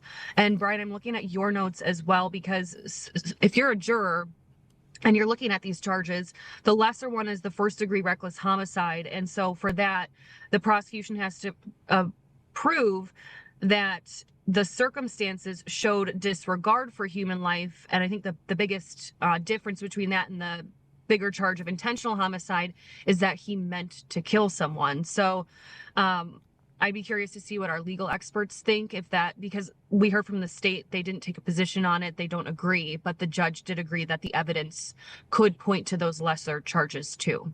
Kind of unusual too. We heard the defense attorney in closing arguments say, I mean, yeah, it's his gun. He's guilty of that. And he was shooting at the building, he was shooting in the air, whatever he was doing, he's guilty of that. But it's the more serious ones we're really disputing here. It's clear there was plenty of evidence. I mean, it certainly seems like that way. There's almost no dispute. This was Tremaine Jones at the scene. His own attorney goes, yep, that's his gun. We had to have all this testimony to prove that's his thumbprint on the gun. And then he goes, yep, that's his gun. The defense really wasn't putting much of an argument on counts 3 and 4. Yeah, and I thought the way the defense was also in their closing argument saying that, kind of describing the group of people and what led up to this shooting was interesting too. I forget the wording that he had, but it stood out to me, the way he was describing the people fighting and how they were fighting in the street with guns. And then there's no question that Tremaine Jones was there. He brought up the cell phone mapping testimony. And so there's no argument that he was involved in that. And the defense's stance was that he's just, there's no proof or evidence that we've seen Tremaine Jones being the person to pull that trigger. And he also brought up some testimony that we heard, that person's identity had to be sealed, but he, Brian, he called him, I want to say that he was not telling the truth on the stand. He called him a liar. And that's the gentleman. He called him a liar. Yeah, okay, we're thank talking you. about That's the man what whose I name, thought. the man in the white Yeah. T-shirt, 23-year-old, who we can't say his name by judge's order, but kept being said in open court over and over again. Yes. Yeah, he called him a liar. He said nothing he said is credible. You can't take anything he said seriously. Yeah, and he said the defense says that he doesn't normally like to do that for people who come and testify, but that testimony is the one person we've heard who is also there with Tremaine Jones testify that he saw the shooting. So I found that interesting too, that the defense was poking holes in his testimony and saying this guy was there taking cell phone video. You hear him laughing in the background at the fights, and he was just curious. So he's not somebody that you can rely on is telling the truth as to what went down that night.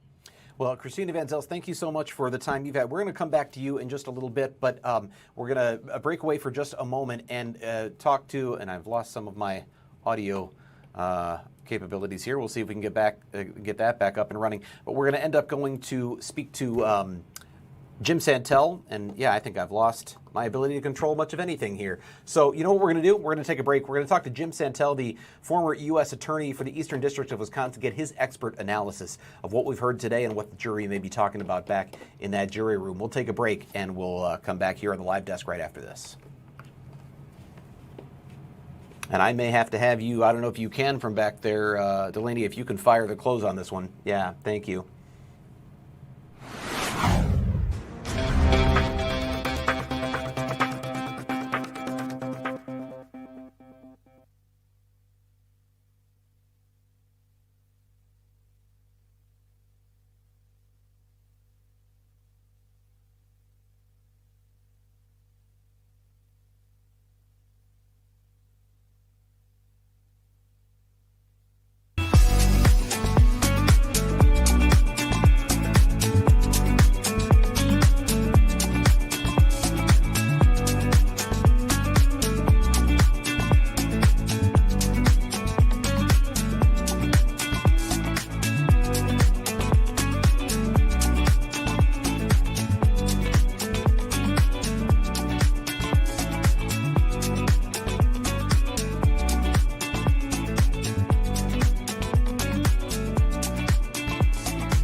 This is the Wisconsin Live Desk. Welcome back to the Wisconsin Live Desk. I am Fox 6 investigator Brian Polson. It's 1:07 p.m. right now on Friday, April 3rd, and we are waiting for the jury, who's now deliberating in the trial of Tremaine Jones and the death of Milwaukee police officer Kendall and the injuries to his partner, Christopher McCray. We were away for a little while there due to some technical difficulties. Some things may not go quite as quickly as we're used to, but we've got some extra hands on deck to try to keep things going. And one of the people I've been eager to get to is our resident expert here, former U.S. Attorney James Santel. Thank you so much for being here once again. Today we didn't get much in the way of testimony, but we got a really powerful piece of evidence, and that was the phone call from jail. We talked yesterday about the storytelling aspect and sort of where the state goes. What did you think of the state landing on that piece of evidence? It was hearing the defendant in his own words. I think that's exactly it, Brian. We know, and it's important for all your listeners to reaffirm in their own minds, of course, the defense has no obligation to testify, no obligation to present any evidence, can do whatever the defense chooses to do in defense, but is not obliged to come forward. And yet, we did hear from the defendant, not on the stand, but we heard his voice, and the jurors heard his voice, again, in this very important phone call. As we talked yesterday, Brian, the cycle, the arc of the trial overall, providing both this mix of the technical stuff that has to be in there with respect to things like ballistics and the book bag, but also the human aspects. And again, to end on a piece of evidence, a very compelling piece of evidence, this jail cell call, where presumably the jurors would recognize this is a son talking to his mother. Huge amount of credibility there in terms of the nature of what is being said. No reason to believe that he would be lying to his mother about where he is emotionally, intellectually. And the fact that, again, the jurors heard from him, again, indirectly, no violation of his Fifth Amendment rights in presenting testimony that's previously given, if you will, or presenting evidence that has previously been given or provided from the defendant himself. Very compelling way to end. And again, the content of that, all but an admission to the guilt for the offenses charged. What I thought was interesting, it was obviously a key piece of evidence for the state because the defense is hanging its case on that 6-minute gap between the stuff that happens at 25th and Garfield and the shooting of the officers, and saying you don't know who's where at that point. We know that of course, the defense attorney, Russell Jones, tried to attack the credibility of the one man who said, I saw him there, and that was the person in the white shirt whose name we can't say. But so the only other piece of evidence we have that shows him there is this phone call where he tells his mom, I was there, and this is what I was thinking, and this is what I was going through. So it's important for the state.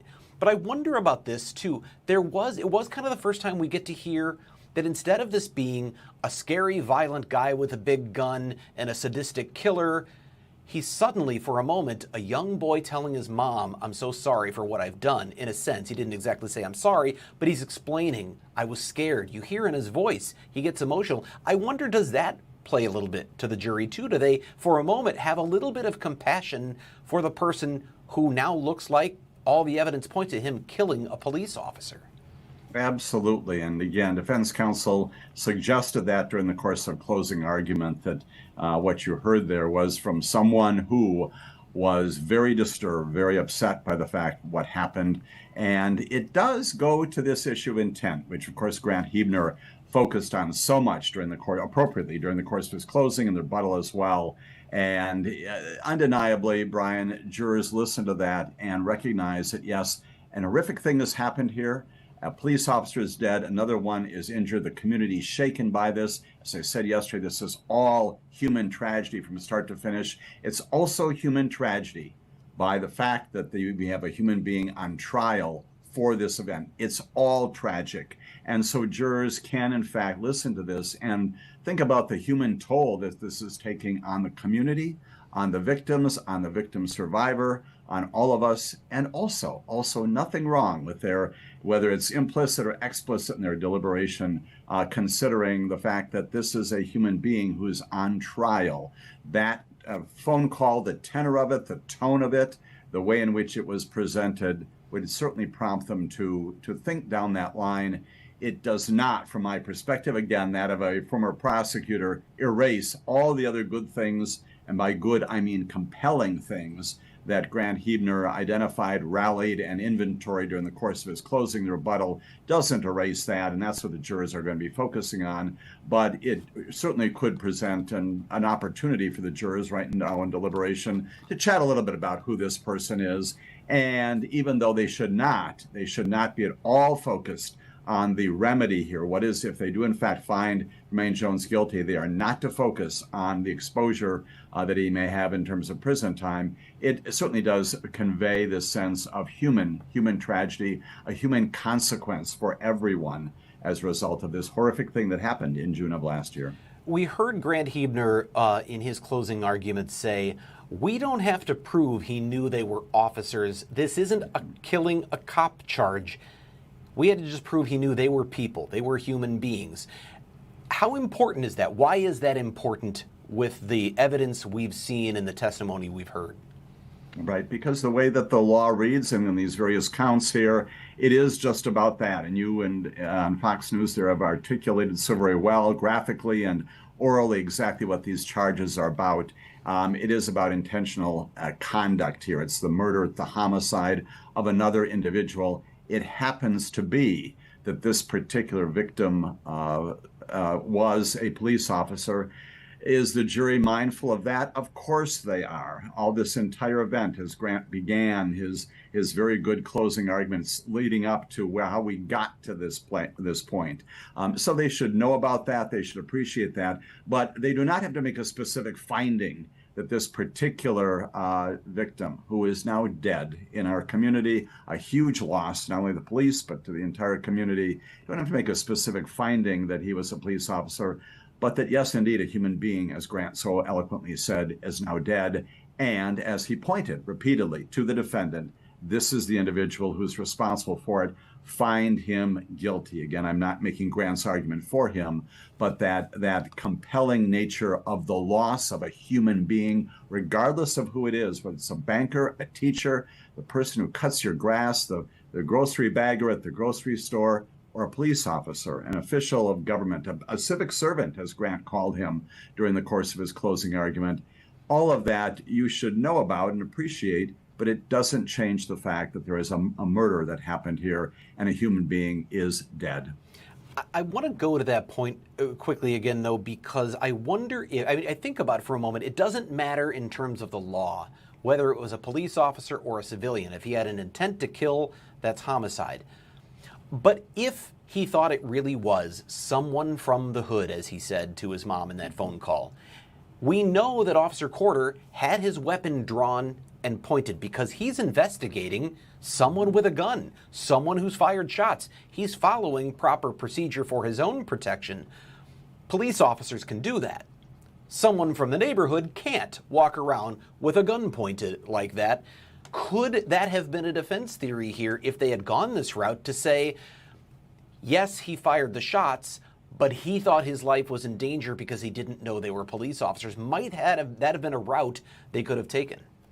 Absolutely, and it's difficult again in this set of facts with these witnesses to identify exactly how that is presented as an evidentiary matter. But in terms of the theory, we go back to the opening statement that somebody else was there, they've got the wrong person, all that sort of thing. And to support that theory, again, not at all from my perspective explicit during the course of this trial, but had you gone down that road as a defendant, as defense counsel, you argue what's going on here. It is calamity. This is catastrophic. You have guns going off. You have fire shots. And this is the second night in a row that particular area is compromised just by virtue of the threat of violence. People are scared. They're calling in. And under those circumstances, again, the argument could have been, was not here, but could have been, we've got to defend ourselves. Every person has got to defend herself and himself.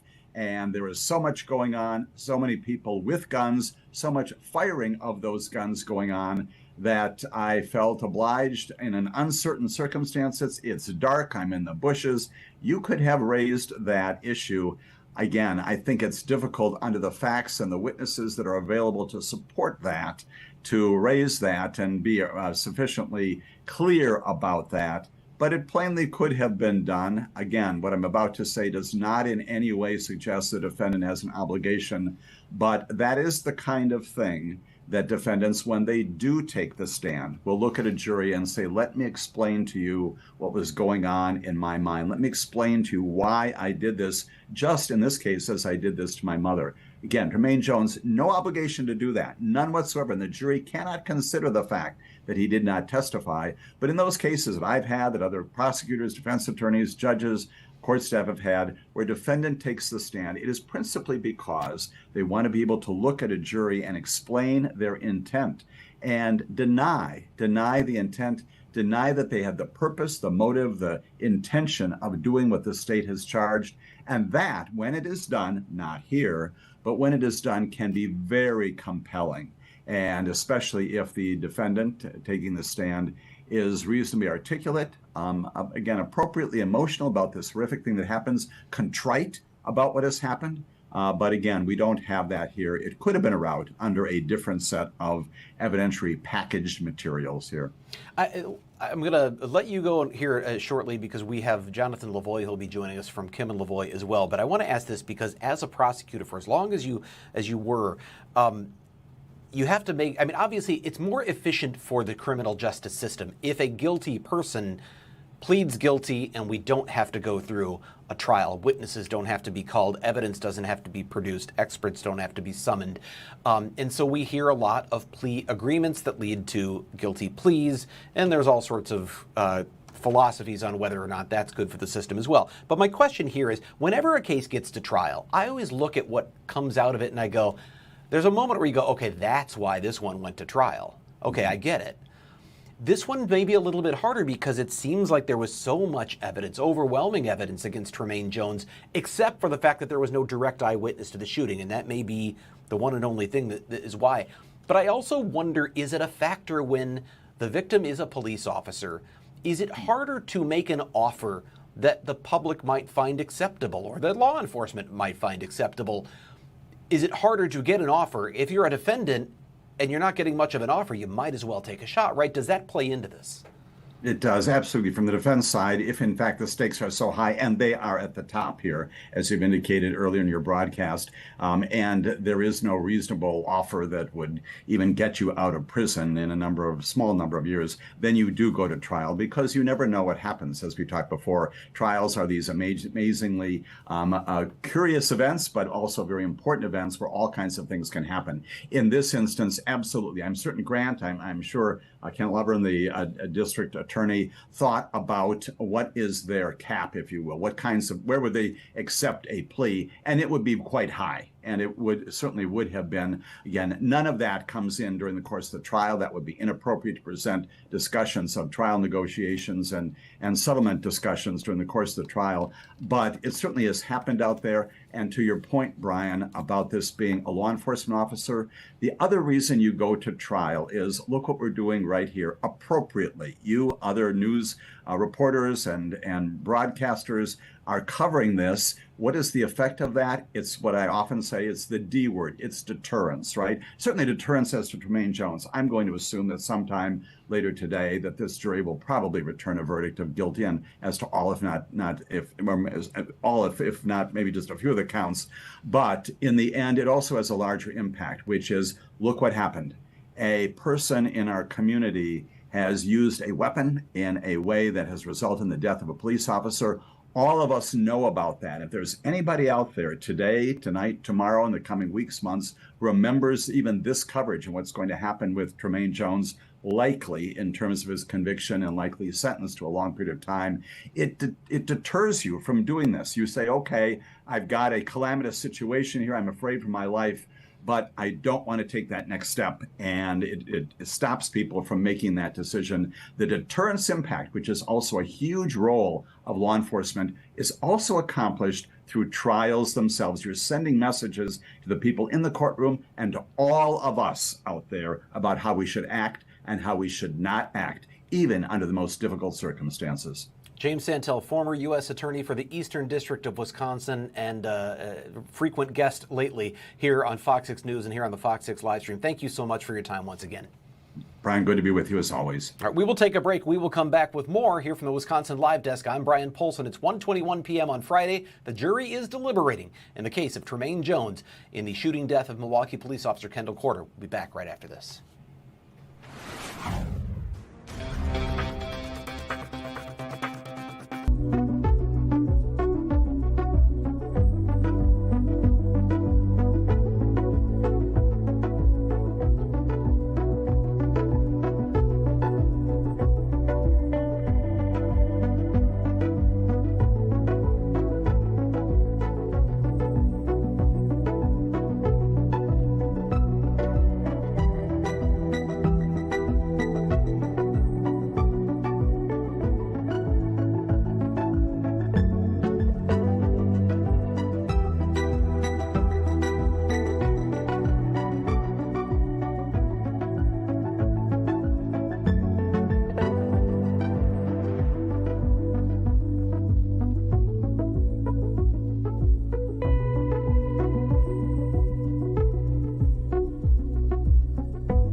This is the Wisconsin Live Desk.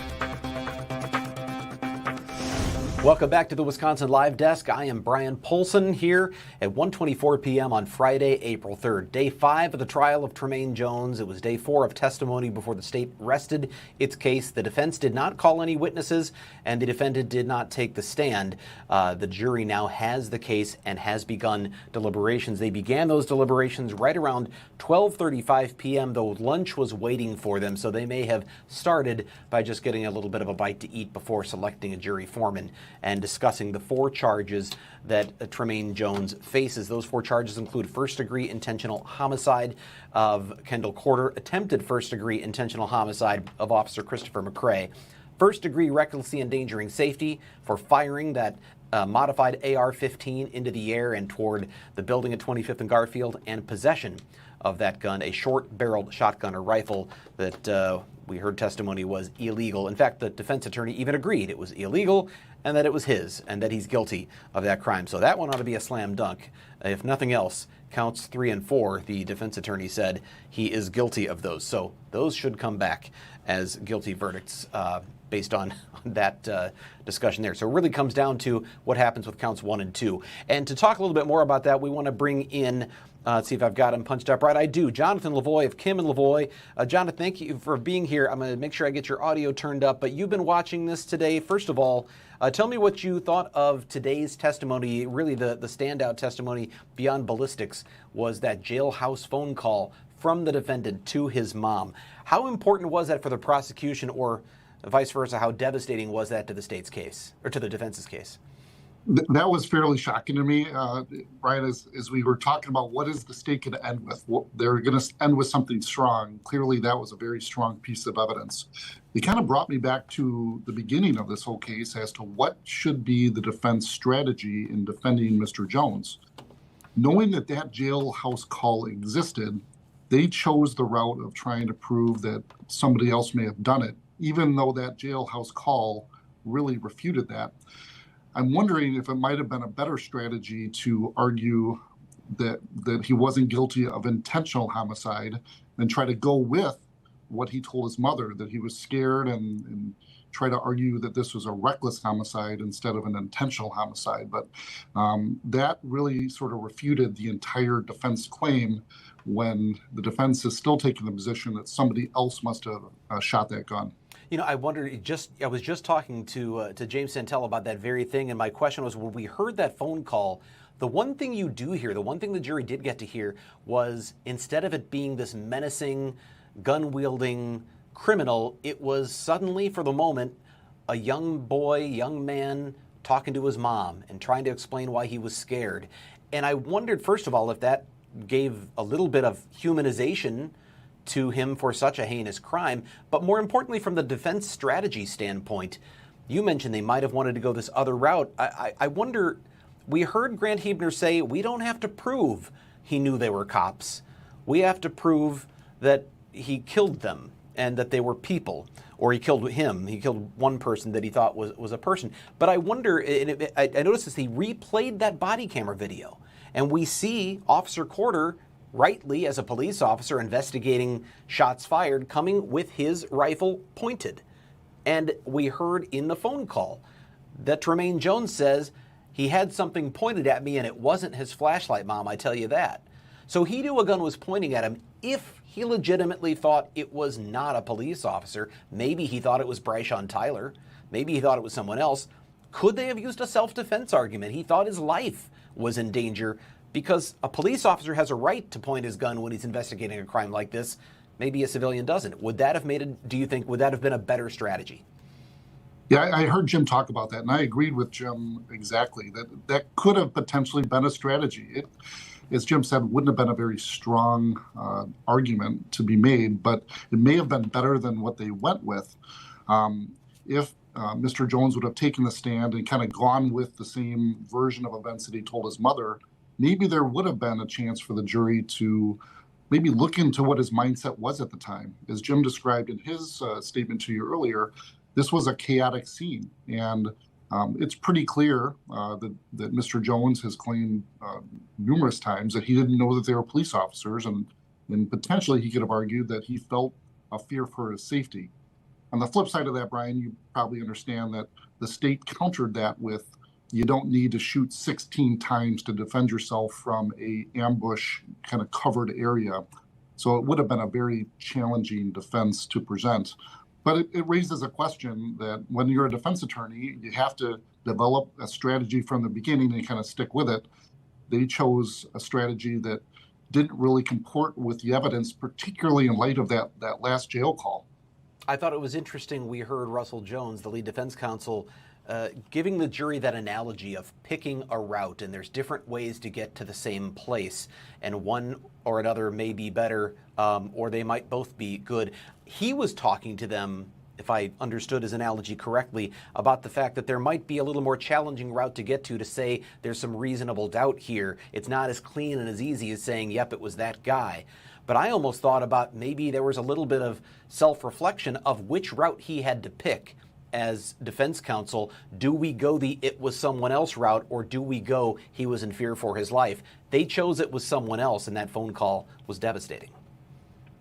Yeah, I mean, the defense attorney clearly had that discovery in his possession and knew that was coming, and made the choices that he made to defend it the way he did. But again, we're all playing armchair quarterback here and trying to think about other ways to defend a very difficult case. But certainly that jail call was the words talking to his mom, and it was very devastating.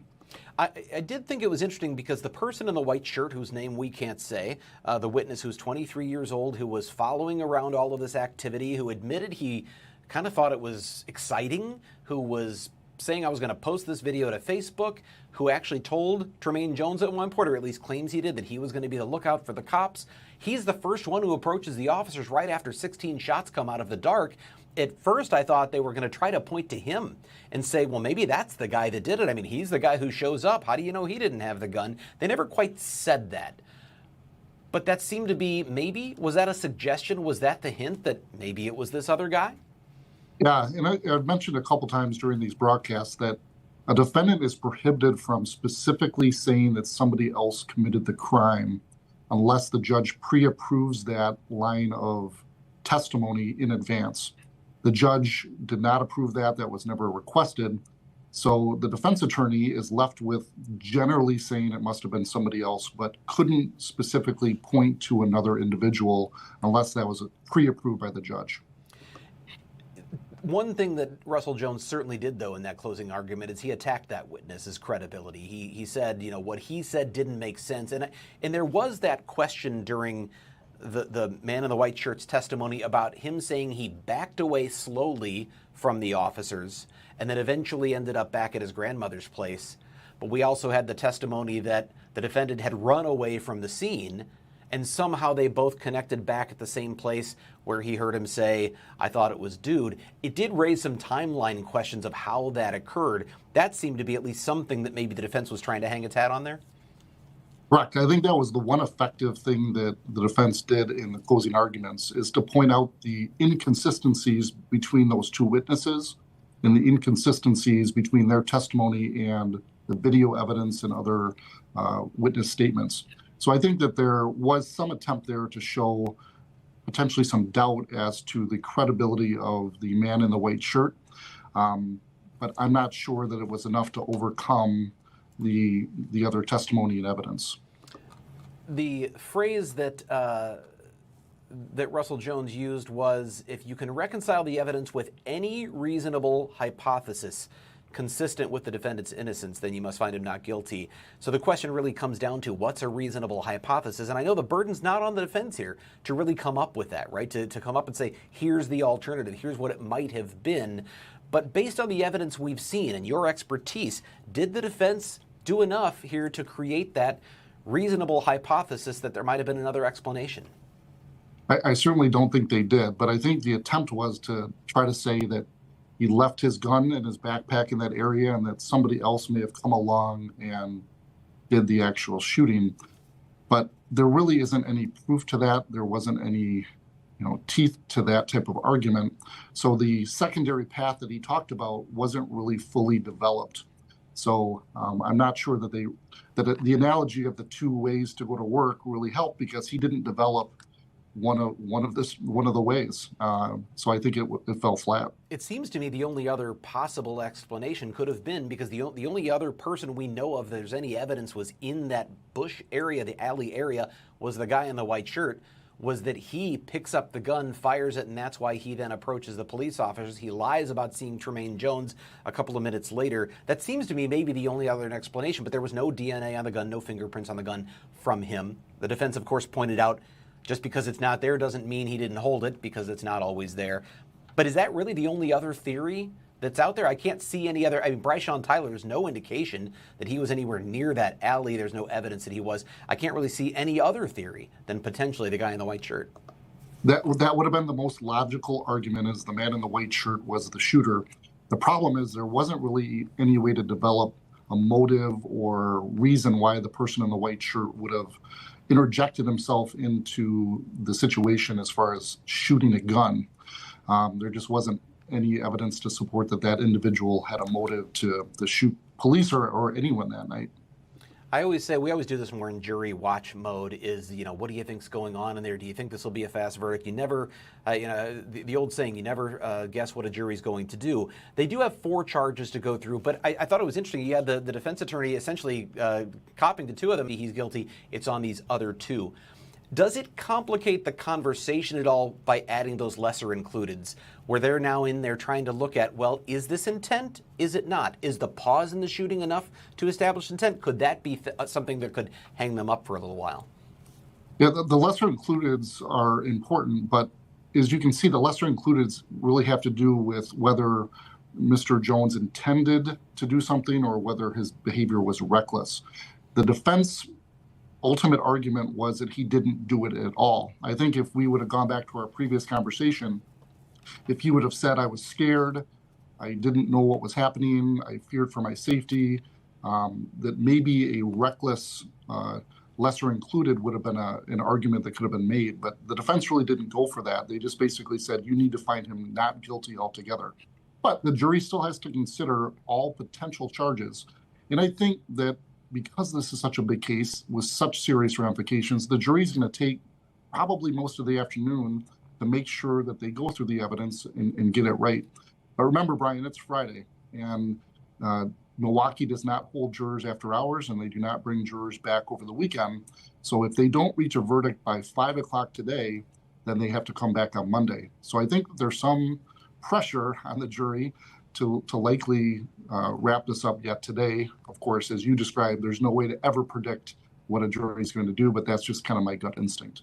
They don't in Milwaukee County keep jurors later, hold them over the weekend, except in very rare cases, which we just had with Timothy Olson, where there was the Saturday finish to the trial, which was just remarkable because that is extremely rare. Don't expect that. Very in rare. This case. Yeah. Last thing I want to ask you before we let you go for now, Jonathan, is the question of with the counts that we have, the 4 counts that are there, homicide, intentional homicide, attempted, and then the recklessly endangering safety. He faces obviously life plus a lot of years in prison. Sentencing won't happen right now, but regardless, there's a pretty large exposure here. And I was thinking from the beginning of, and I asked this of James Santel, why did we have a trial if the evidence was so overwhelming here? Why did this go to trial?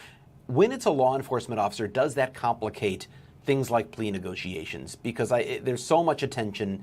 Is it difficult to go in and say, we can make you an can you make an attractive offer, or do you as a defense attorney expect to get an attractive offer at all that makes it worth not going to trial? Or is it one of those there's not going to be much of an offer, so we might as well roll the dice? Yeah, that's a great question. I addressed this last night on the 10 o'clock news. There's no doubt in my mind that there was no pretrial offer to Mr. Jones other than plead to the first-degree intentional homicide with the state recommending life in prison. I think Mr. Jones and his attorney, Russ Jones, probably determined that it's very likely under the fact pattern that we have here that the judge would follow that recommendation. So really, he had nothing to lose, Brian. This was a trial that, why not do it? Why sign up for life in prison? Why not go into court and have your day in court and see what happens? This was not a case that would typically be negotiated to anything other than life in prison. So Mr. Jones made his choice to go to trial, and in a lot of these big cases, that's what asked him. But again, if you look at it from his perspective, he simply didn't have any other option unless he just wanted to sign up for a life in prison with no possibility of parole. There is certainly an educational component for the public, because sometimes when there are guilty pleas, we don't always get the full story. Here, we really got a lot more about what happened and what this was all about. And there's a tragedy to the fact that this came out of an argument, just an argument between people, an argument over jealousy. And that's one of the more, I'm sure you see this all the time, but that is one of the more common reasons. I think it is the most common reason for shootings and homicides in Milwaukee is something starts with an argument, it starts with jealousy, it starts with fighting, and then guns get involved. What's so awful about this is that the police officers really had nothing to do with this. They were just responding to a call for help. They weren't really involved in any interaction with Mr. Jones or anything along those lines. They were just doing their jobs, and it's just a senseless, awful situation for our community that really didn't need to happen. And it was over something that, like you described, was just a fight over jealousy and cheating and those types of things. And an officer lost his life really for no good reason, and it's an awful situation. Underscores the dangers of being a police officer when you respond to a call and something like this happens literally out of the darkness. Jonathan Lavoie, thank you so much for being here once again. I know you're going to be here with us more, especially after this verdict comes in. So thanks for your time here on the Wisconsin Live Desk. You're welcome. Thank you. Jonathan Lavoie of Kim and Lavoie. I am Brian Polson here at the Wisconsin Live Desk at 1:41. The jury is still deliberating. They've had the case for about an hour now, just maybe a little bit more than an hour, in the trial of Tremaine Jones. He is the man, of course, who is charged with the shooting death of Milwaukee police officer Kendall and with the shooting and injuries to his partner, Officer Christopher McCray. I am Brian Polson. We're going to take a break and be back with more on the Live Desk right after this.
end of watch, June 29th. His partner, Christopher McCray, testified in this trial.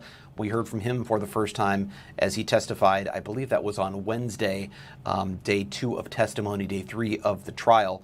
Officer McCray got emotional after describing those events and after hearing the body camera video, his own body camera, which captured the calamity, the chaos of that scene after 16 shots were fired at them from the darkness of an alley near 24th Place and Garfield in Milwaukee. Came from this location right here. Overgrown weeds, a couple of cars parked. It was dark. Officer McCray flashed his flashlight that way, and we've seen the video during the trial where the gunshots immediately began. You could see muzzle flashes. You could see Officer Corder go down immediately. Officer McCray diving for cover across the alley and then coming back to tend to his fallen colleague, crying out repeatedly over and over again, "No, no, no, no, Corder, please, no." It was just a really harrowing testimony. Of course, what we've also seen in this case was the lot of video. This guy right here, Tremaine Jones, and video of him actually at the scene parading around with an AR-15 modified rifle where he bought all the parts himself, put it together in a fashion that was illegal, short-barreled, easier to conceal. That is one of the charges against him, but his own attorney just admitted that it was an illegal gun and the gun was his. We see him parading up and down with that gun as he was called to the scene by not this woman, but by the woman she had challenged to a fight. This is Janira Jones. Janira Jones was dating Tremaine Jones at the time. They have the same last name. They're not related. But she thought he was the father of her child. At the time all of this happened last June, it turned out her child belonged to another man. But at the time, she thought, this is the man who's the father of my child, and he's cheating on me with another woman. The woman he thought she was cheating with is this one right here. Her name was Jamela Kittler, and Jamela Kittler admits she came to the scene to fight. She brought some others. They had a fight on June 25th with her, with Janira Jones. And then they came back the next day. They had somebody with them. They had a guy named Bryshon Tyler. Bryshon Tyler had a gun. So that woman right there that I told you about a minute ago, she called Tremaine Jones, said, "Come to the scene. We need you because there's another guy here, another guy with a gun." That's when Tremaine Jones showed up, and he had that rifle in his hand. We know it all started that way. We also know now what happened after that, according to prosecutors. Police were called. Tremaine Jones hid in those bushes, and according to the phone call we heard today, Tremaine Jones was fearful. He saw a gun pointed at him. He says, told his mom anyway, he didn't know they were cops, and he fired 16 rounds. That's what the jury's deliberating on. Did he have an intent to kill those police officers? Is he guilty? We'll find that out. But right now, we are going to go to Jason Kelvey, who is live outside the Milwaukee County Courthouse. Jason, I know you've been following this throughout the week and hearing different parts of testimony, but today, if you were you listening in during that phone call that was played in court, and could you tell me just about your take on what you were hearing as they played that call?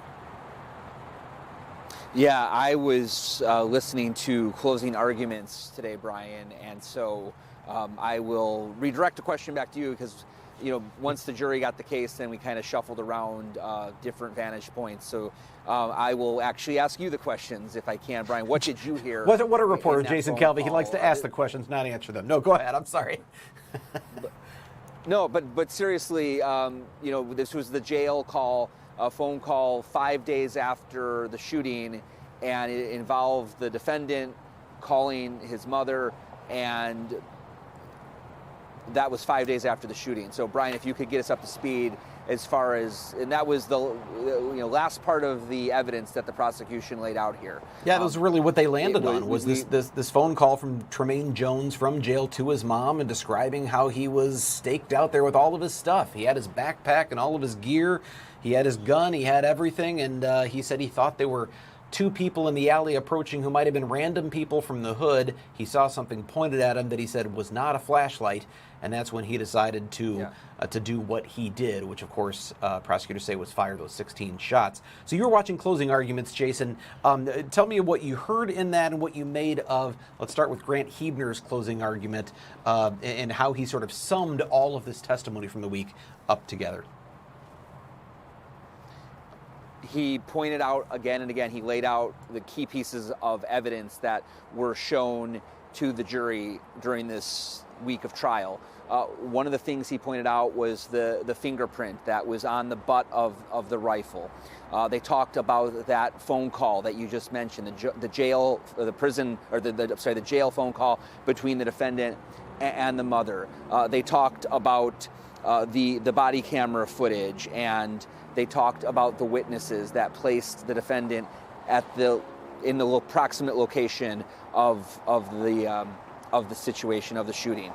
The other piece of evidence that they brought up as well was the cell phone technology and how they pinged the cell phone to the area as well of the shooting. And Brian, if you could lay out a little bit more of that evidence, that would be great. I think really helpful to talk about the cell phone technology and how oftentimes in these criminal cases nowadays, the police are tapping in to cell phone pings where the location is of a person that they might suspect of a crime. They're able to tap into the cell phone through search warrants and find out where someone is. Can you lay that out for our audience? Let me get my audio back. It was interesting because one of the things we heard from that expert on the cell phone technology was that they didn't have GPS tracking, which is very precise. You can pinpoint he was right here or right there. But what they do instead is they triangulate using cell phone towers and get sort of an approximation of where someone is within a certain area. But then by using the different towers, they can get more and more precise. And they were able to show that he was right in that area by the bushes, and then able to show that he moved south after that. He didn't go these sort of other directions, and that demonstrated sort of that it was consistent with what witnesses had said, that he jumped the fence and he left the scene.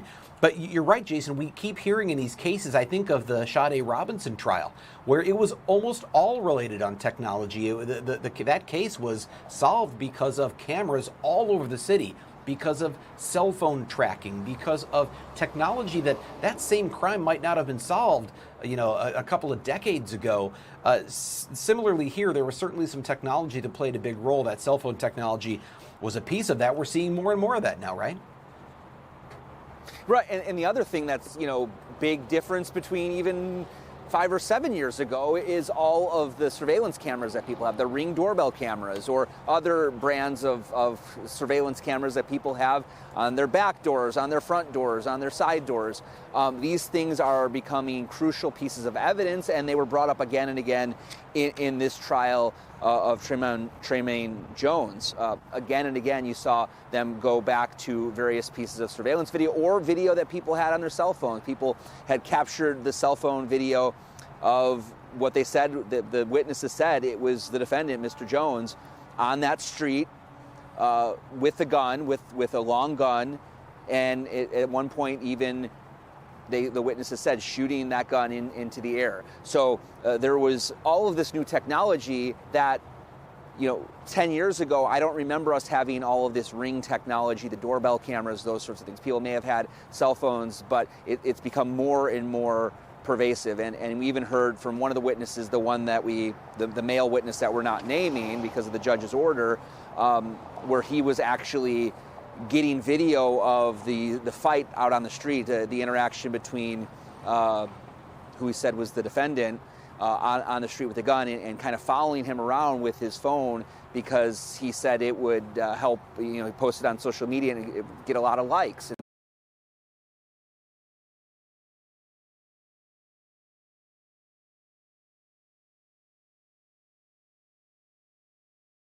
Like that all of that mentality, with the cameras, the technology, as well as social media, is something that are definitely becoming more important to criminal cases nowadays. I thought it was interesting that we heard from the prosecutor talking about the guy in the white shirt who was taking all this video because he thought it was exciting and he wanted likes on Facebook, that he's saying, it's a great thing he did it, because maybe you might question, sort of the character and thinking this is exciting and you want to put it online instead of calling police, it helps solve the case. I do wonder if more and more that's not something police are relying on, is all of the standby, the third-party observers in these crimes that are shooting video. It almost now becomes expected someone's going to have cell phone of this thing that's going down. We see it time and time again, right? Right. I mean, in other cases as well where there will be a crowd of people and people are filming or taping this on their cameras. That was one of the, that was, again, the defense's job is to try to punch holes in the credibility of these people. And, one of the things they did for that gentleman that was recording the video, they kind of punched holes in him, like, you didn't call the police? Somebody's shooting a gun in the air and you didn't call the police. So kind of raising those questions for the jury about the credibility of a particular defendant. We heard earlier in the week where one of the women where they accused her of lying, right? So that's what the defense is trying to do: punch holes in the witnesses, the prosecution's witnesses, and at the end of the day, when you heard their closing arguments, this circles back to their opening statement as well, where the defense is just laying out the question that the surveillance video did not capture the shooting. Nobody, when you ask the witnesses, did you see who the shooter was? Did you see the shooter? That's such an interesting point, Jason, because I think that's one flip side to this, which is there's video of all this other stuff, and it's almost like the defense is saying, but there's no video of him shooting them. Nobody saw him shoot them. Yeah. So could it really be true? It really does raise, I guess, the bar for what the state has to prove. I mean, the guy's backpack is right there with all of, it's almost like somebody planted it. It's got his social security card and his everything. All of his identifying information is right there at the scene. The gun with his thumbprint. And yet you still have the defense going, well, there's no video of him shooting anybody. We don't see him there. There is an expectation now there's going to be video of everything. Right, and that's what the defense is bringing up, and I'm trying to look at my notes here from earlier in the trial when they asked that question. Is there the MPD captured all of this surveillance video, all of these Ring and other sorts of surveillance cameras that were capturing the street or the alley or the general vicinity of the shooting, and the question is, did any of the video capture this, who this person was? And the answer was no. So that's the one question, right, that the defense is trying to plant in the jury as they're now in this courthouse behind me or in front of me. They're deliberating. They're going through all of that testimony. They're going through those arguments. They're trying to figure out guilty or not guilty, and they have a lot to really look at right now. I know there's a lot of people interested in this. You are outside the courthouse right now. Sometimes when we have these high-profile trials, there will be people outside supporting one side or the other, protesting one side or the other. Are you seeing anything out there? Is there any activity outside the courthouse right now? No, not at all. I see just people going into court for various proceedings, but I don't see anybody on either side or anybody just kind of here to be here in support of either party, the defendant or Officer Corder, who died in the line of duty. I don't see those crowds right here outside of the courthouse. They're all just watching the Wisconsin Live Desk. That's how they're following all of this. Jason, let me ask you this, because you're our political reporter. And one of the things that you sometimes run into is discussions about the number of police officers in the city. Is there a shortage of police officers? Is it difficult to recruit police officers? I think about that body camera video, and you're watching something very rare, which is you're watching the moments, the last minutes of a police officer's life as they are doing something extremely dangerous. They are approaching a dark alley, knowing there's someone in the area with a gun who's fired that gun, and you can feel the tension. I just wonder how that plays into it's a tough time to recruit people who want to do this for a living. Does that add to that fear when you look at that and go, that could be my job? Yeah, and I think that could be your job. That could be the situation, the situation you may one day face as a police officer. And that was, this whole discussion was also happening as there was a debate here in the city of Milwaukee over police contract, right? Remember that police contract had elapsed for several years, and there was negotiations about raises and things between the police union and the city of Milwaukee. And this issue was also bringing up issues with staffing, and we had done reports showing how in even a very busy part of town, the downtown area, the District 1, which covers that downtown area, where we had found public records or governmental records, or even from whistleblowers that were sharing records with us, that showed that staffing was at a very low number, to the point where Milwaukee Police Department confirmed that those numbers were too low. They were lower than the standards, and at the time when we did the report, Milwaukee Police Department said that they were going to be investigating what led up to those staff. So the issue of staffing has been an issue. Has been a question, I would say, and the union had tied it in with the fact that they didn't have a new police contract, that Milwaukee police officers are getting shot at in the line of duty. There were several shootings of police officers in 2025. In the summer of 2025, when Officer Corder died in the line of duty, he was one of several who were shot in Milwaukee in 2025. So the question of staffing was really a crucial part of the debates over the union contract, and I know the union had said at the time that they couldn't compete with neighboring jurisdictions. And one of the things we did in our reporting over the summer when there was debates over the contract was we compared and contrast. What is the starting salary for an officer in Milwaukee? What is the starting salary for an officer in West Dallas? What is the starting salary for a police officer in Brookfield? And what we found was that, and I don't have all the numbers right in front of me here, Brian, but what we found was that when it came down to it, a lot of the other jurisdictions were definitely paying their officers, whether it was the starting salary after police academy or whether it was the top pay that an officer could get, that in many of those jurisdictions they were paying more than Milwaukee. So the police union's argument at the time when they were having all these debates was our officers, Milwaukee's officers, are putting their lives on the line every day. It's a very dangerous job, and they should be paid the most in the whole state of Wisconsin. That's the argument from the police union. In terms of the danger, we certainly saw that on display here in this case. Jason Calvi, live outside the Milwaukee County Courthouse. Thanks a lot for your time. I'm sure we'll be talking to you more throughout the day. Right. So it is now, well, that's Jason. This is me. How about I press the... and how about I keep my microphone up and turn his down? You know what? This is literally a live desk where sometimes things don't work out right. We lost our internet service earlier. We're back up and running. We're good to go on that. And we are waiting on the jury in the Tremaine Jones trial. We've just passed 2 p.m. on Friday. It's 2:01. I'm Brian Polson at the live desk. We are awaiting a verdict from...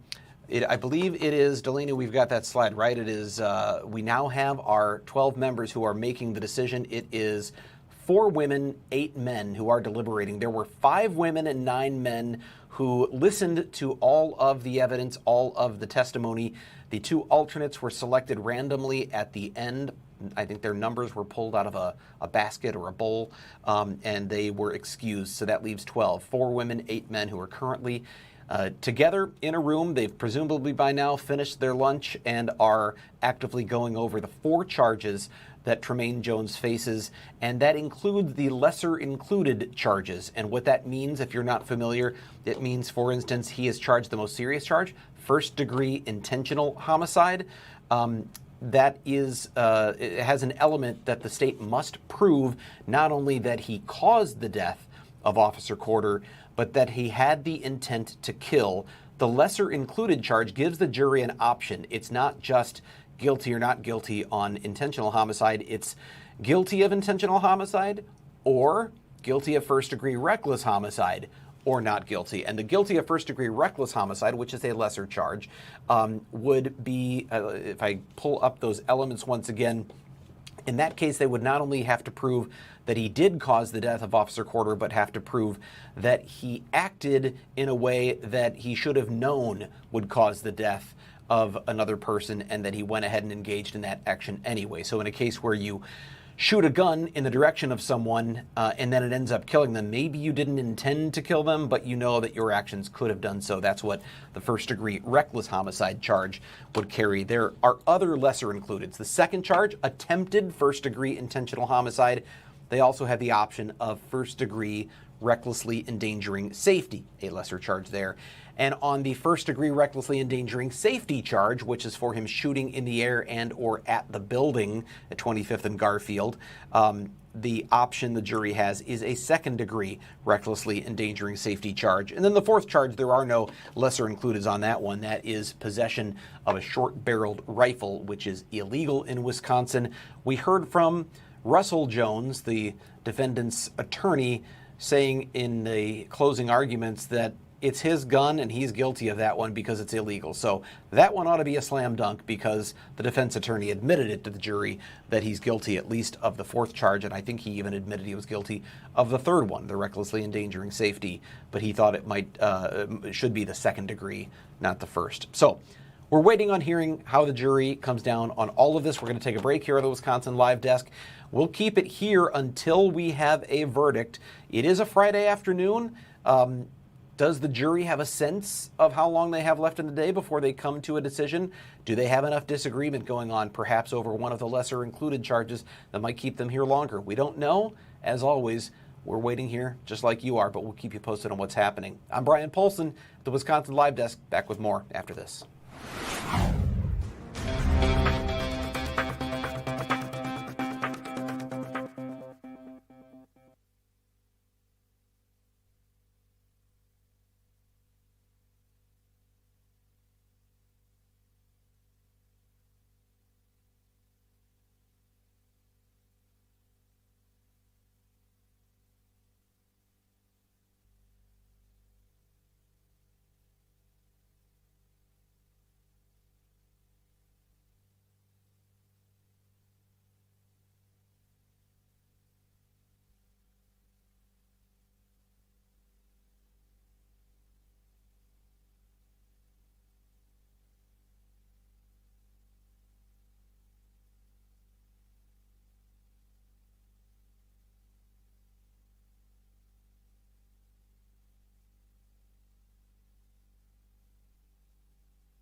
This is the Wisconsin Live Desk.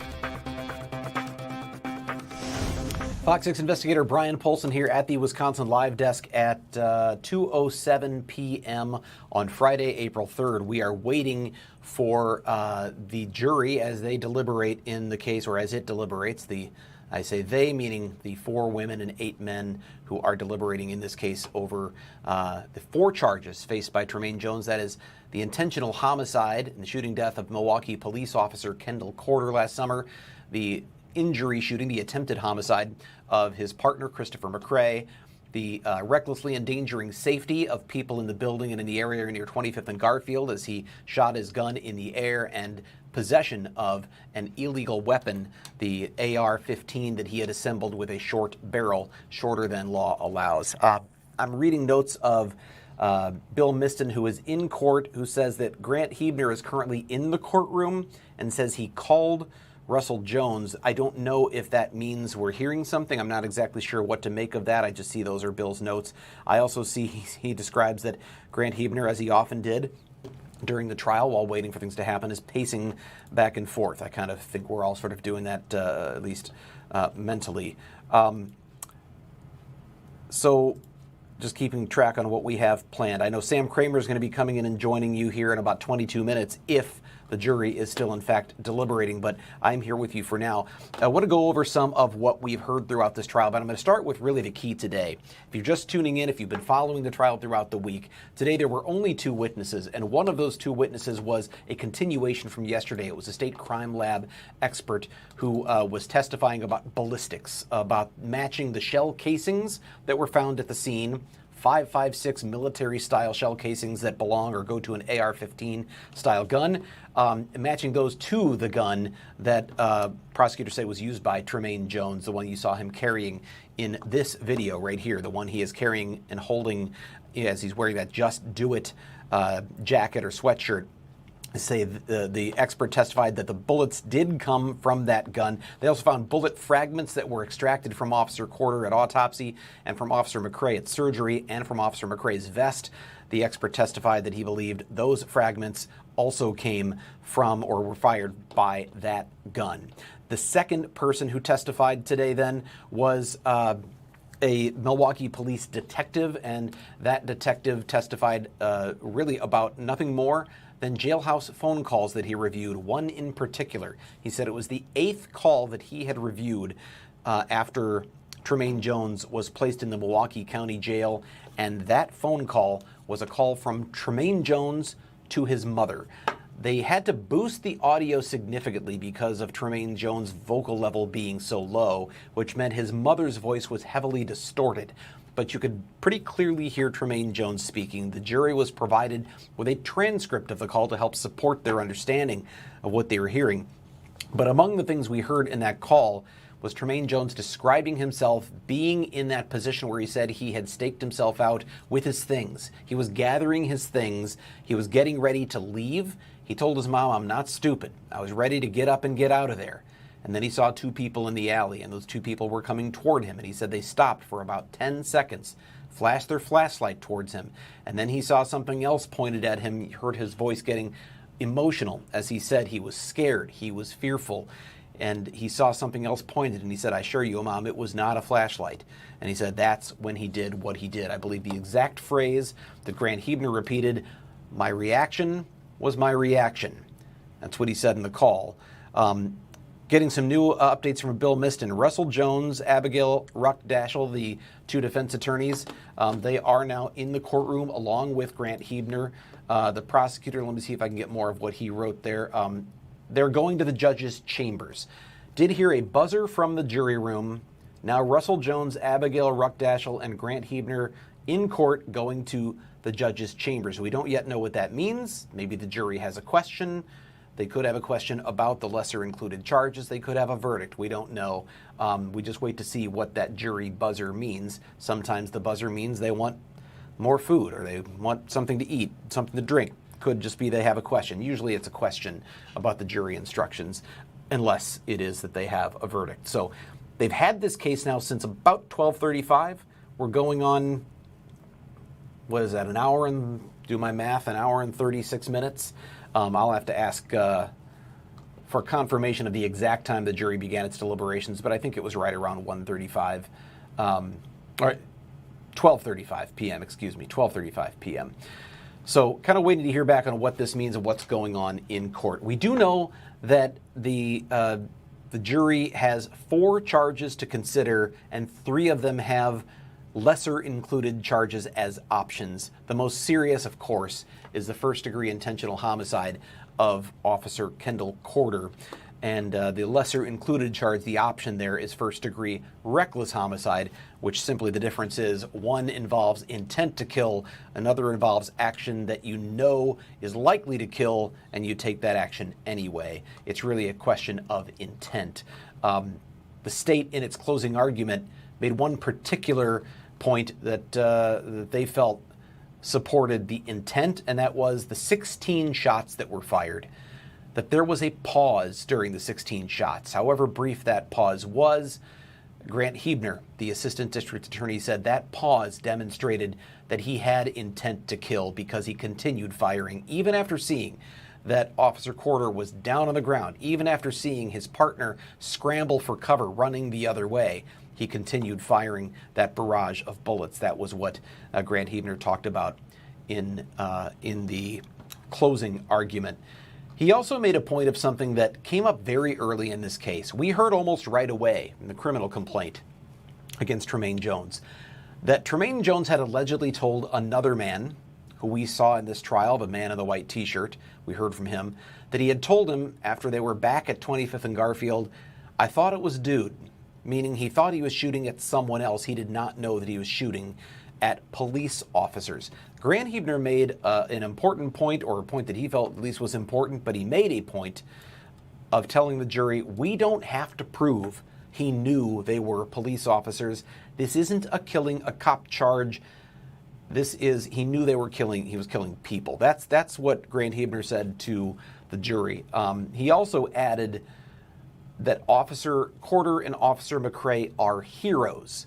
Because they are heroes, he said, they go to investigate voices that they could hear coming from the darkness in that alley. They know they're on a dangerous mission. They are there to investigate shots fired, a person with a gun. They get there, it's late, it's dark, they don't see the person with the gun. They ask some people who are on a front porch, did you see him? They point to the east. They follow the trail to the east down Garfield, come around the corner, they hear voices. And again, Grant Huebner said, because Officer Corder and Officer McCray are heroes, they go to investigate. Ultimately, that investigation leads to the loss of Officer Corder's life and injuries and obviously emotional scars that will last with Christopher McCray forever. Now, we heard from the defense attorney, who the defense theory in this case, the one they chose from the beginning, they went down the road of somebody else fired those 16 shots. There's no proof it was Tremaine Jones. And in seeking to come up with a reasonable hypothesis that it wasn't Tremaine Jones, the defense attorney said, there's no one who can say they saw him in those bushes, that they saw him shoot the gun. There's no video of him shooting the gun. There's no proof that somebody else didn't pick up that gun that he had left there when he fled the scene. It might have been minutes earlier before that. And that the person who says he saw him in the weeds had a credibility problem. The man in the white shirt, whose name we've been told by the judge we can't tell you. That man in the white shirt, he says he lied about something. There was an inconsistency between his statement and that of one of the other witnesses, James Johnson, who lived on 24th Place in Garfield. James Johnson said he saw someone hopping the fence and running from the scene. Meanwhile, the guy in the white shirt said he was there, saw the officer shot, and approached them to try to help. The officer said to back away, and he backed away slowly and then walked back to his grandmother's house at 25th and Garfield. We heard the defense attorney, Russell Jones, say, that's a lie. That's inconsistent.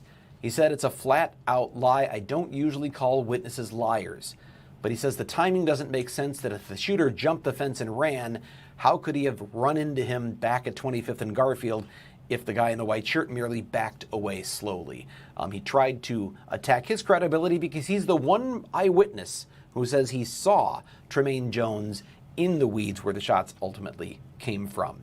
Is that enough to raise the reasonable hypothesis consistent with the defendant being innocent? Well, that's certainly what Russell Jones is going for. But as we've heard from our legal experts so far, the evidence here seems overwhelming that this was Tremaine Jones. We heard it from James Santel, a former federal prosecutor, the former U.S. attorney for the Eastern District of Wisconsin, so the top federal prosecutor in the Eastern District of Wisconsin. We also heard from a very experienced criminal defense lawyer, Jonathan Lavoie of Kim and Lavoie, who also said he thought that the evidence here was pretty overwhelming. That phone call today, I think Jonathan Lavoie used the term that he was shocked by that call. The defense knew that call was coming. This isn't like the movies. In the movies, the prosecution suddenly calls a surprise witness, or the defense, someone calls a surprise witness who has the smoking gun, the thing that exonerates the person, or the thing that proves they're guilty, and it comes out of the blue, and it shakes everyone to the core. Well, that's not how it works in criminal trials, because discovery means that both sides know what the evidence is, and then they have to decide what their theory is and how they're going to try to tell that story to the jury of what is or what isn't there. That means the defense counsel knew all along this phone call existed. And we heard Jonathan Lavoie say he wonders why, knowing that phone call existed, they chose to go the route of somebody else must have fired the shots, because in the call, he all but admits to his mother that he fired those shots, explaining why he did it. Essentially, according to Grant Huebner in his rebuttal, that's him saying, "Mom, I'm sorry, I just killed a cop." Again, those are the words of Grant Huebner, paraphrasing what he heard in the phone call. But we know in the phone call he uses the phrase, "My reaction was my reaction," when he saw someone pointing something at him that wasn't a flashlight. Turned out to be Officer Corder, who was pointing his weapon at him in the darkness after hearing those voices. And then those shots came that killed Officer Corder and injured Officer McCray. 2:19 p.m., nothing new yet from Bill Miston in the courtroom. Actually, let's see. We do now have Judge Havas at the bench, but not wearing her robe, checking something on the computer. Tremaine Jones is not in the courtroom, so it does not sound like we have a verdict. Grant Huebner back in court, looking through pieces of exhibits on the clerk's desk, and is now back in the judge's chambers with a document in hand. So there may be some discussion about evidence that the jury wants to see. They can request exhibits to review while they are in the courtroom. It may well be that they have asked for that and they're looking over what to give to the jury. So that is where we are right now at 2:19, about not quite 2 hours. We're a little short of maybe an hour and 45 minutes, I think, right now, since the jury got this case on a Friday afternoon, April 3rd. I'm Brian Polson at the Wisconsin Live Desk. We'll take a break and have more on the verdict watch for Tremaine Jones right after this.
This is the Wisconsin Live Desk. And I'm Fox 6 investigator Brian Polson here at the Wisconsin Live Desk on Friday afternoon, 2:22 p.m. We are going on an hour and 45 minutes now, or maybe even a little bit more, since the jury began its deliberations in the Tremaine Jones homicide trial. He's the man charged with shooting and killing Milwaukee police officer Kendall Corder and injuring his partner Christopher McCray on June 26th of 2025. He's charged with two other things as well: recklessly endangering safety for firing his modified AR-15 into the air outside an apartment complex at 25th and Garfield, and potentially firing some of those shots at the apartment, and then also for possessing that modified AR-15, which he had assembled with parts he bought himself, but had a barrel that was too short to qualify under Wisconsin law as a legal rifle. So possession of a short barrel rifle is also one of the charges against him. In fact, if I go over all of the charges against Tremaine Jones, we can talk about if he's found guilty of the most serious counts, if he's found guilty on all 4 charges, what could he face? First-degree intentional homicide, the most serious, of course, is a Class A felony. It's the most serious charge in Wisconsin criminal law and has a maximum of life in prison. In fact, it is a mandatory life in prison, although there can be extended supervision that is offered as a part of that, but the mandatory life sentence. Count 2, attempted first-degree intentional homicide, is a Class B felony. That has a maximum of 60 years in prison, which actually means 40 years of initial confinement in a prison, 20 years of extended supervision under the Department of Corrections on the outside. Count 3, first-degree recklessly endangering safety, is a Class F felony with a maximum sentence of 12.5 years. That's 7.5 in prison, 5 on extended supervision. And then count 4, possession of a short-barreled rifle, a Class H felony with a maximum of 6 years in prison. That's 3 on extended, or 3 initial confinement, 3 on extended supervision. Put them all together. If he's found guilty of the most serious charges in all 4 cases, all 4 counts rather, he would face life in prison plus more than 50 years of initial confinement on top of the life sentence, and 28 years of extended supervision on top of that. Again, that is maximum. That is if he's found guilty of all of the charges, not the lesser includeds. That is if they were all to be sentenced consecutively. We won't find out a sentence today. We, at best, will get a verdict today, and sentencing will be set for another date. But just wanted to get an idea. It's clearly Tremaine Jones' life on the line here in terms of the ultimate sentence. Of course, we already know one life has been lost here. That was that of police officer Kendall Corder. In just a little bit, Sam Kramer is going to be taking over for me here, and we're going to keep you up to speed, keep filling you in on what we know, what's going on in the courtroom, telling you about some of the key testimony that got us to where we are, and as soon as there is a verdict, bringing that to you. The most recent thing that I see from Bill Miston was at 2:22 p.m., Grant Hebner came back into the courtroom from the judge's chambers. He moved a microphone from the lectern onto the prosecutor's table, moved it back out of the way, then left the courtroom. And then Russell Jones and Abigail Ruckdaschel, the defense attorneys, they've left the judge's chambers and are sitting down but not at the defense table. They're alongside the glass on the defense side of the courtroom. And Christopher McCray, the police officer who was shot, who lost his partner that day, is standing in the hallway outside of the courtroom. That's as much as I know right now. We are still on verdict watch. We know there was one jury buzzer that was heard a little bit after 2 o'clock today. It may well have been a request for evidence. We haven't heard the judge get back on the record to talk about anything like that, so not clear. I'm speculating a little bit as to what that was. But the last we saw the judge, she was not wearing her robe. So it doesn't seem like we're close. We're not hearing yet that there is a verdict. So it's just wait and see, and everybody seems to be nearby. The judges are still at the courthouse. Pardon me, the attorneys are still at the courthouse. The judge certainly is still there. So no one is leaving as though they think this is going to be a while, but you never can predict what's going to happen with a jury. It was June 29th of 2025 that Officer Kendall Corder lost his life, end of watch. That was when he died at the hospital. It was 3 days before that that prosecutors say he was shot by Tremaine Jones. And as we said, Tremaine Jones faces these 4 charges, the most serious of which, of course, is homicide. If you haven't been following along throughout the week and you want to know a little bit more about what we've been talking about, first of all, this is the weapon that prosecutors and police say Tremaine Jones used to kill Officer Corder. It is a sort of a modified, put-together AR-15. He bought the parts individually. Here's maybe a better look at that gun right here. There were parts that were purchased independently and assembled. They were purchased by Tremaine Jones according to paperwork that was literally in the backpack found at the scene. It was almost too much evidence. There was the backpack with the paperwork showing that he bought the parts to the gun. There was his birth certificate, his social security card. It was clearly Tremaine Jones' backpack and clearly his gun. That barrel is too short for an AR-15 style rifle. It is not long enough to qualify as a legal weapon under Wisconsin law. And it is that the reason for that is because something that short can be concealed. So that is considered a short-barreled rifle or shotgun. It's illegal. That's one of the charges that he faces. We also know that this whole thing, this whole tragedy, comes down to a fight between women. This one right here, Janira Jones, who admits that she was dating Tremaine Jones at the time, same last name, not related. She thought he was the father of her child, and she found out he was having an affair with this woman. She didn't even know her name. She just knew her from Facebook and reached out to her on Facebook. Janira Jones, that is, reached out to that other woman on Facebook, challenged her to a fight. That other woman testified. Her name is Dremella Kittler. She testified that she responded. She came to fight, came to 25th and Garfield. The first night, her friends, this woman's friends, jumped Janira Jones. They fought her. They injured her. They blackened her eye. The next day they came back, but this time they had someone with them. They had a man by the name of Bryshawn Tyler. We've heard testimony about Bryshawn Tyler coming with a gun himself, a .40 caliber weapon. He was inside the apartment with Dremella Kittler at the time. And I'm sorry, excuse me. Let me rephrase it. I got that backwards. He was inside with Janira Jones. She brought Bryshawn Tyler and the gun to the scene to protect herself. So the second time Dremella Kittler and her friends came over, there was no fight because Bryshawn Tyler pulled out a gun and said, there's not going to be a fight here. So Dremella Kittler then called Tremaine Jones and said, you need to get out here too. He brought not only a gun, he brought this gun, the AR-15.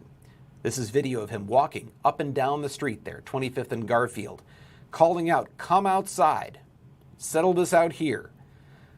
I'm going to shoot up the place, things like that. Wearing that very easily identifiable, recognizable, Just Do It Nike sweatshirt, long sleeve shirt, jacket. It's been referred to multiple things there. Whatever that is, you can see the Just Do It on the back. We saw prosecutors hold that up as evidence. It was recovered from the place where they arrested Tremaine Jones days after the shooting. That was there at Dremella Kittler's place. They went there to get him. He was there. They found the sweatshirt. We know that multiple witnesses saw him with that gun at the scene, including this man, James Johnson. James Johnson lives in that area near 25th and Garfield, closer to 24th Place, I believe. And he identified, there it is, pointing right at the defendant, he identified Tremaine Jones as the person he saw in the street, but also he said he saw someone, after he heard the barrage of gunshots, the 16 shots, he saw someone hopping over a fence. And that's not actually quite the one I was thinking it was going to be. I don't know if I have that one, but let me show you. There it is. Thank you, Delaney, always on top of it. He saw someone hopping that fence. You see the circle to the right. That is where one witness and other evidence has placed Tremaine Jones hiding in the bushes. That's where the shots came from. And that man, James Johnson, I told you about, says he saw someone hop the fence down in that lower circle and then run away after that happened. So the indication from the prosecution here is that he left the scene of the shooting, went through the backyard, jumped the fence, and got away. But he left behind the bag, the backpack with all of his stuff in it, all of his identifying information. He left the gun behind. Near the fence where he hopped the fence, he left a ski mask that he had been seen wearing earlier by some of the video taken by bystanders and from ring cameras in the area.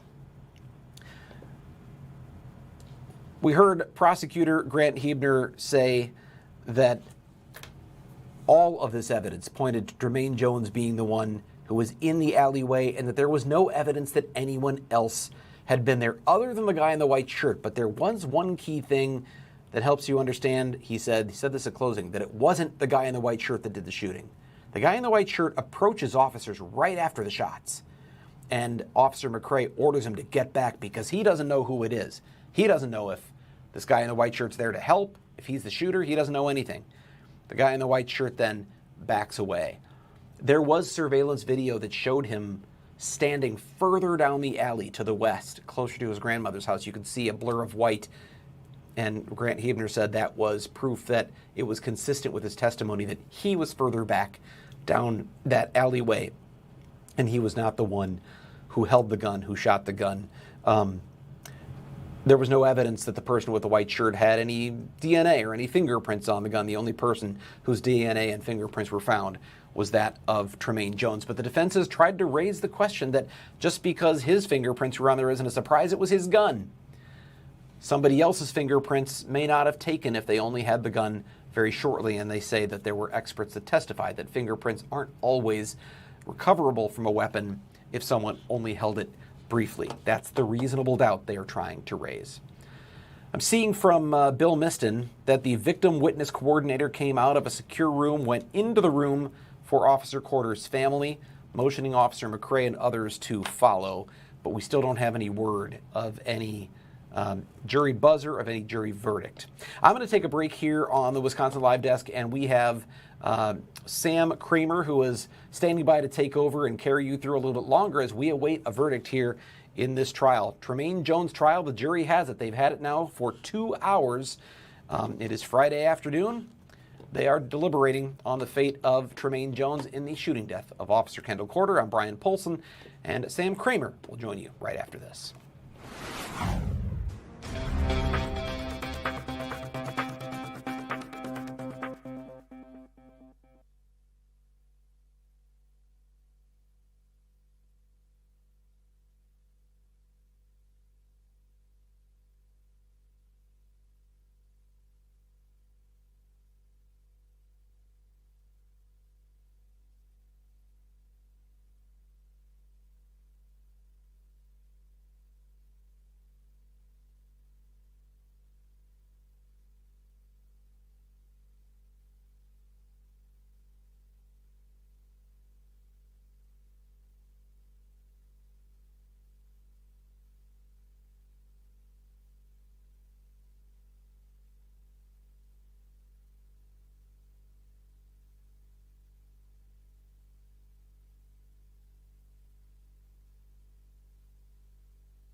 This is the Wisconsin Live Desk.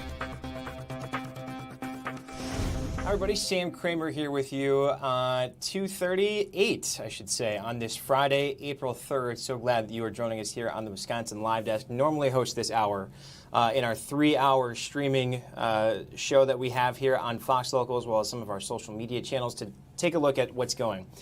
If you haven't been following along, if you're just joining us and normally tuning into the Wisconsin Live Desk all week, we have been covering from gavel to gavel the trial of Tremaine Jones. If that name sounds familiar, it was June of last year when Milwaukee County prosecutors say that Jones, who was then 22, shot and killed Milwaukee police officer Kendall near the intersection of 25th and Garfield, also shooting and injuring his partner, Officer Christopher McCray, in a situation that brought an entire swarm of both Milwaukee police officers and frankly, any available law enforcement officers from nearby agencies to that area as they looked for the shooter, who police zeroed in on, again, as Tremaine Jones, since been charged. And now we are here at his homicide trial. So I just want to reset where we are. Let's first start with the charges that are filed against Tremaine Jones. There you see his booking photo on the left. And this is what the jury is deliberating right now. The most serious is first-degree intentional homicide in Wisconsin. That is the strongest felony we have. A conviction of that brings a mandatory sentence of life in prison. There's debate at sentencing of whether or not any defendant, in this case Jones, would be eligible for parole, as it's labeled in Wisconsin, extended supervision. It's also attempted first-degree intentional homicide. That charge is specific to Officer McCray, who took the stand a couple of days ago, clearly emotional, as he relived some of this. And I have to tell you, having been there that night myself, seeing the body camera video of what actually happens, of how vulnerable these officers are as they approach this alley, where they go after chatting with people that live in this area saying, hey, whoever that shooter was, I believe he went that way, or the man carrying a rifle. And we'll get to a little bit of the story here in a second. They go to that alley. It is dark. There is some shrubbery kind of along there. They hear voices. So they are going to pursue that. And that is when we see in the body camera video, you hear it, those 16 shots fired out. Officer Kendall goes down right away. Officer Christopher McCray has enough time to turn around and run in search of cover, even though he is hit as well. And as the prosecution points out, fortunately, he was wearing his vest, his ballistic vest that likely saved his life, and is the reason that's an attempted homicide charge. It's the reason he was able to take the stand. The other two charges, first-degree recklessly endangering safety, get to what happened before all of this fight that went down, almost a love triangle situation between Jones, the woman he had been seeing, and a new woman that he had been dating, in which they had gotten into a fight. There was agreeing to meet up to have this fight, and one attempting to jump the other, in which case they brought backup and men with guns. And so the new woman that he was seeing actually calls him and says, we need you down here, to which he brings this rifle that he obtained, an AR-15 style rifle, and is seen shooting it into the air. And that's really when all of this escalated, and that's when people eventually, with the shot spotter technology that Milwaukee Police has to detect when gunshots are fired across the city, that is when Officer Kendall who wasn't even supposed to be working that night, as the prosecution laid out, and Officer Christopher McCray responded to that area to understand and to ascertain what had happened when all of this unfortunately followed. The last charge there, possession of short-barreled shotgun and rifle, again gets to the gun, that short barrel that is illegal in the state of Wisconsin. And if you listened to the closing arguments that were delivered today from both the assistant district attorney for Milwaukee County, Grant Huebner, as well as Russell Jones, no relation to the defendant Tremaine Jones, the defense attorney, they paint two different pictures here, as you might expect. Prosecution laying out that, it is Jones based on the backpack that they find with all of his information in there. We're talking his social security card, a work ID, his birth certificate. His fingerprints are also on the weapon, which Russell Jones, the defense attorney, does not dispute because he had been seen holding that weapon. And they said that he absolutely had the intent. It's really kind of the main question that the jury is deciding, because the judge here did allow the jury to consider lesser charges if they cannot come to unanimous decision on first-degree intentional homicide, with that being first-degree reckless. So there you go, see right there. So if they cannot agree to first-degree intentional homicide with a unanimous decision, they can consider a lesser charge, which is first-degree reckless homicide. And Brian Polson has laid that out for us over the last several hours and frankly, kind of all week long as we have continued our coverage of this trial in the differences at play in the law. And it really boils down to, did this person who is facing this charge, were they aware that their actions could have caused the death of another? You heard from Tremaine Jones and his defense attorney, Russell Jones, say that he didn't know that they were police officers in that call that played in court today of a jail phone call recording that Jones placed to his mother, in which he is telling her at least his side of what has happened. His defense attorney said that he could have been recollecting some of the media narratives that had developed in the 5 days that followed. But the prosecution was very keen on pointing to the fact that there is a pause in the 16 shots that we see and that we hear, which Grant Huebner says goes directly to the intent, that he could have just stopped there, but he kept shooting, knowing what results could have come from that, as, again, that ended with Officer Kendall Corder dying, not on scene, but a couple of days later at the hospital, and Officer Christopher McCray injured. So you see there, that's the first lesser charge that they can consider would be first-degree reckless homicide instead of first-degree intentional homicide. To the second count, attempted first-degree intentional homicide, they can consider first-degree recklessly endangering safety, which, again, just kind of speaks to that moment when shots are fired, is whether or not Jones knew that his actions could have taken a life.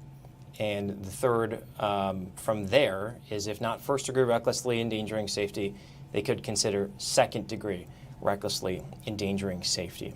Again, this was June of last summer, 2025, as we want to pull in some of these other graphics that we have to kind of better paint the picture.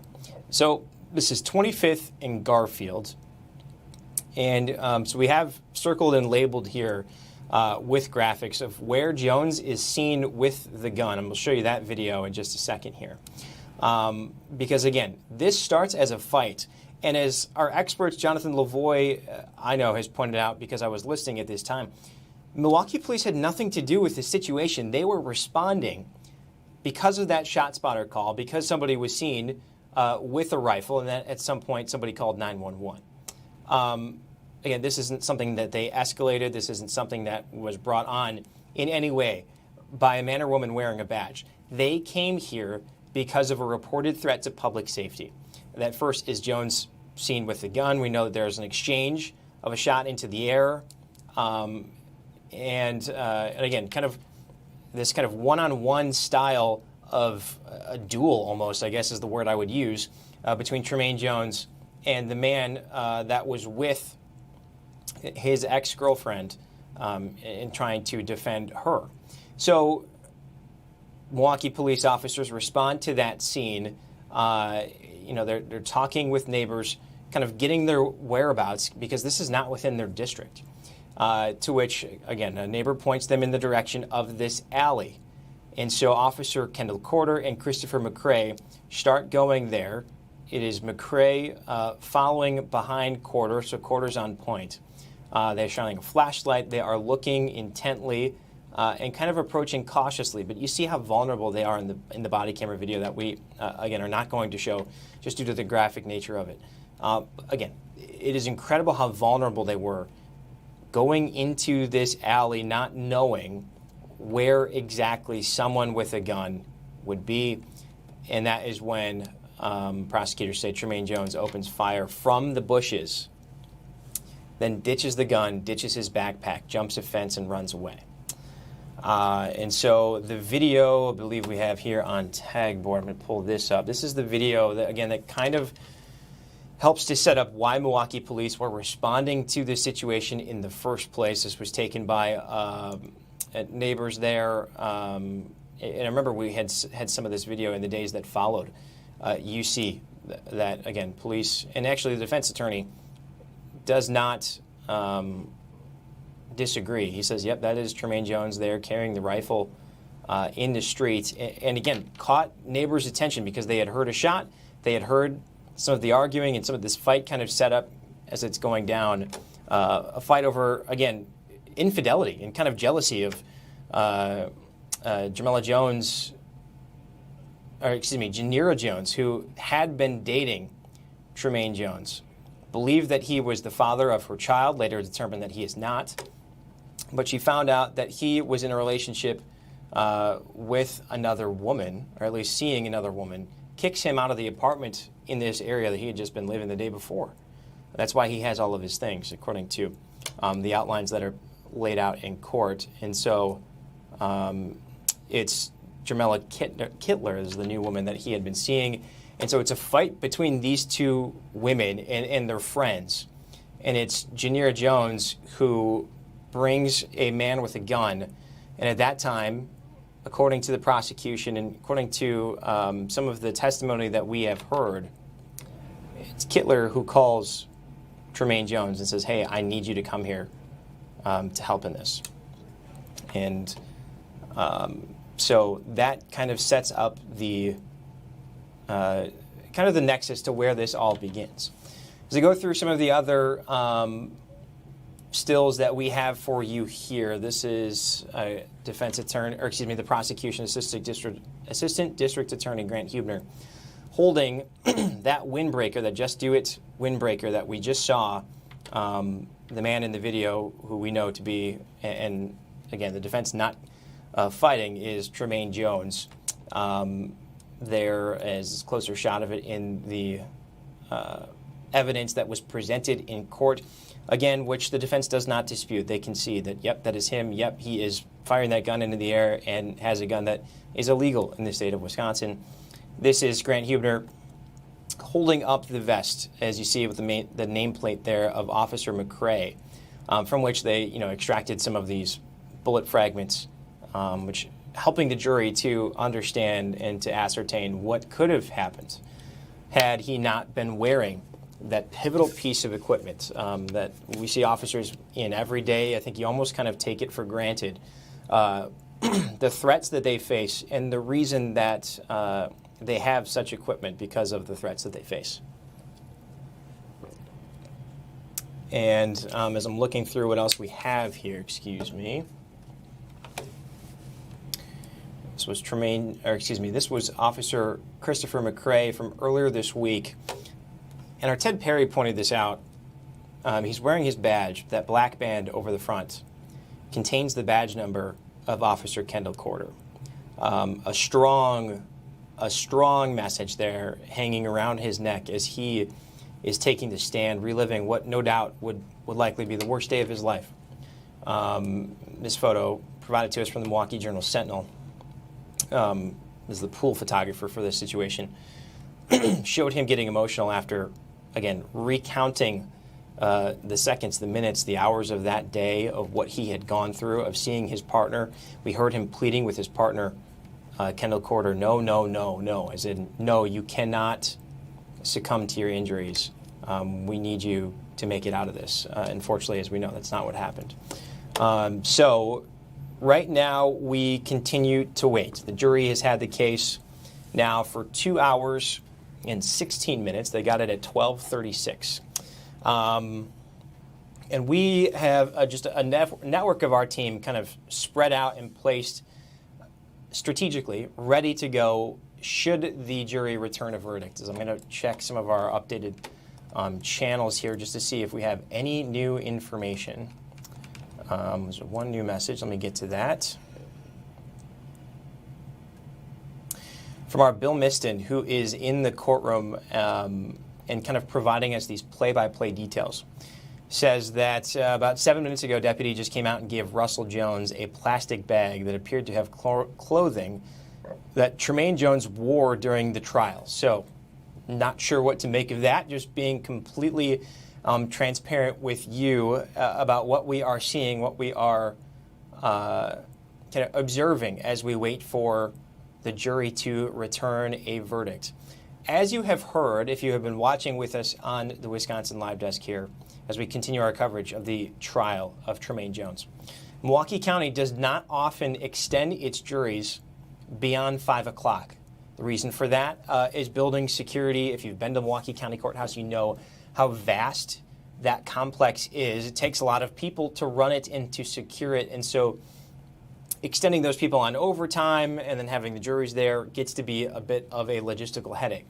So what often happens is the jury breaks for the weekend, comes back on Monday if they are not sequestered, as they're not in this case, and resumes their deliberations. What defense attorneys will often point to is that kind of cutoff of not wanting to come back on the other side of that weekend can sometimes spur some action.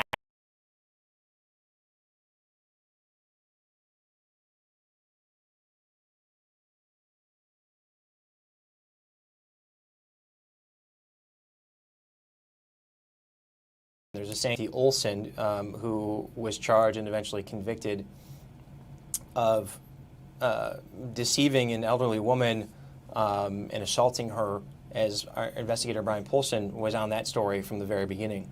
They actually brought him and the jury back on Saturday. That was just a couple of weeks ago. So there is some precedent there, but what the expectation is, at least, it would be that the jury would have the weekend. So again, the question is, do they come to a consensus today before 5 o'clock, or do they break for the weekend and go come back on Monday?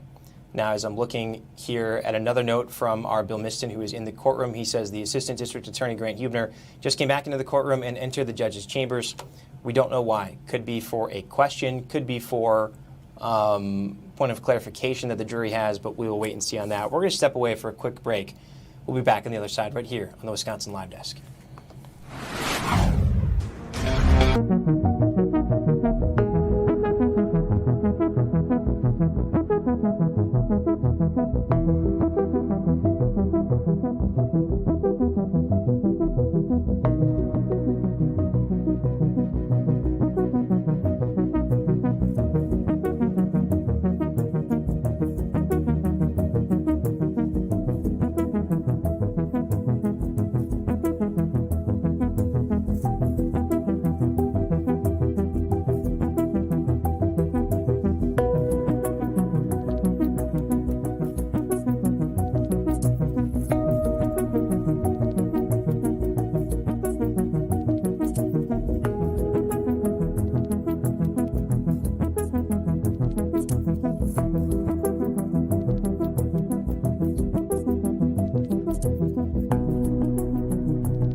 This is the Wisconsin Live Desk. Hi, everybody. everybody. Sam Kramer back with you here on the Wisconsin Live Desk. It is 2 minutes to 3 o'clock, 2:58 on this Friday, April 3rd. Thank you for joining us as we continue our gavel-to-gavel coverage of the trial of Tremaine Jones. He is the now 23-year-old Milwaukee man who is charged in the killing and shooting death of Milwaukee police officer Kendall. He also faces attempted homicide charges for shooting and wounding Officer Christopher McCray. I want to bring in our reporter Christina Van Zell. She has been kind of monitoring this trial for us from outside the Milwaukee County Courthouse.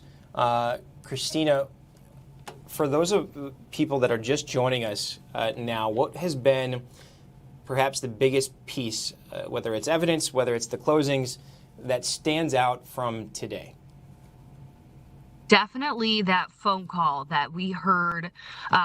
As you remember, Tremaine Jones did not testify himself, so we didn't hear from him, but we kind of did today when prosecutors played that phone call that Tremaine Jones made to his mom from jail a couple days after the shooting. I think that was the biggest testimony that was kind of the bombshell, if you will, from this morning. And that's how the state ended presenting their case. And in that phone call, you can hear Tremaine Jones emotional, talking to his mom, and he describes being in that area. He says that the shooting, he thought that the people that he saw walking were, quote, random people from the hood, and that the shooting was his reaction out of fear. And you also hear in the phone call that he didn't know that the two people walking were police officers. So that audio, it was a little bit hard to hear. The jurors did have a transcript given to them to read to help them follow along.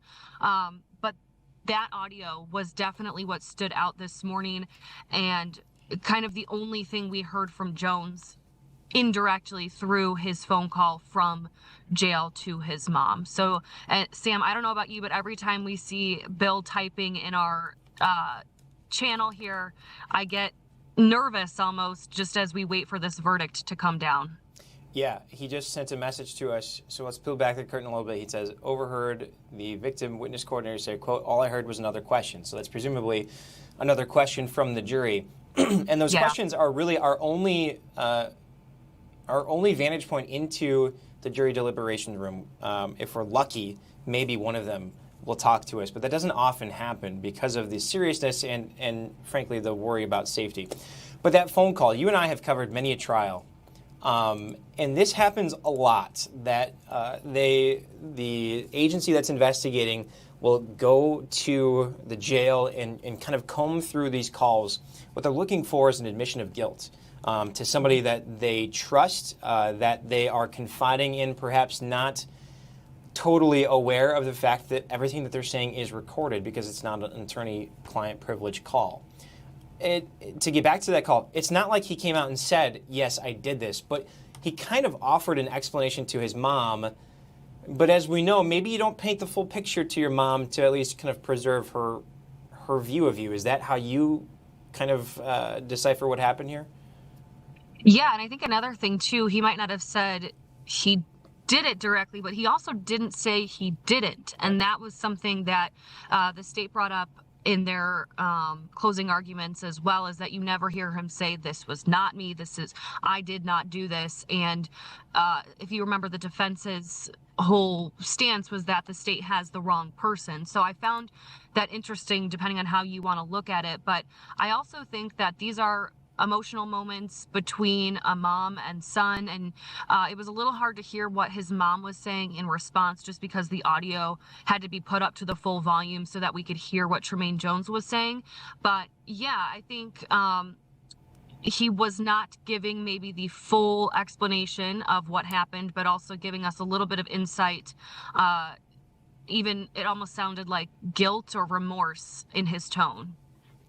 And again, to save that for the last day, right before the case, the prosecution, the state rests its case in chief, is very strategic in that they know the defense is going to take their turn. Most often, defendants do not testify on their own behalf, and it kind of leaves them, the jury that is, with just this huge piece of evidence that you cannot ignore. It's enough to really kind of sit in your mind mentally to think about and to kind of just ponder and consider as we get into closings. So let's pivot to closings. I was listening to these at home on Fox Local, was watching you guys, and I thought there's two really different styles. Let's just start with the prosecution. What did you think of Grant Huebner, the Assistant District Attorney's methodology to kind of walk through this, to show certain pieces of evidence, and to kind of end and kind of hit that note the way he did? I thought him replaying that body camera footage that was so hard to watch the first time, to play it again for the jurors, to take them back, because we saw that 2 days ago. So to bring that back to light and remind jurors of that very difficult, tense moments of the body cam, I thought was strong. And of course, again, hard to watch. When we heard from Officer Christopher McCray, he was emotional on the stand, and that was another big part of the prosecution's case that stood out to me, was his testimony, but also seeing both Officer Corder and Officer McCray's body cam from that video. So wasn't shocked to see him bring that up for the jurors again, but just taking them through that timeline and reminding jurors of the points that they've made throughout the case, and really landing on that phone call I kind of expected, if you will. Yeah, and I'm going through notes that we have and kind of our record of things. And I thought it was very interesting, too, that Huebner points out, we don't, quote, we don't have to prove they're officers. This is a killing a person charge. He may say it wasn't intentional, but by the way that he pulled the trigger, is accused of pulling the trigger 16 times, with a pause there in the middle, can go to that intent. Okay, on the other side, we've heard from Jonathan Lavoie about how there's so much exposure, and that term is thrown out, and it's frankly a description of, well, how strong is the evidence against the defendant in this case? It is strong. They have a lot. It's what we heard from our experts, and frankly, I think you can put that together based on what we've seen, whether it's the backpack, whether it's what's in the backpack, the gun, the video of him holding that gun, and the fact that they traced that gun back to him. So when Russell Jones comes up for his closing, he quotes Aristotle, he quotes Thomas Jefferson. He tells a story about he and his wife going different ways to work. What did you think about him trying to poke those holes of a reasonable doubt into the state's case? One of the things I noticed, too, that was the biggest hole I thought he was trying to poke at was the testimony from the man we heard from, whose identity was sealed, but he calls that man a liar. Now, to take our viewers back, this is the guy who we've seen in both the body camera footage, and we've seen on ring camera video and cell phone video that he recorded of the fight that led up to this entire situation. This gentleman was recording it, and you hear him laughing in the background, and then you also see him, he describes seeing the shooting himself. He says he kind of watched all of this go down. And when he was testifying, the defense asked, well, who did you see pull the trigger? And he didn't actually see anyone do it. He just saw the officers go down. And during closing arguments, the defense brought that up again, saying that his testimony was not reliable just based off of certain things that he said. And I thought that was an interesting way to kind of get the jurors to maybe not use that man's testimony in their deliberations. I don't know. What did you think about that? I was listening to him try to make his points, and I thought it was a perfect time to go to attack the credibility of the witnesses. I don't know that I totally understand what he's saying in that, you know, the defense's tactic the whole time is to be, this wasn't Tremaine Jones, it was someone else. They do not concede, they do concede that, yes, that's him there holding the gun. Yes, he fired it into the air, and the gun is illegal, and he shouldn't have done that. So those two counts, 3 and 4, if you have the tally at home, they're saying, yep, he's guilty. And in fact, as I pull it up here, he says Tremaine Jones is acting like a fool, dumps his gun, dumps his backpack, take off. You don't often hear an attorney talk about their client that way. But I guess I'll just leave there. Have you ever seen that in a case? Because I have not. No, I haven't. And I was trying to find the wording that he used, and you just found it for me when he said he was acting like a fool, because I thought that was interesting. I don't know. Have our legal experts talked on that yet? I would wonder what their thoughts are on it. Okay, I just heard from our streaming producer, Delaney Reed, who says they haven't. So I'm going to write that down as a question that we need to ask them about. There we go. Just defense tactics there. But I wonder. Yeah, and Sam. Go ahead. I was going to say, you go ahead. I don't know if we've talked about this yet, too, but the defense did also ask for those lesser charges while the jury deliberates, for the counts 1, 2, and 3 to be included. So I will be interested to see what the jury ultimately decides on that, because they asked for it to include, instead of first-degree intentional homicide, first-degree reckless homicide, which takes it down a level charge-wise. Yeah, in the class of the felonies. And just getting to this trial, and we had Jonathan Lavoie on last night on the 10 o'clock newscast that I was listening to, talking about if there's so much physical evidence. We haven't even talked about the cell phones, which have really kind of proven to be as close to a GPS as you can get without it actually being a GPS. Why even go to trial? And Jonathan Lavoie from Kim and Lavoie, who, mind you, has been the defense attorney in trials just as this, says, look, it's his constitutional right, A. B, because the victim in this case is a Milwaukee police officer, Kendall Corder, there likely was not a plea offer. They want to throw the proverbial book at this guy in terms of the strongest charges possible, the strongest sentence possible. And so without an offer, what options do you have but to go to trial?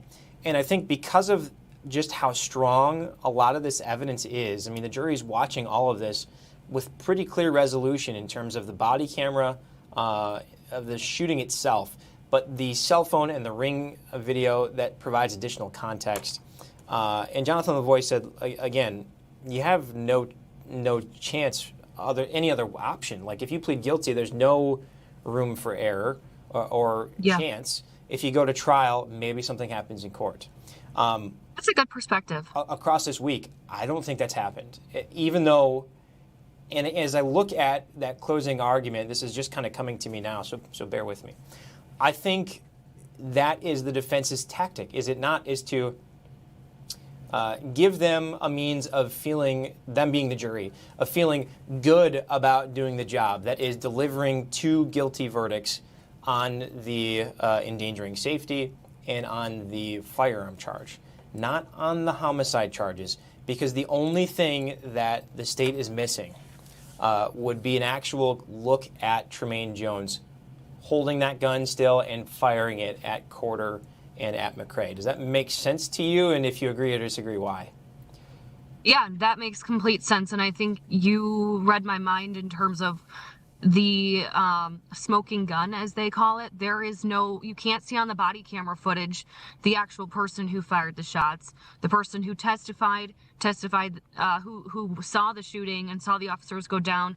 He did not see who fired the gun, nor did the cameras in that neighborhood catch the person going in the bushes, leaving the bushes. We do know that the backpack was found in that area with identification of Tremaine Jones, and of course, fingerprints on the rifle matched Tremaine Jones, but there's not an actual shot of him firing that gun. So that is the one thing maybe missing in the assurance for the jury. But when we heard that phone call this morning, that also changed my mind a little bit, because we hear from Tremaine Jones himself. Yeah, and I think it totally speaks to why the prosecution wanted, first off, that piece of evidence, and why they placed it where they did to kind of close their case and wrap it that way. It's 3:12. I see now just another note from Bill Miston, who says that Russell Jones and his legal partner, Ms. Ruckdashel, are now seated at the defense table. The Assistant District Attorney, Grant Huberner, is no longer in the courtroom. So what does that mean? Not entirely sure, but the fact they're seated at the defense table is something new. So I think that's what I have. Christina, do you have any thoughts that you want to share with, again, the audience that may have tuned in at 2:30 that we haven't touched yet? I think we covered a lot of it. Now it's really just the waiting game, and we'll see how long the jury deliberates. We know they have to go through every single charge and come to a unanimous agreement. So I don't even know what to guess in terms of the time frame here, but let's see. You said that's been since 12:35, right? That they've been deliberating. Yeah, so it's 12:35, 12:36. That area, which again puts us at basically a little more than 2.5 hours now. right.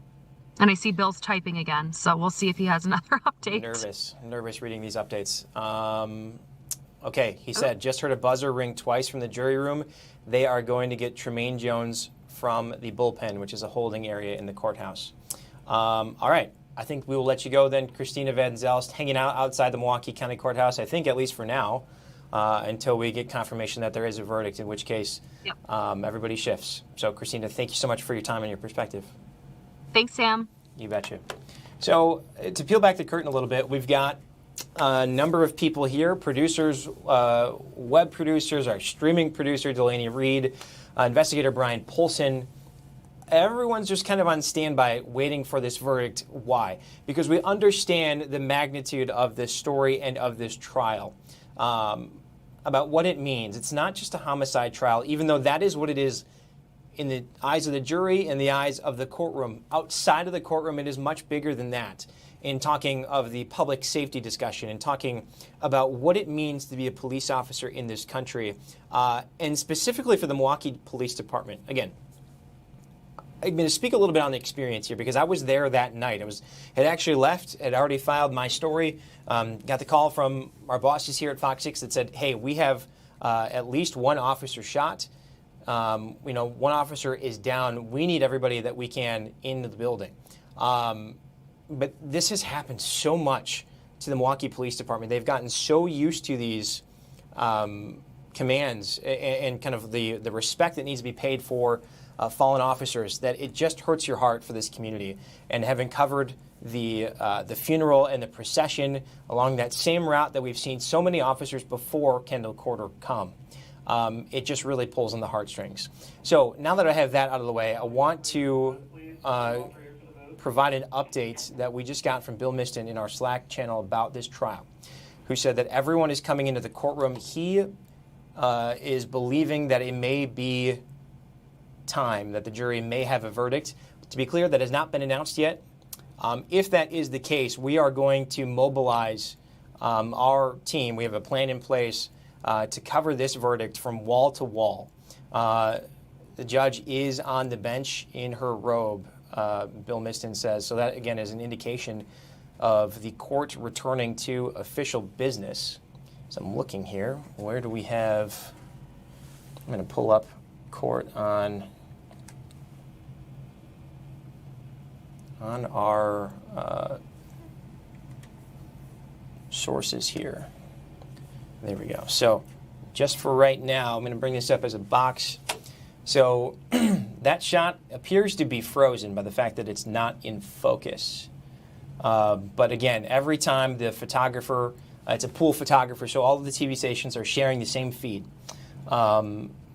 That shot is on the eagle atop of the U.S. flag is kind of an indication that they are not allowed to show anything that is happening within the courtroom right now. Okay, now we're seeing that this is a live shot with a little bit of shaking.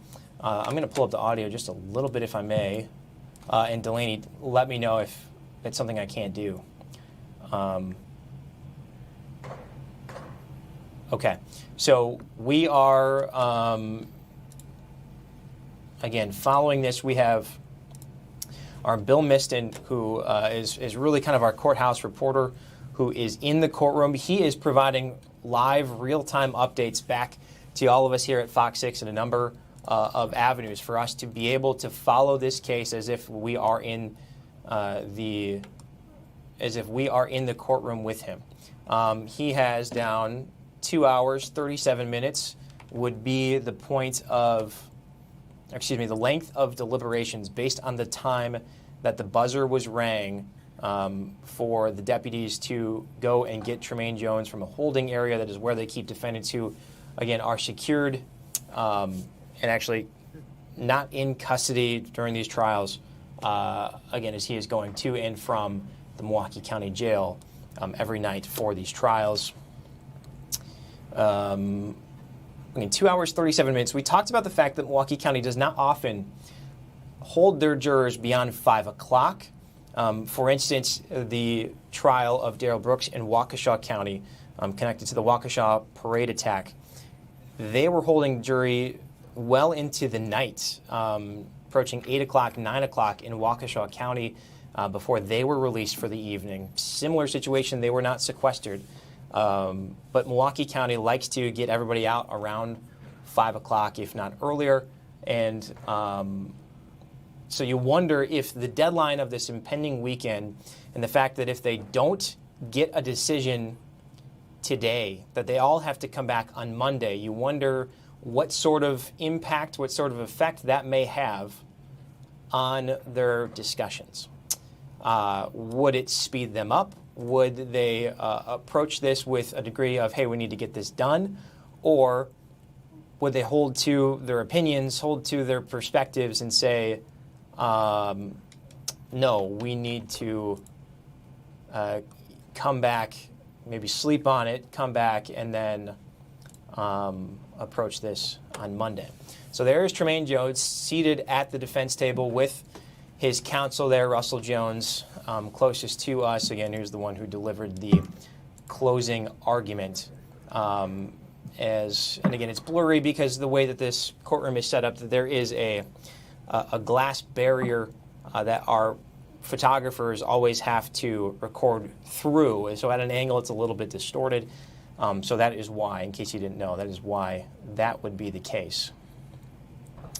So I'm looking over here. It's Abigail Rook-Dashel seated next to Russell Jones, seated closest to Tremaine Jones. As we wait for the judge to recall the jury and for everybody to kind of get into place, what will happen here if we do have a verdict is that first the judge will welcome everybody back, get back on the record. Carolyn, can you just recall it? And they're actually recalling the case now. She's going to ask the jury if they have a verdict. State of Wisconsin versus She will Tremaine get their Jones, form. So 25 tell you CF what, 3036. let's listen. Appearances, please. Grand Shooter for the state. Attorney Russell Jones and Attorney Abigail Rook-Dashel on behalf of Mr. Tremaine Jones. He is dressed in jury clothing. Good afternoon, Judge. All right. Good afternoon, everyone. Thank you. I had a number of chambers conferences with the attorneys. We got a number of different questions. We didn't make a record of any of them because Mr. Jones wasn't out here at the time. I'm going to do so now before I bring the jurors out. They have reached a verdict. They gave us the double buzz. I do have that, but I want to make this record first. With that admission, we are going to mobilize our Verdict Watch plan. If you've been watching on Fox Local, you can stay here. Otherwise, we're going to head over to our channel on broadcast on Fox 6 for full coverage of this trial as the judge now goes through some of the questions. Stay with us right here on signed Fox by Local. that person every time. After consultation with the attorneys, I wrote, "You must follow the instructions. As I said on page 1, and then I quoted, it is your duty to follow all of these instructions. Regardless of any opinion you may have about what the law is or ought to be, you must base your verdict on the law I give you in these instructions." The next note that came out was legal difference of a pistol versus rifle. It says pistol is, rifle is, that's signed by someone and then another signature on it.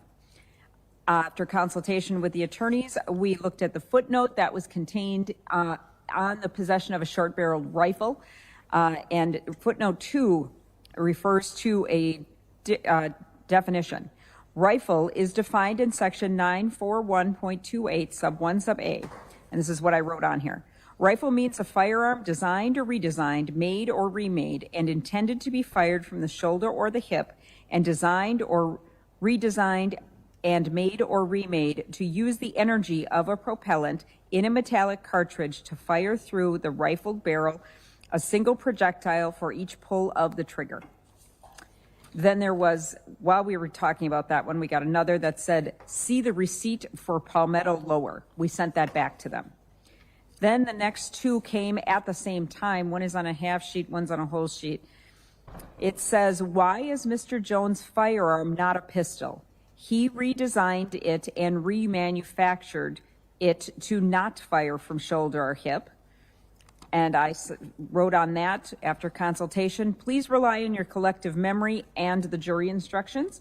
The next note was in a different handwriting. It says, what was Tremaine Jones' weapon submitted as for evidence? It says juror 34, and then it says the description of the weapon. We didn't know what that referred to. We thought maybe the inventory sheet. We did not reference that because it is not in evidence. What I wrote on that after consultation was, please rely on your collective memory and the jury instructions. Is that a fair representation of everything we discussed related to the jury questions, Mr. Huebner? Yes. Mr. Jones? It is, Judge. All right, thank you very much. All right, I do have the verdict. I will have you bring the jurors out. Everybody, there's a tight squeeze in here. Everybody's behaved very respectfully the entirety of this week. I appreciate that. Please remain so when the verdicts are read into the record.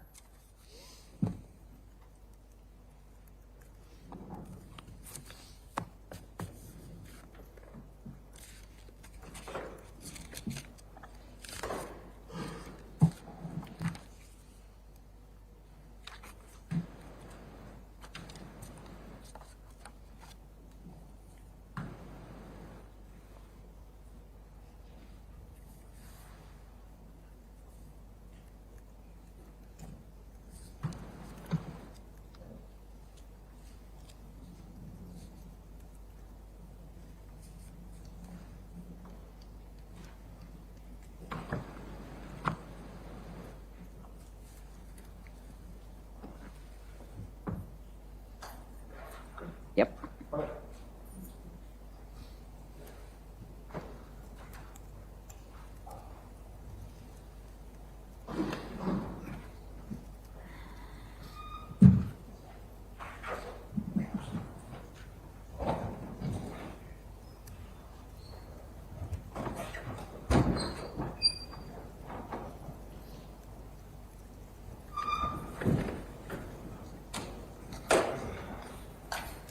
All right, everyone, welcome back. Who was my foreperson?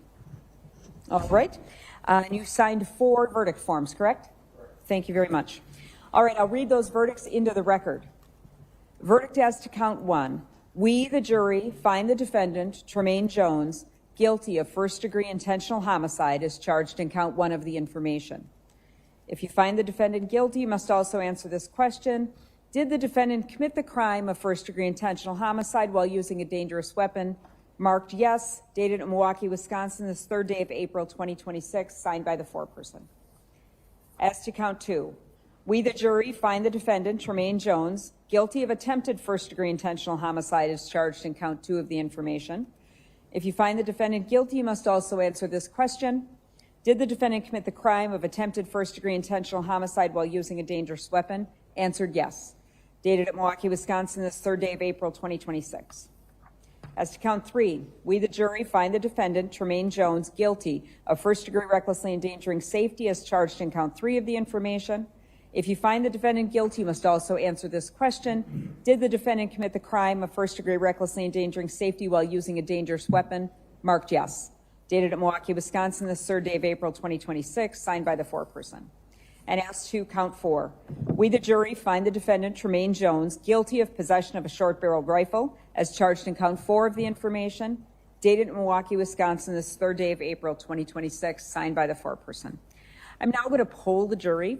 Ladies and gentlemen, that is where I simply ask you if these are and were your verdicts. Using your original juror numbers, juror number 1, Angela E., are these and were these your verdicts? Juror number 5, Philip G., are these and were these your verdicts?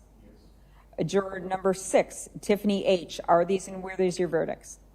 Juror number 7, Jake O., are these and were these your verdicts? Juror number 15 was our first alternate. Juror number 17 was our second alternate. Juror number 18, Allison S., are these and were these your verdicts? Juror number 19, Charlie W., are these and were these your verdicts? Yes. Juror number 22, Noah P., are these and were these your verdicts? Yes. Juror 23, Stacy G., are these and were these your verdicts? Yes. Juror 24, James R., are these and were these your verdicts? Yes. Juror number 31, Richard S., are these and were these your verdicts? Yes. And juror number 34, John F., are these and were these your verdicts? Yes. and Juror 35, Austin G. Are these and were these your verdicts? All right. Ladies and gentlemen of the jury, I appreciate your time and attention. I'm going to send you back to the jury room, and I'm going to come back and talk to you for a few minutes before you'll be free to go, okay? I appreciate your time and efforts on this case. Thank you so much.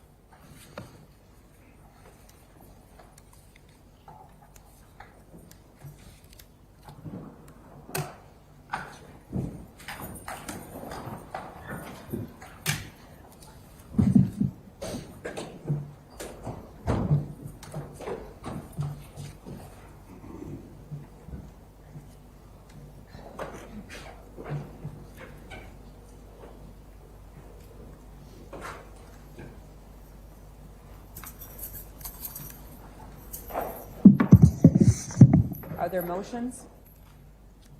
Your Honor, state moves for entry of judgment of conviction based on the verdicts. Asking for judgment notwithstanding the verdict on all 4 counts. All right.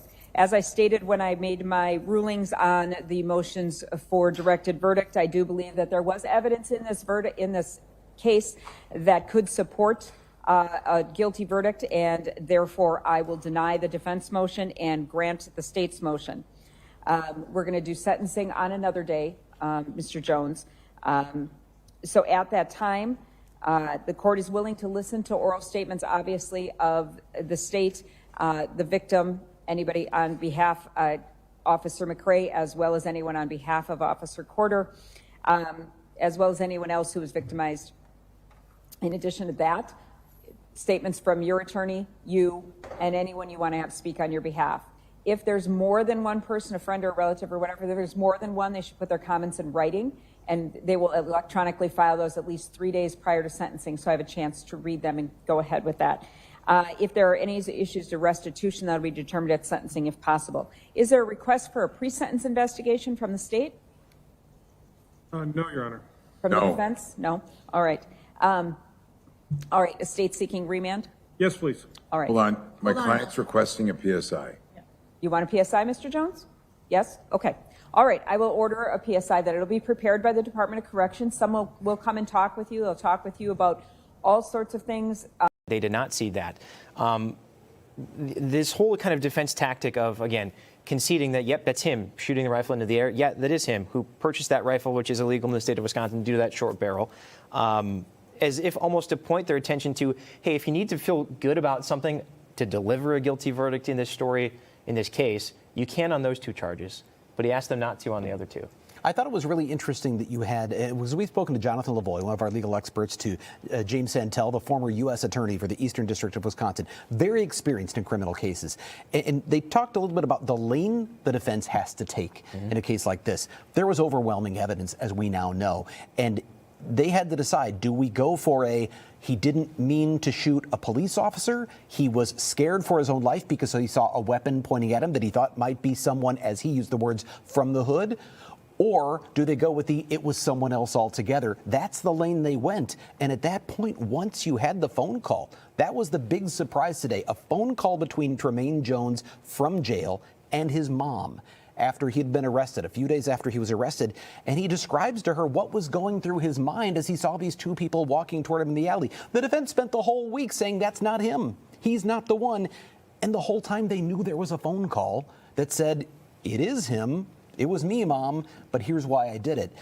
It does raise questions. Sealed it up for everybody. Yeah. And I want to draw attention back to what's happening in the courtroom. The judge says that she will step away and speak with the jurors, and that's when she thanks them for their service. But Jones, throughout this trial, has remained the way you see him. No emotion. Even when Christopher McCray's body camera video was being shared, and it is so heartbreaking, and you got no reaction. Well, and you pointed out, no reaction in any direction. You think about some of the trials we've seen recently, that of Timothy Olson, a kidnapping case, where he has antics all over the place. He's claiming he's hearing voices. He's claiming that he's been, mistreated by deputies and court personnel. We got nothing at all out of Tremaine Jones, not emotion in terms of the emotional testimony, and nothing that showed any sort of angry faces or anything toward any. He just gave no affect really whatsoever. And you wonder what sort of effect that has on the jury. again, our look into their deliberations is really the questions that they posed and then thus read by the judge. They were very nuanced. But do they feel any sort of sympathy for this man seated at the defense table who the prosecution has just spent 5 days painting as, frankly, a cold-blooded killer of a police officer, and frankly, almost 2 police officers had Officer Christopher McCray not been wearing that vest? I will tell you, I think that's why that phone call was so interesting, because if you've heard the call, and I'm sure you're going to hear it in our news coverage throughout the evening, if you hear the call, it's the one time we've heard from the defendant, because he didn't testify. And most times defendants don't. They have a constitutional right not to. It's not their burden. But we heard his voice, and you could hear the emotion as he spoke to his mom. He went from being the cold-blooded killer with the big AR-15 to being a child telling mom, I messed up, and I didn't know they were police officers. So if you're just joining us, let's review.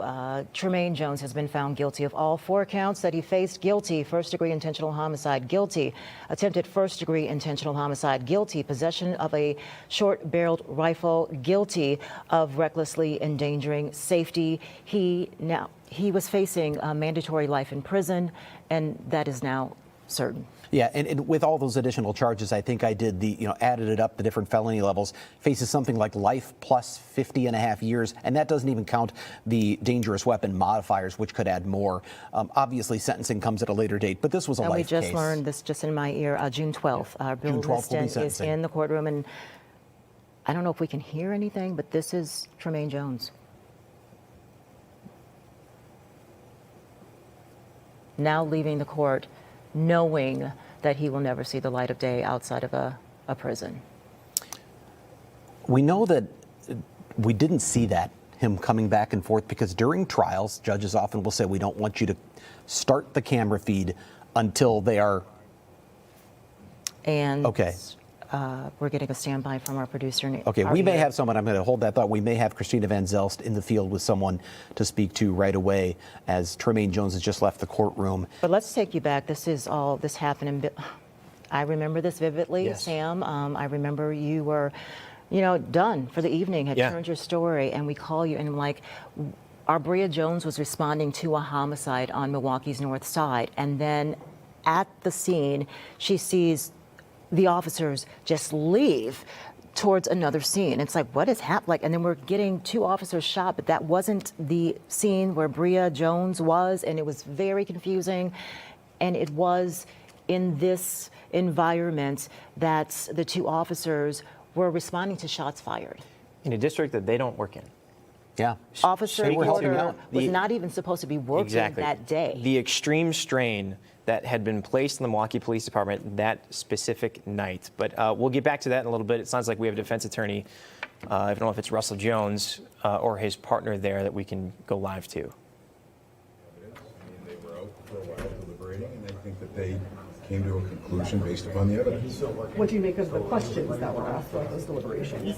The questions seemed to focus on the short-barreled shotgun count, which was surprising since I conceded that count. But you never know why juries ask a question, and we try and accommodate them as best as possible. In your closing arguments, you mentioned that there is a 6-minute gap, and you were really, going in that gap that they didn't know where Jones was during that. Do you wish the jury would have?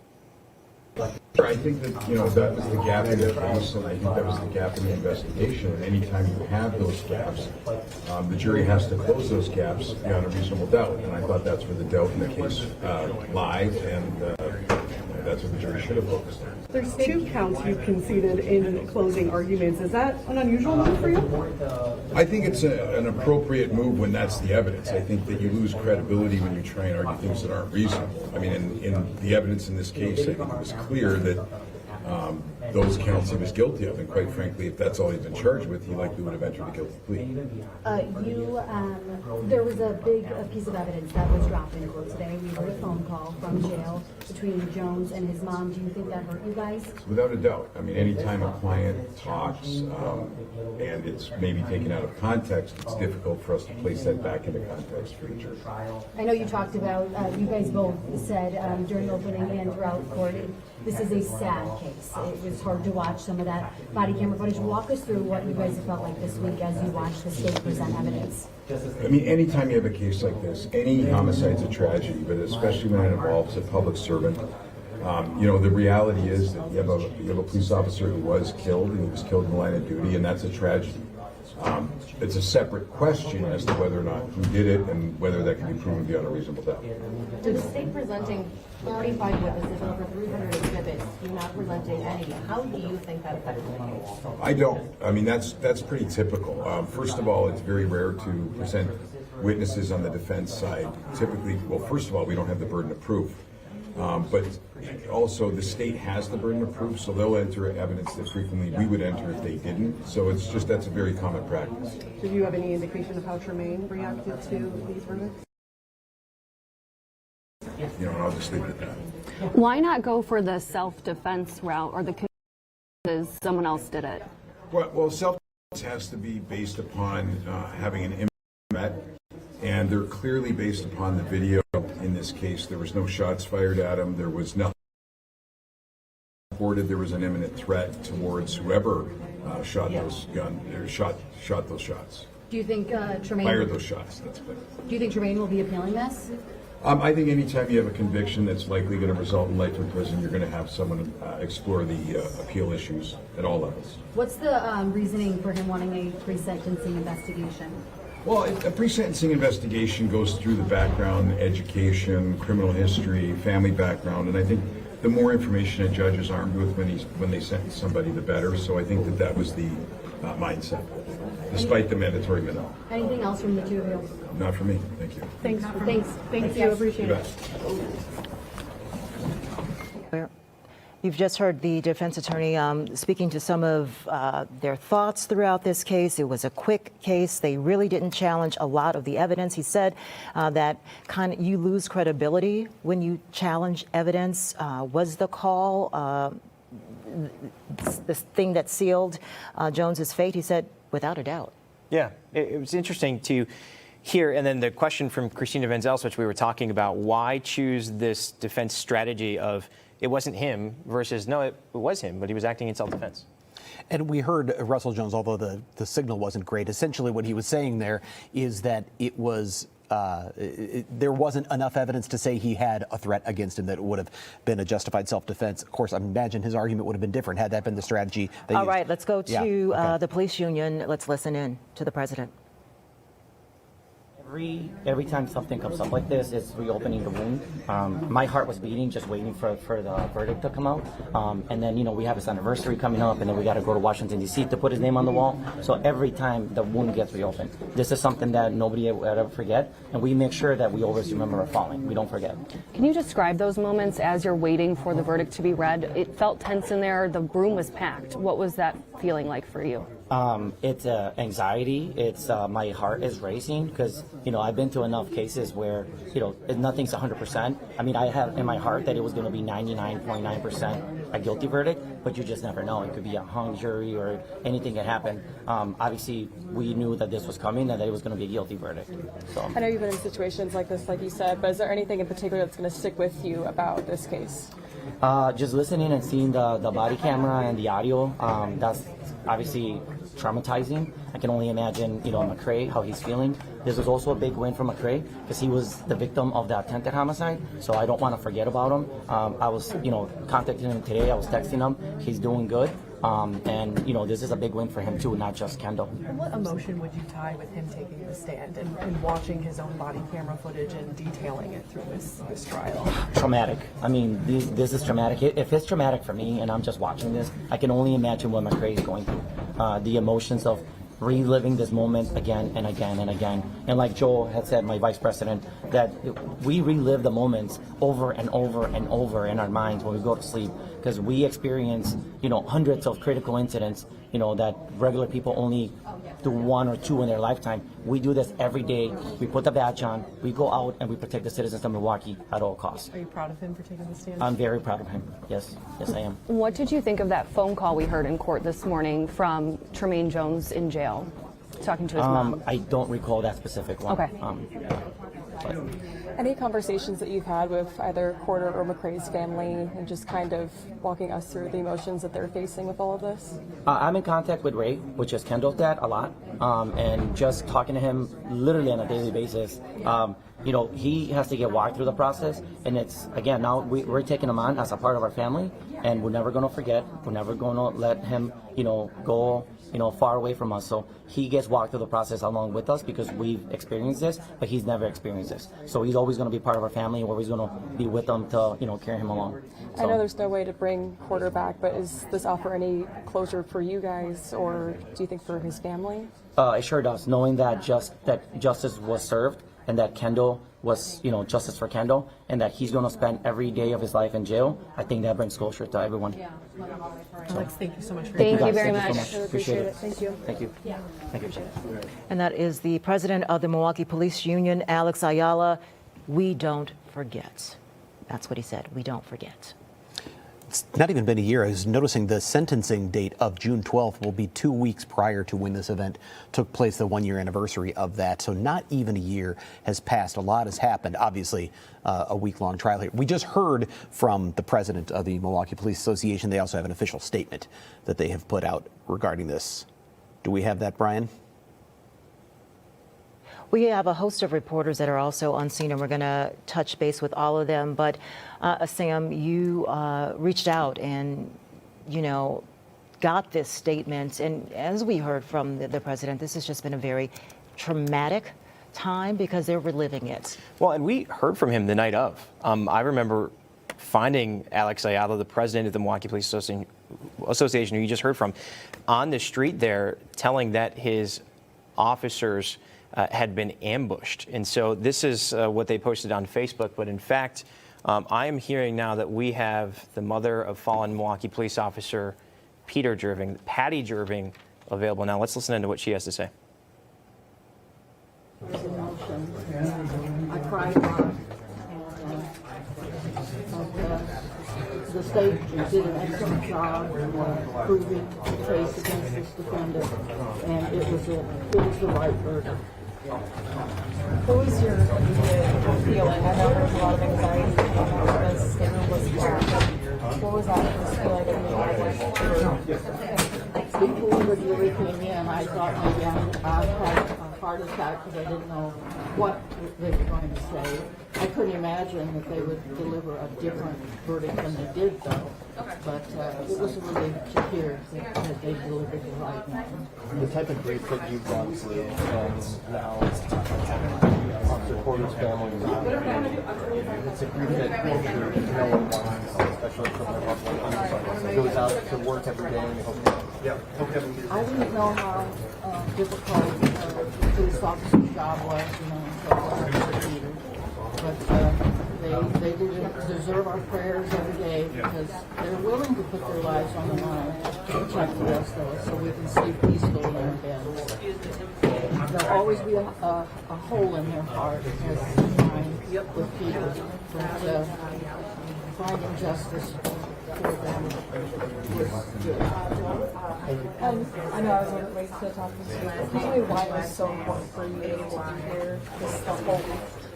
I didn't have to do this for Peter, but I felt I needed to be here for the Porter family and for my new family and the police officers. Anything from this week that you stick with you? I was amazed at how the justice system worked, and I was overwhelmed with everything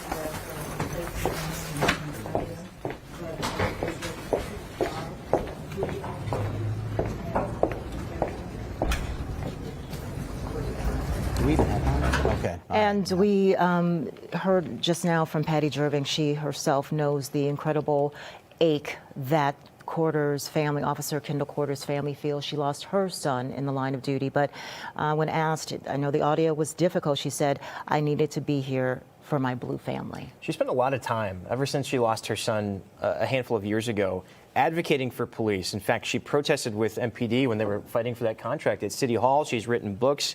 And to see her there, I think, is really important because this moment of justice, her family was not able to get. the suspect in that shooting was killed. So she has just been a steady source of support that I know the police department has really rallied around, because she has every reason to kind of turn away and say, this is the profession that took my life, or my son's life. But she has really she and her husband have wrapped their arms around not just District 2, where Peter Jerving worked, but the entire police department to say, we are with you, especially when tragic things like this happen. Well, and you talk about her not getting that closure because they didn't have this trial. It's not often that we have police officers who are killed in the line of duty and that it ends up in a very public trial like this.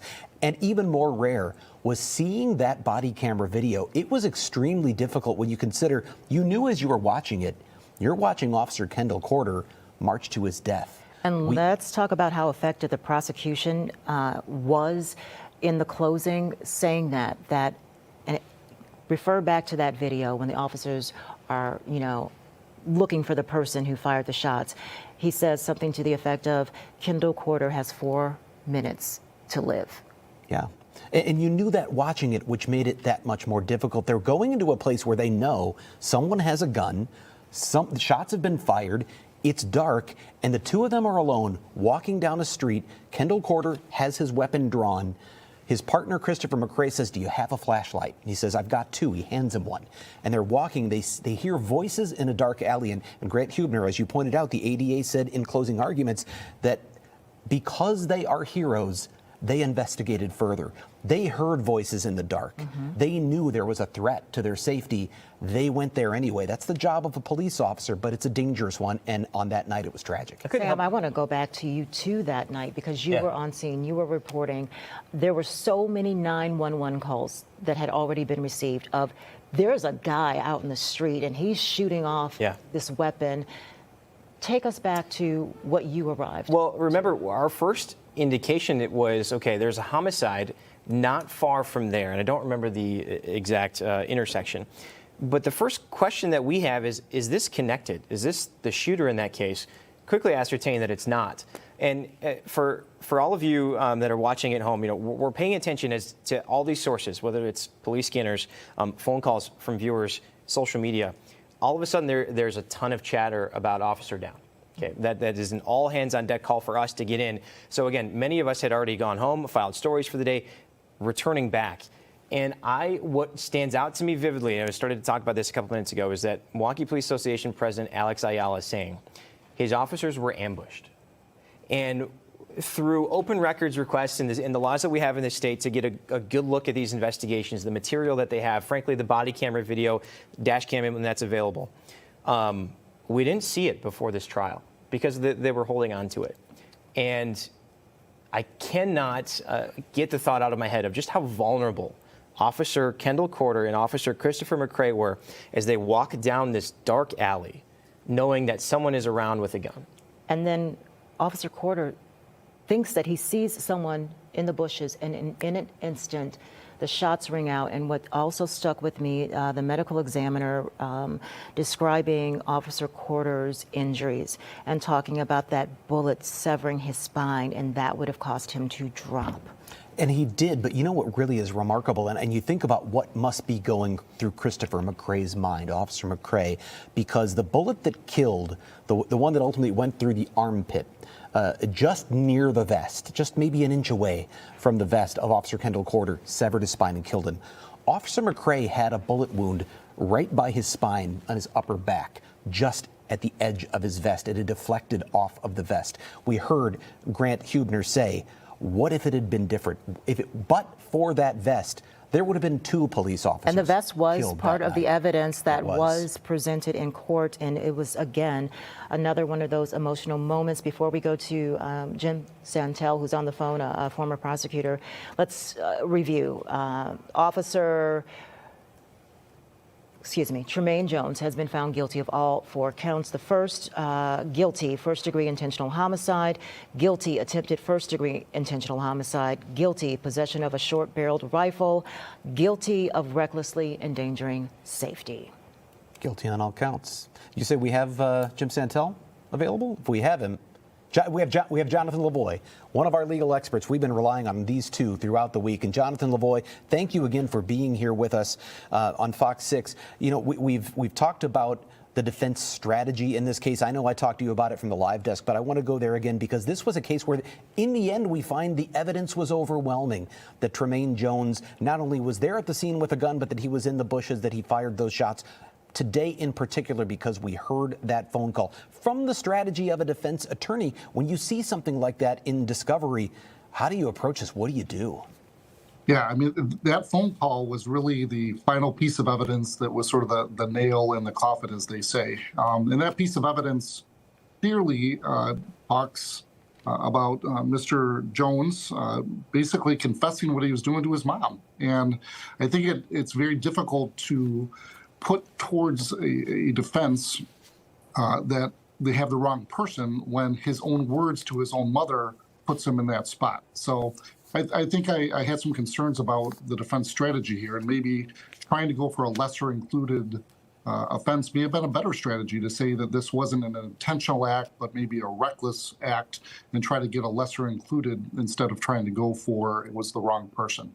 Jonathan, the defense, one of the attorneys was asked why you didn't question some of the evidence. And the response was that just lessens your credibility. Do you agree with that, or should they have challenged some things more? Yeah, you have to make a case-by-case decision. And I think Jim Santel mentioned this a lot, that you can cross-examine witnesses in a respectful way without, hurting your credibility or without attacking a victim. And I think that there were some opportunities missed. But with all that being said, I think we all agree the evidence was incredibly overwhelming in this case. And any defense attorney would have had a very challenging time defending this case under any theory that they wanted to present. Which raises the question, I know we talked about it on our live stream, but I want you to be able to address it here on the full broadcast as well. Then why take the case to trial? Why did this case end up in a trial? Yeah, so this was a case that we all knew the state was going to be pursuing a life in prison without the possibility of parole. And it's a case that's very likely that Judge Havas is going to follow that recommendation. So really, there was nothing to lose for Mr. Jones. This was a situation where if he pled guilty, he was likely signing up for life in prison without parole. So it makes sense to me that he would have his day in court and see what he could do to make something out of the facts of this case. Jonathan, listening to the closing arguments today, I was struck by Russell Jones calling Tremaine Jones a fool and kind of throwing his client under the bus here, is almost to say, you can find him guilty of the recklessly endangering safety. You can find him guilty of having a gun that he should not have. What do you make of that strategy? Really just kind of that lasting impression you're leaving with the jury before they ponder all of this physical evidence? It's actually not too bad of a strategy. Sometimes when there are multiple counts, it's okay for a defense attorney, with the approval of their client, to concede that the client may be guilty of something like a lesser type of crime. I don't know whether the words he used, acting a fool, maybe was the best use of wording, but I think it's okay to concede that realistically the evidence is overwhelming that he was possessing the firearm and that he was shooting it at least in the air, because it was on video and it was uncontroverted. So you have to have some reliability with the jury by not making an argument that people think is just silly or isn't based in reality. Now, Jonathan, I know you represent, you defend clients, but let's talk about the prosecution. And they went into this, and one could go into this saying or thinking, this is too easy. When do you get a case where the evidence is right there, the receipt for the gun, ID of the person who's charged, all the things seem to be there, but the prosecution did not pursue this any less vigorously? They gave it their all. Yeah, I mean, this case was well investigated, and you were correct, had every piece of evidence that would support the state. But this is such a big case that I think the state said, we need to put Grant Hubner on this, who's a very, experienced prosecutor, and we need to get this right. This is a police officer that died in the line of duty. And despite how good the evidence is, we never know what a jury is going to think.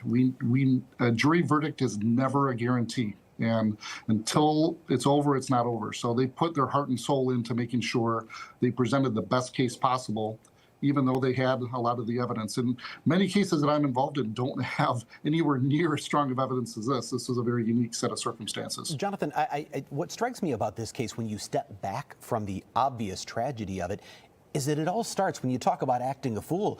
Defense attorney Russell Jones didn't just say his client acted a fool. He said everyone here acted a fool, not the officers, but the people who started the fight. This was a fight between groups of women over a guy, over jealousy. So many crimes in Milwaukee, so many shootings, so many fatal shootings start with an argument, and sometimes that argument isn't over something that is anywhere near life or death. This seems to be another example of one of those cases that started with something where people were acting a fool, and it ended in the ultimate tragedy, a police officer killed. That's right. I mean, the problem here is, you can have arguments about girls or whatever issues, but once you bring a weapon and start shooting it, that really escalates the situation, and it just didn't seem necessary. And that's why I think the community is so outraged by this. Is these officers really kind of walked into a situation that they didn't really have any part of. They were just there to help people, and they ended up getting kind of ambushed. I think that word has been thrown around a lot, but I think that's a realistic presentation of what happened here, and it just was so unnecessary. And I think that's why the community is outraged by this whole case in general. And the prosecution said not only an ambush, a deliberate ambush. So striking down that notion of Tremaine Jones didn't know who he was firing at. The prosecution stuck with, yeah, he did. This was deliberate. And you talk about the community and the sensitivity and how this didn't have to happen, even compounded more that these two officers were responding outside of their district because it was a busy night for MPD. They were already on scene of another homicide, and Officer Corder was filling in for someone. So, it's just like this did not have to happen. Right, and you think about how many other officers were thinking that could have been me, or I could have been the one on that shift that night. And that's what's so awful is that unfortunately, he was there, and he was the one that was shot. And I'm sure so many officers feel like maybe there's some guilt that they weren't on shift that night, or that they weren't there as well. And it just hurts, I'm sure, the entire community, including the MPD.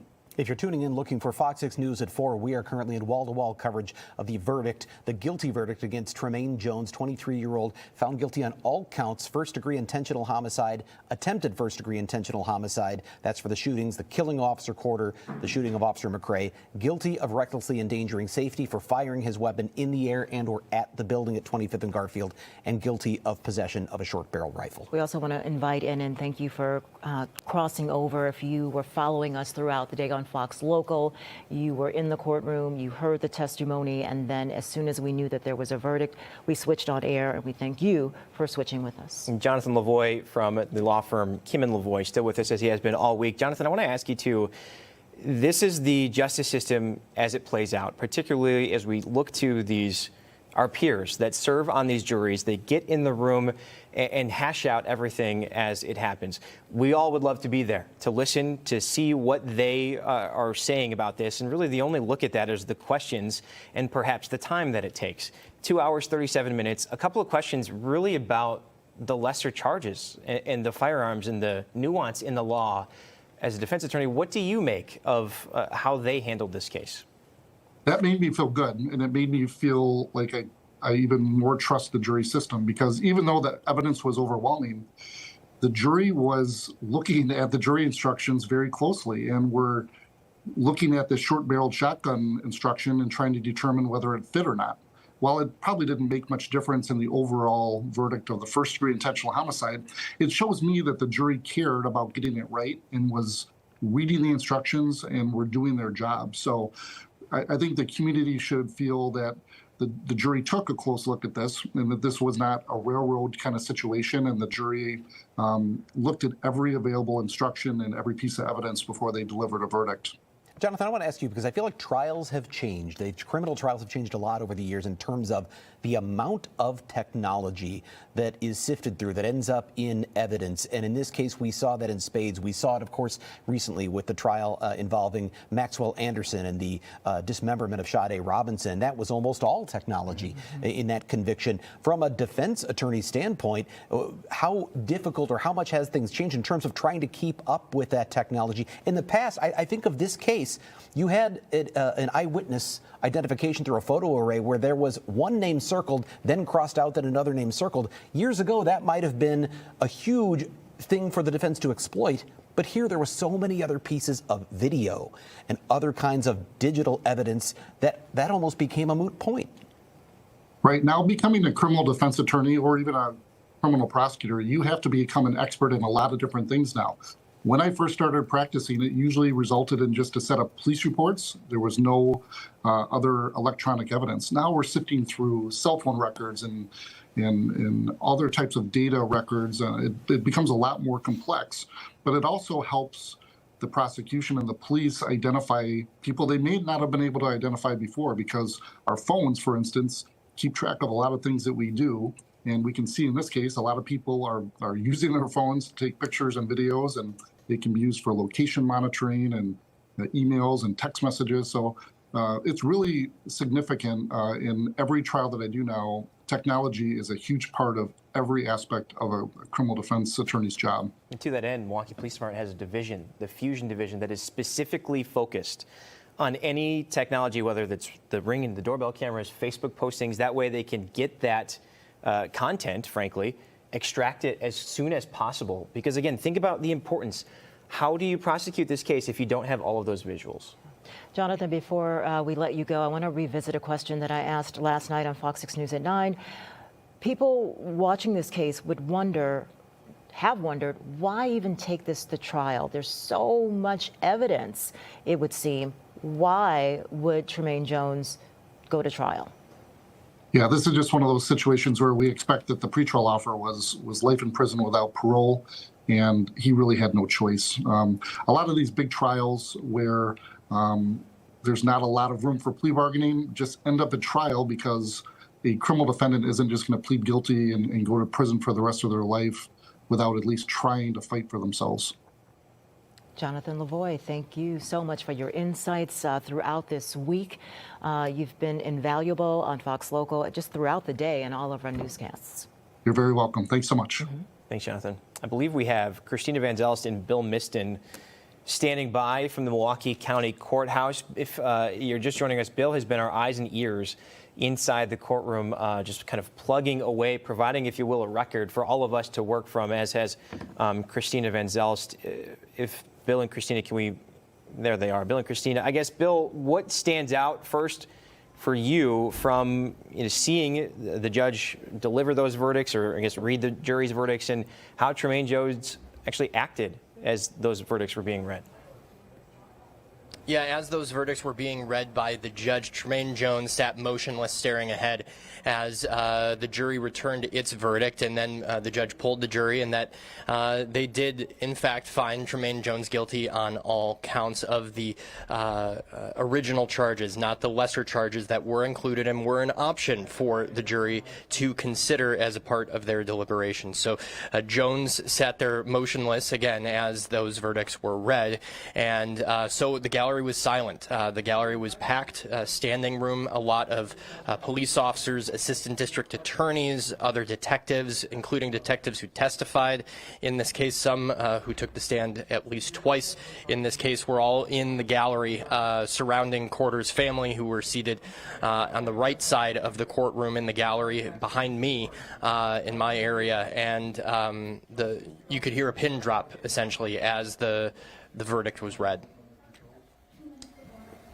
There we go. Bill, you were in the courtroom when the most dramatic testimony occurred. You were in there for all of it, but I think earlier this week when the body camera of Christopher McCray was played and we heard his impassioned cries, his concern for his partner, no, no, no, Corder, please don't. You were there. We can't see the jury at home because the photographers are not allowed to show the jury. What did you see of the jury from in the courtroom as that video was being played? Well, I think that video is very powerful testimony to what happened that night and what Officers Corder and McCray went through, and that ultimately ended with Officer Corder losing his life after he was taken off of life support. After really the most significant portion of that body camera video was played, I could see some jurors, at least two, I counted, wiping their eyes as it was extremely powerful and the first time that we had seen that perspective of what happened that night of the shooting. I want to jump to Christina, and Bill, you can jump in as well. You were in the hall, you spoke with Alex Ayala, the president of the Milwaukee Police Union, and he talked about the trauma of this trial, of reliving those moments. And you have seen people come and go, and just talk about what you've seen and speak to that trauma. Yeah, I thought his perspective of describing how he felt before the verdict was read goes to what Bill was saying, those tense moments in the courtroom. I was in there myself. It was silent, as Bill said, and Alex Ayala talked about how he was nervous. He was shaking a little bit before the verdict was read, just really anticipating what would happen. And then when he heard the verdict, he said this is closure, especially as we come up to the year of date that this happened. And of course, they are going to be going to Washington, D.C. to honor Officer Corder this spring. So he said the timing and having some sense of closure was a relief today. He also said that he was proud of his Officer Christopher McCray for testifying, and how difficult it was to rewatch that body camera footage. And of course, we saw Officer McCray himself get emotional at the stand, and the police union president talking about just his pride for Officer McCray. Take a listen to what he said.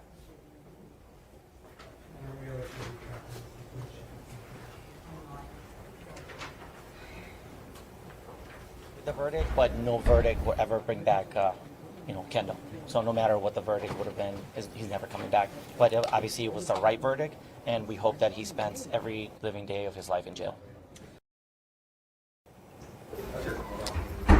So again, that's the Alex Ayala, the police union president, right after the verdict was read. And even as people were coming out of the courtroom, you could still feel the tenseness. And as we anticipated, as the jury deliberated for over 2 hours this afternoon, but as you heard from him, nothing will bring the officer back. But this verdict does give them some sense of closure. Christina, I want to ask you this because I know that we talked throughout the week, and this wasn't like some other trials where there are people outside, supporters or protesters or anything like that. But then when that verdict is read, then it got loud in the hallway. There was sort of a release of some of that tension. But one of the people who was there was Patty Jerving, Peter Jerving's mother, and she hasn't been one who's spoken out a lot publicly. But I just think about the small and dubious club she is in with Officer Corder's family and all of the families of police officers who never want to join that club. Can you talk about what it was like hearing from Patty Jerving there in the hallway outside the courtroom?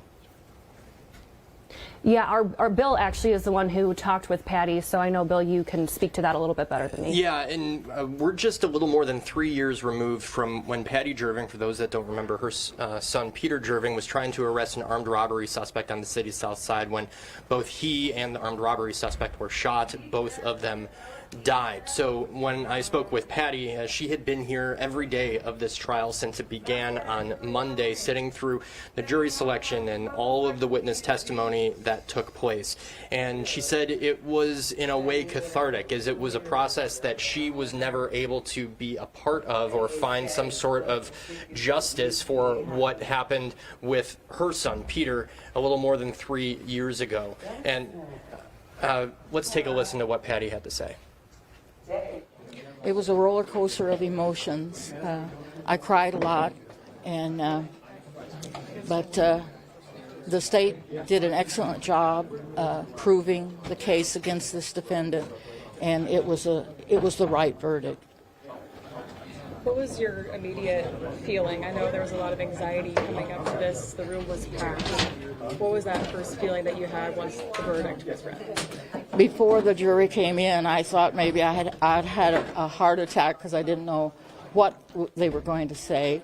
I couldn't imagine that they would deliver a different verdict than they did, though. But it was a relief to hear that they delivered the right one. The type of grief that you've gone through, and again, that was Patty Jerving, the mother of Peter Jerving, an officer who died in the line of duty back in February of 2023.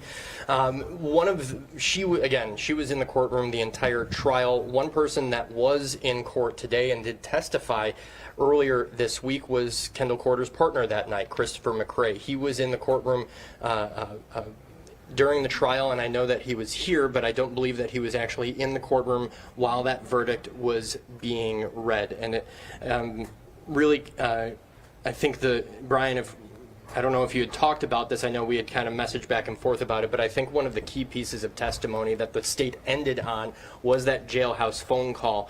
And so really kind of putting home to the jury that last piece of evidence that they were left with before closing arguments began. I had talked throughout the week to James Santel, the former U.S. attorney for the Eastern District of Wisconsin. He talked about the sort of theatrics of, and he said small T theatrics, it's serious business. But how do you tell the story to the jury? And in this case, the state didn't land on an emotional witness. They landed on that really powerful phone call. And it's the one time, Bill, that we heard from the defendant in his own words, other than saying not guilty when asked, or other than answering, has your attorney explained these things to you, your rights not to testify? We didn't hear from him. But in that phone call, we heard him in his own words. You were in the room as that was played. What was the attention in the room like at that point? Because even Jonathan Lavoie, an expert defense attorney, told me today he was shocked by that piece of evidence. Well, I think that one of the arguments that the defense was making from the beginning of the trial was that Tremaine Jones, that the state got the wrong guy, right? That was the defense that was being put forward as you can't tell who was the one shooting that gun because there's no physical evidence that can definitively tie him to that. But when we heard that jail phone call that Tremaine Jones made to his mother, knowing certain elements of what happened to those two officers that only a person who was there that saw it, and then seemingly apologizing for what he had done, he had thought it was someone else, he claimed, that he knew that the police car was there, but that they would be showing up with flashlights or flashing lights, but he saw the two officers flashing their lights, and the state, and this is, I mean, just for the law, it doesn't matter if they're police officers or not, that the intent was to point the weapon and fire off 16 rounds towards those two officers. So I think that was some of the most powerful evidence that was presented, and the state ended it with that as a coda for the jury to go away with for the evidence that was presented in the case. And if I could build off of that a little bit, Bill. Oh, sorry, Brian. I was just going to say, we talked with Russell Jones, the defense attorney, after the verdict was read, and asked the question, why not use the self-defense defense? And he said in order to prove that, you actually have to have a reason to feel threatened, and it did not appear in that video that is the case. So that's one of the reasons why the defense took the stance that they did when it presented its case. I'm glad you both mentioned that too, because minus the actual visual itself of Tremaine Jones holding the gun, pulling the trigger 16 times, that is the closest thing, that jailhouse phone call, to an acknowledgement or an admission of guilt. It makes perfect sense why they ended on that. And let's talk about some of the physical evidence. The gun was actually recovered. Forensics found Jones' fingerprints on the gun, and then the gun was presented in court. That had to be a really big moment in this case. Well, as far as, I mean, he bought the gun about a week before the shootings happened, or a little more than a week before the shootings happened. Bought the lower receiver and put the gun together. An illegal short-barreled rifle that the jury found. The barrel was too short, and the overall length of the firearm was too short, allowed by state law.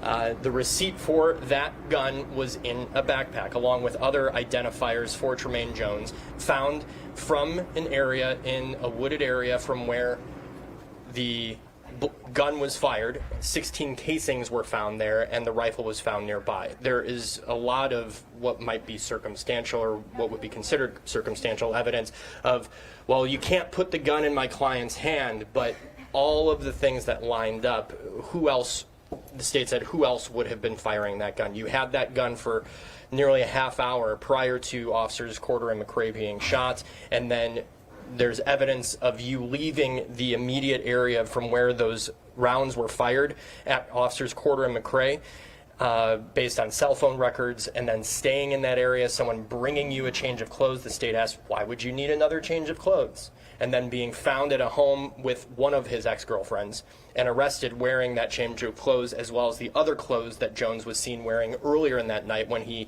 was outside of an apartment building, firing that rifle, and then getting into a gunfight with another man inside that apartment building. Again, all of this over allegations of cheating, that Jones was kicked out of this apartment, and the state said that he was kicked out, so he had essentially his entire life in that backpack, and then called back to that area because one of his other called back to that area by one of his other ex-girlfriends who was getting in the fight with his most recent ex-girlfriend. So, I'm sorry, Brian, go ahead. I think we've got to take a break, but Bill Miss and Christina Van Zelst live at the Milwaukee County Courthouse. I'm sure we'll be checking back in with you. We are going to take a break here. Remember, just the point of the day is Tremaine Jones found guilty on all counts in the shooting death of Milwaukee police officer Kendall Corder and the shooting of his partner, Christopher McCray. We'll be back right after this.